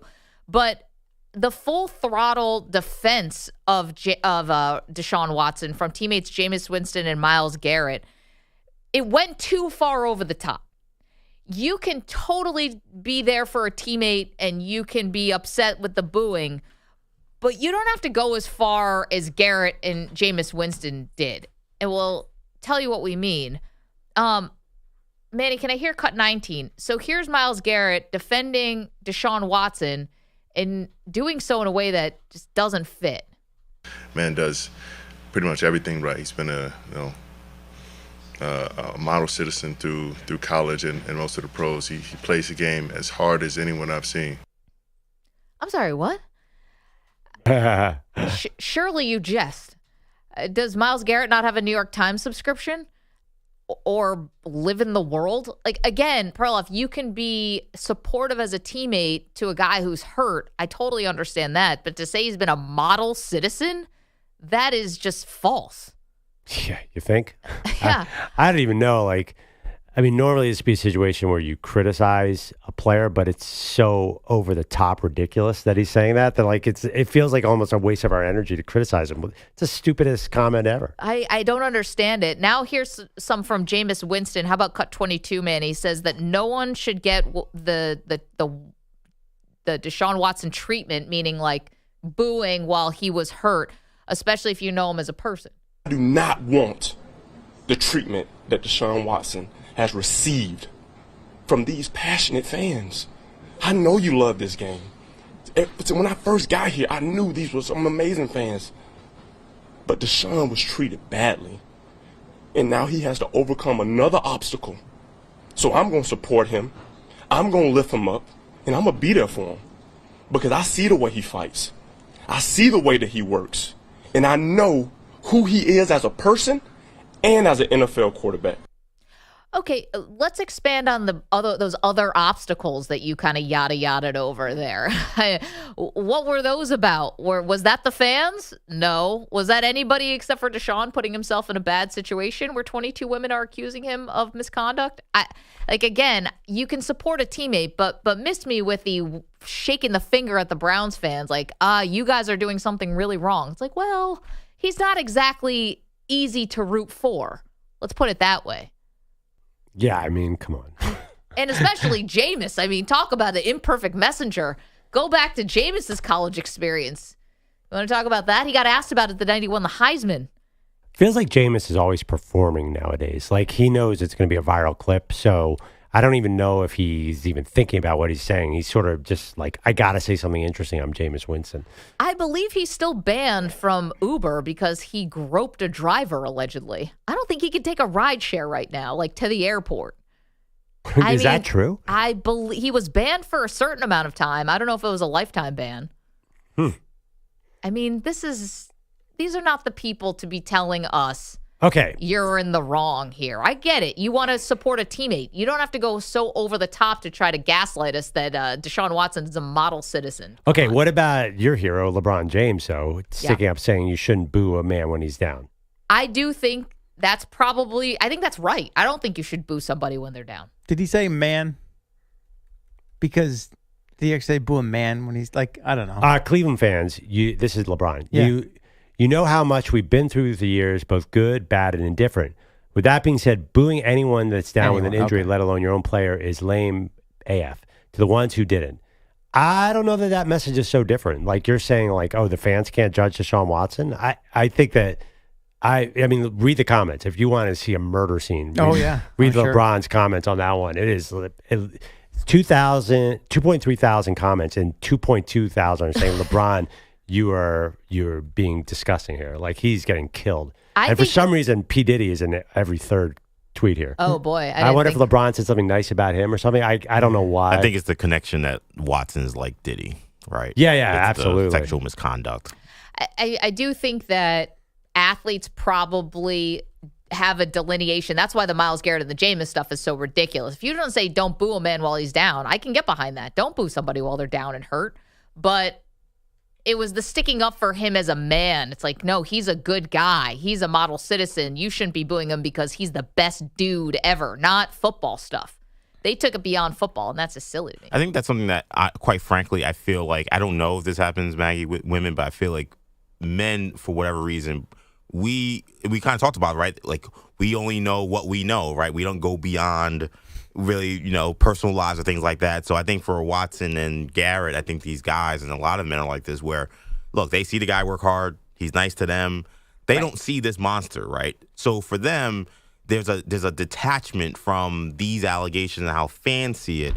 And the fact that they're so tone deaf is no excuse for it. Like, they should know, because like you said, you could just pull up an article and know why people dislike Deshaun Watson. But I think they see him and they're like, there's no way he did those things, or maybe those people are lying or whatever. I just know this guy to be a good guy, and therefore he shouldn't deserve this treatment. What the problem, though, is that unfortunately, too many of these incidents where people are harmed, particularly women are harmed, there seems to be just a gloss over of that. Well, whatever.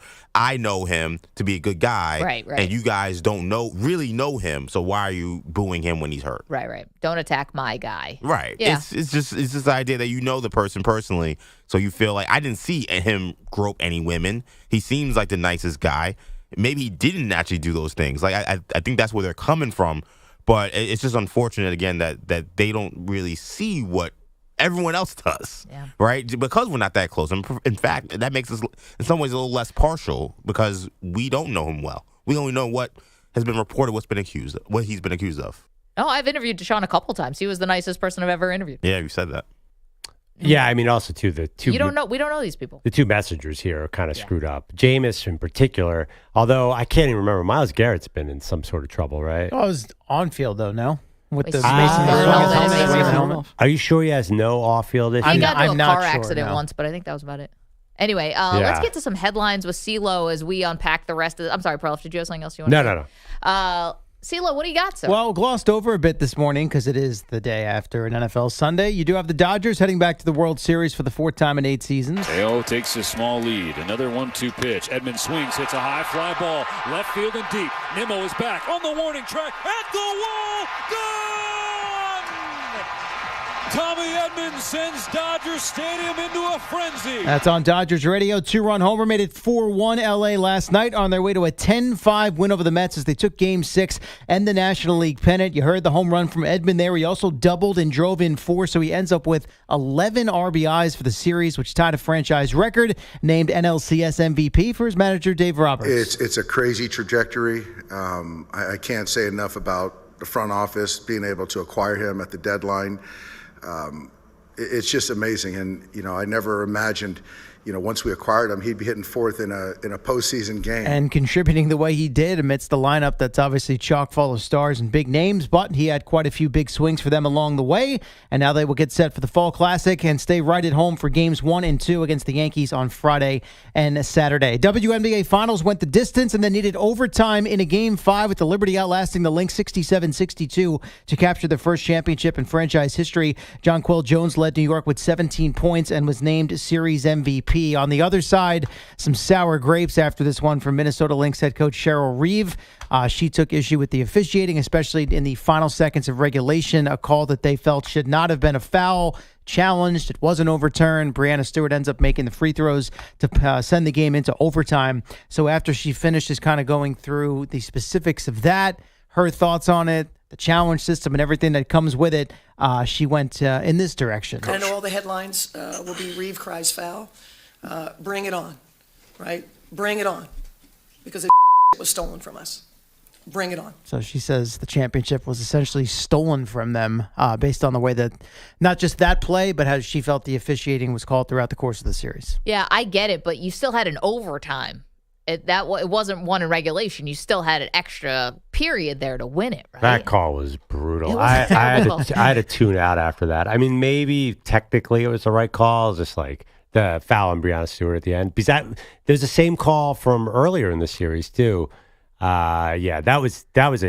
They were exhausted. Both teams were just trying to gut it to the end there. It was quite a fight, and no doubt about it. I just don't want to hear that you got a game stolen from you when you lost to a team that shot 2 for 23 from 3. Like, I'm sorry. Well, they shot 3 for 19. Yeah, you didn't play well. You didn't play well enough. You had a double-digit lead, and the other team didn't make a three-pointer until deep in the fourth quarter. Miss me, Cheryl Reed, with we got this thing stolen from us. Give me a break. You lost, okay? You lost. That happens. It's tough. There are tough calls both ways. They got some very favorable calls in Minnesota. That's basketball. But this idea that the game got stolen from you, you had a whole period to play in overtime. You made 3 threes the whole game.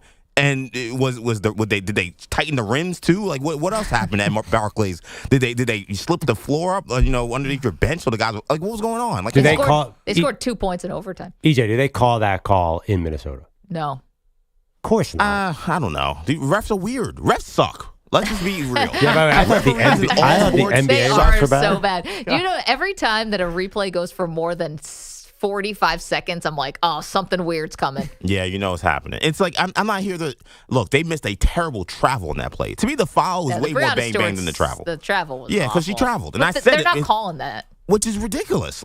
She grabs the ball and takes, like a running back, 3 steps into the lane before she dribbles. Can I ask a WNBA question? Sorry. Yeah. Is ball movement been banned by the commissioner? Like you're not allowed to have a play that's not one-on-one? What the heck? That series was so... I think fatigue. I saw so many players grabbing their... when you grab your thighs when you're exhausted toward the end, because that series was so close. You just knew every game was going down to the last 30 seconds. Or you grab the shorts so you can either further lean into it instead of having to hold yourself up against your thighs. It was just... I kept tuning in and out. I'm like, well, I'll just tune in the end because this is going to be a 2-point game with 2 minutes left. Didn't we all know that? Yeah, you were right. And every lead, it's like the NBA in that sense. It's like, oh, they had a 22-point lead that got erased. But this way, they didn't do it with threes, which was different. I mean, it was just pure, it was a fist fight. I mean, the game was just, and that's where I think they see the free throw differential and they say, well, where were our free throws? Again, I would argue, I think the Liberty were more aggressive. I think that's the only reason why they won this game was they were harder on the glass. They just played more physical because they definitely did not outshoot Minnesota at all. I mean, Sabrina was like 1 for 18, I think 1 for 19 she finished. 25 free throw attempts to 8. I mean, I think the game was a coin flip at the end. I'm not sure there's a reason they won or lost because that last 10 seconds easily could have gone the Lynx's way. And honestly, I was amazed that Breonna Stewart hit those free throws. Yeah, she didn't miss the free throws this whole time. CeeLo, thank you. New York, you finally get your championship. Everyone was rooting Ticker for tape you. parade right around the corner. Better. Do you think they'll do that before the World Yankees? Well, I mean, we're not assuming the Yankees win, but does that ticker tape parade happen before the World Series ends? Oh, it's got to because the World Series doesn't start until Friday. I know that, but I'm just wondering, are they going to potentially put on 2 ticker tape parades here in New York City in a span of a couple of weeks? Yeah. That used to happen. Yeah, used to being the operative word there. Lots changed. Lots changed since we've been winning championships here in New York. It's not exactly title town. You're going to save costs by doing the Yankees Liberty? That's crazy. I don't know. I'm very curious to see how that plays out if the Yankees end up winning as well. Are you saying a joint ticker tape parade? That's what CeeLo say. That's no. Save money. It's like, well, we got the cops out there. Might as well. No, not a joint. Roll down the Liberty right after. Not a joint parade. I'm just curious, if they're gonna. How do I say this without coming off in the wrong way? I'm just curious if they're gonna just full blown do that. Oh, are they gonna mute it? Be a little more muted for the women? Like the timing, are they going to do this in the next couple of days before the World Series starts, while the World Series happening? So you got games 3, 4, and 5 here in New York, Monday, Tuesday, Wednesday. Don't they have to do it this week? What kind of championship parade is 2 weeks later? I'm very curious to see how that's going to play out. They do a ticket tape parade for the women's soccer team. They did it, and they went to the Canyon of Heroes. I think that's the last one we had, wasn't it? It was the U.S. women's soccer. Yeah, U.S. women. Yes. Yeah. So no, Gotham FC, I thought. Didn't they get one? Gotham FC also won. They got a ticker tape parade? I don't know if they got a parade. I wasn't there. It was probably, that was close to the pandemic too, wasn't it? Yeah, the Lakers never got one, right? So I would just do it Wednesday or Thursday. Dude, this World Series isn't over for 2.5 weeks. Here's a question. Are we going? They definitely have a time window. I will definitely be fixated on how that plays out. I'll leave it at that. Are we going? Going where? To the parade. I barely go to a Philadelphia team winning a parade, let alone a New York team winning a parade. No way. All right. Well, are you going to go? Are you a Liberty fan? Thinking about it. 855-212-4227. Okay, lots more to do. CeeLo, thank you very much. Coming up, there was one story in college football that we cannot ignore. We'll get to it next. Refs suck. You're in a 5-minute break.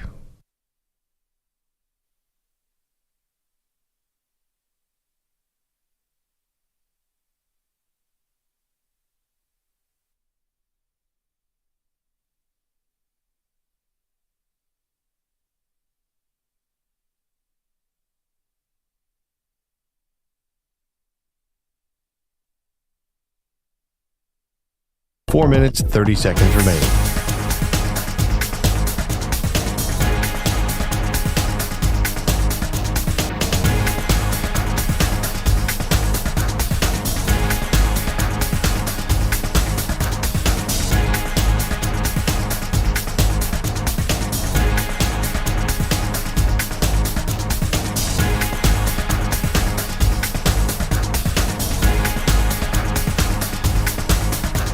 Four minutes remaining.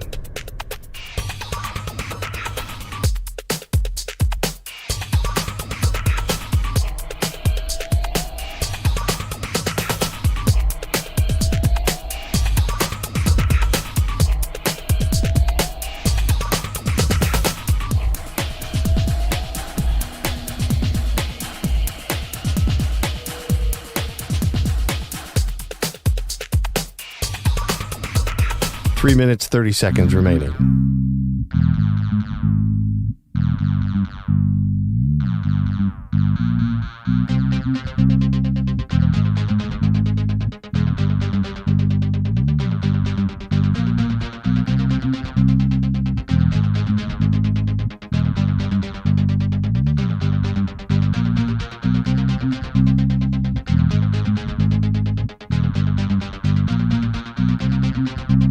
Three minutes remaining.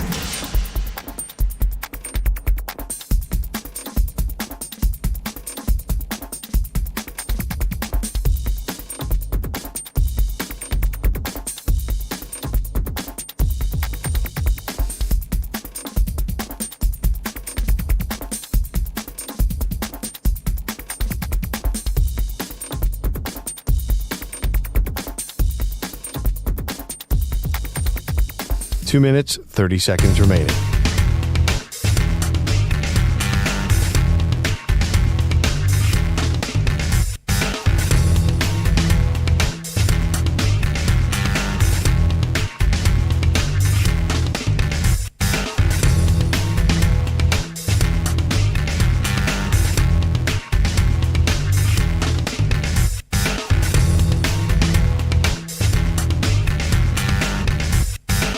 Two minutes remaining.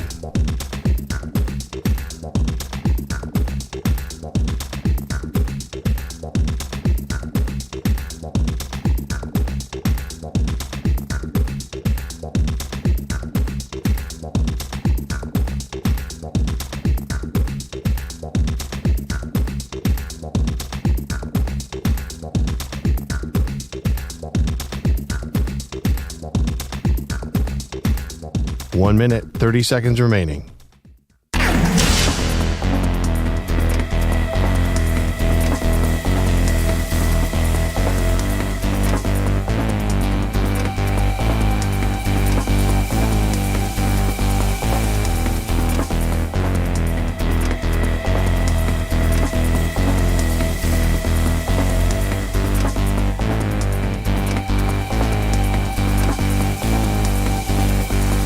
One minute remaining.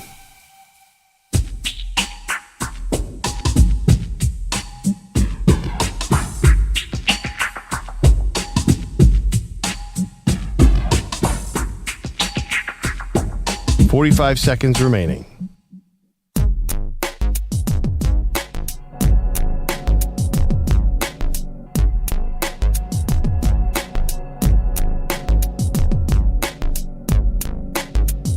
.30 seconds remaining.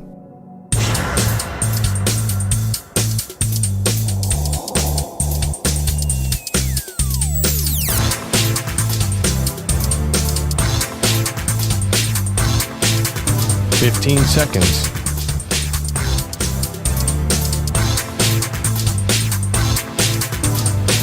Break ends in 5 seconds.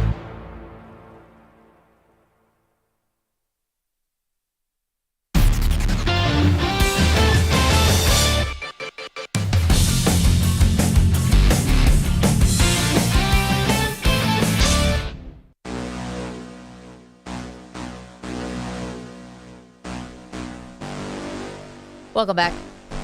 Maggie, great, Andrew Perloff. We really got to take a second, Perloff, because we haven't done it yet, to just give a big shout out to the service academies and the football programs for Army and Navy. Both ranked now. This is one of the great stories in college football. Not just that they're ranked. Have you seen their offenses?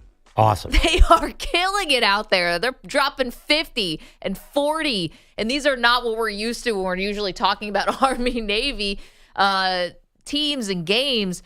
It's usually a little bit more of a slower, I want to say more antiquated kind of offense. Yeah. That is not the case right now. They are exciting to watch. And this could be a really fun and unique season for both Army and Navy. Yeah, so obviously the two big games are Notre Dame this week for Navy, but it's in Navy, and then Army has to go to Notre Dame. If they both beat Notre Dame, I'm telling you, Maggie, there is a chance. There's a chance we could have both of them in the playoffs because all of a sudden, like, they're having trouble getting to 12. I know that you think there would be only one group of 5 team, but if they both beat Notre Dame and face each other in the AAC final, then who knows? It'd be insane. But wouldn't that be incredible to have both Army and Navy advance? Because remember, the Army-Navy game happens after the announcement of the Final Four. So that's irrelevant. The conference title game is relevant. It's just an unbelievable story. And it's funny because usually, not that we need another reason to tune into the Army-Navy game. It's its own thing. It's a great day for sports fans. It's a fun day for our country. The symbolism of the unity of both of the service academies is great, and it's a fierce rivalry, which is super fun. But to have it be more meaningful in terms of the college football playoff standings, not just the whole pomp and circumstance of it, is fantastic. I love that the stakes couldn't be higher because these are two great institutions that legitimately want to beat the crap out of each other and then obviously come together in a really symbolic way. But that's my question about this Army-Navy game, because will it be important? Like, if the game is going to be played after the conference championship game and after the college football playoff, like, whoever wins, aren't you just resting guys for the Army-Navy game? Can you do that? This is one of the greatest rivalries ever. I don't think you can rest people. You just beat them the week before. I know, but it's like you're going to have, presidential candidates involved, and you have all the Joint Chiefs of Staff. You can't mail it in. They'll be there the week before. If I was one of those teams, I would absolutely rest my guys. There's no way if I just beat Army that I'm going to, or Navy, whoever, that I'm going to play them again the next week or 2 weeks from now. I'll tell you what, if people in our service academy are resting, taking load management, I think we have to reconsider who's defending our country. Well, I don't know about that. I think they're the last two teams that would ever do load management. You can't be all that you can be, except for if you've already played Navy once and then you can sit out. I mean, it's an exhibition game. It becomes that. It means so much more. We know that. Yeah. But they're playing the week before. Is it? No, December. It's 2 weeks before, right? 2 weeks before. So, like, what about that factor? Like, I think it's because of everything that it means. To Manny's point, if you're two teams that cannot rest your starters, it's the service. Well, maybe academy. not rest your starters, but I don't know. You got to be smart. I'll give you this. If Ohio State and Michigan were playing each other back to back, what do you think happens? That's the number one criticism of the Big 12 is the 12-team playoff is that Ohio State, Michigan means less than it ever did before.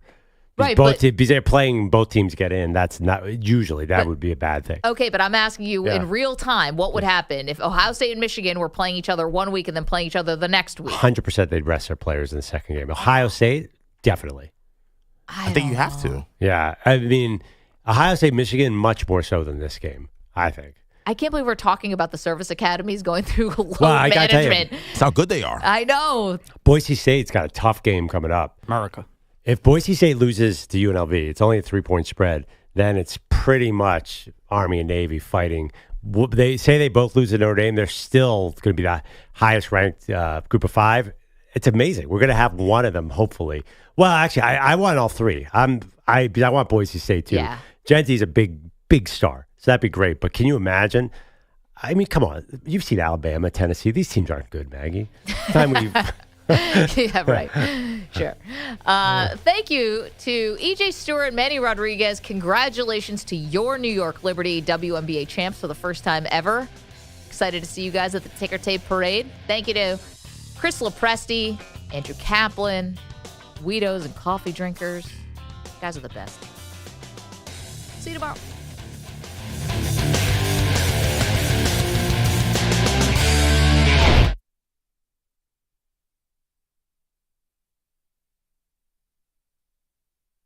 You're in a 5-minute break.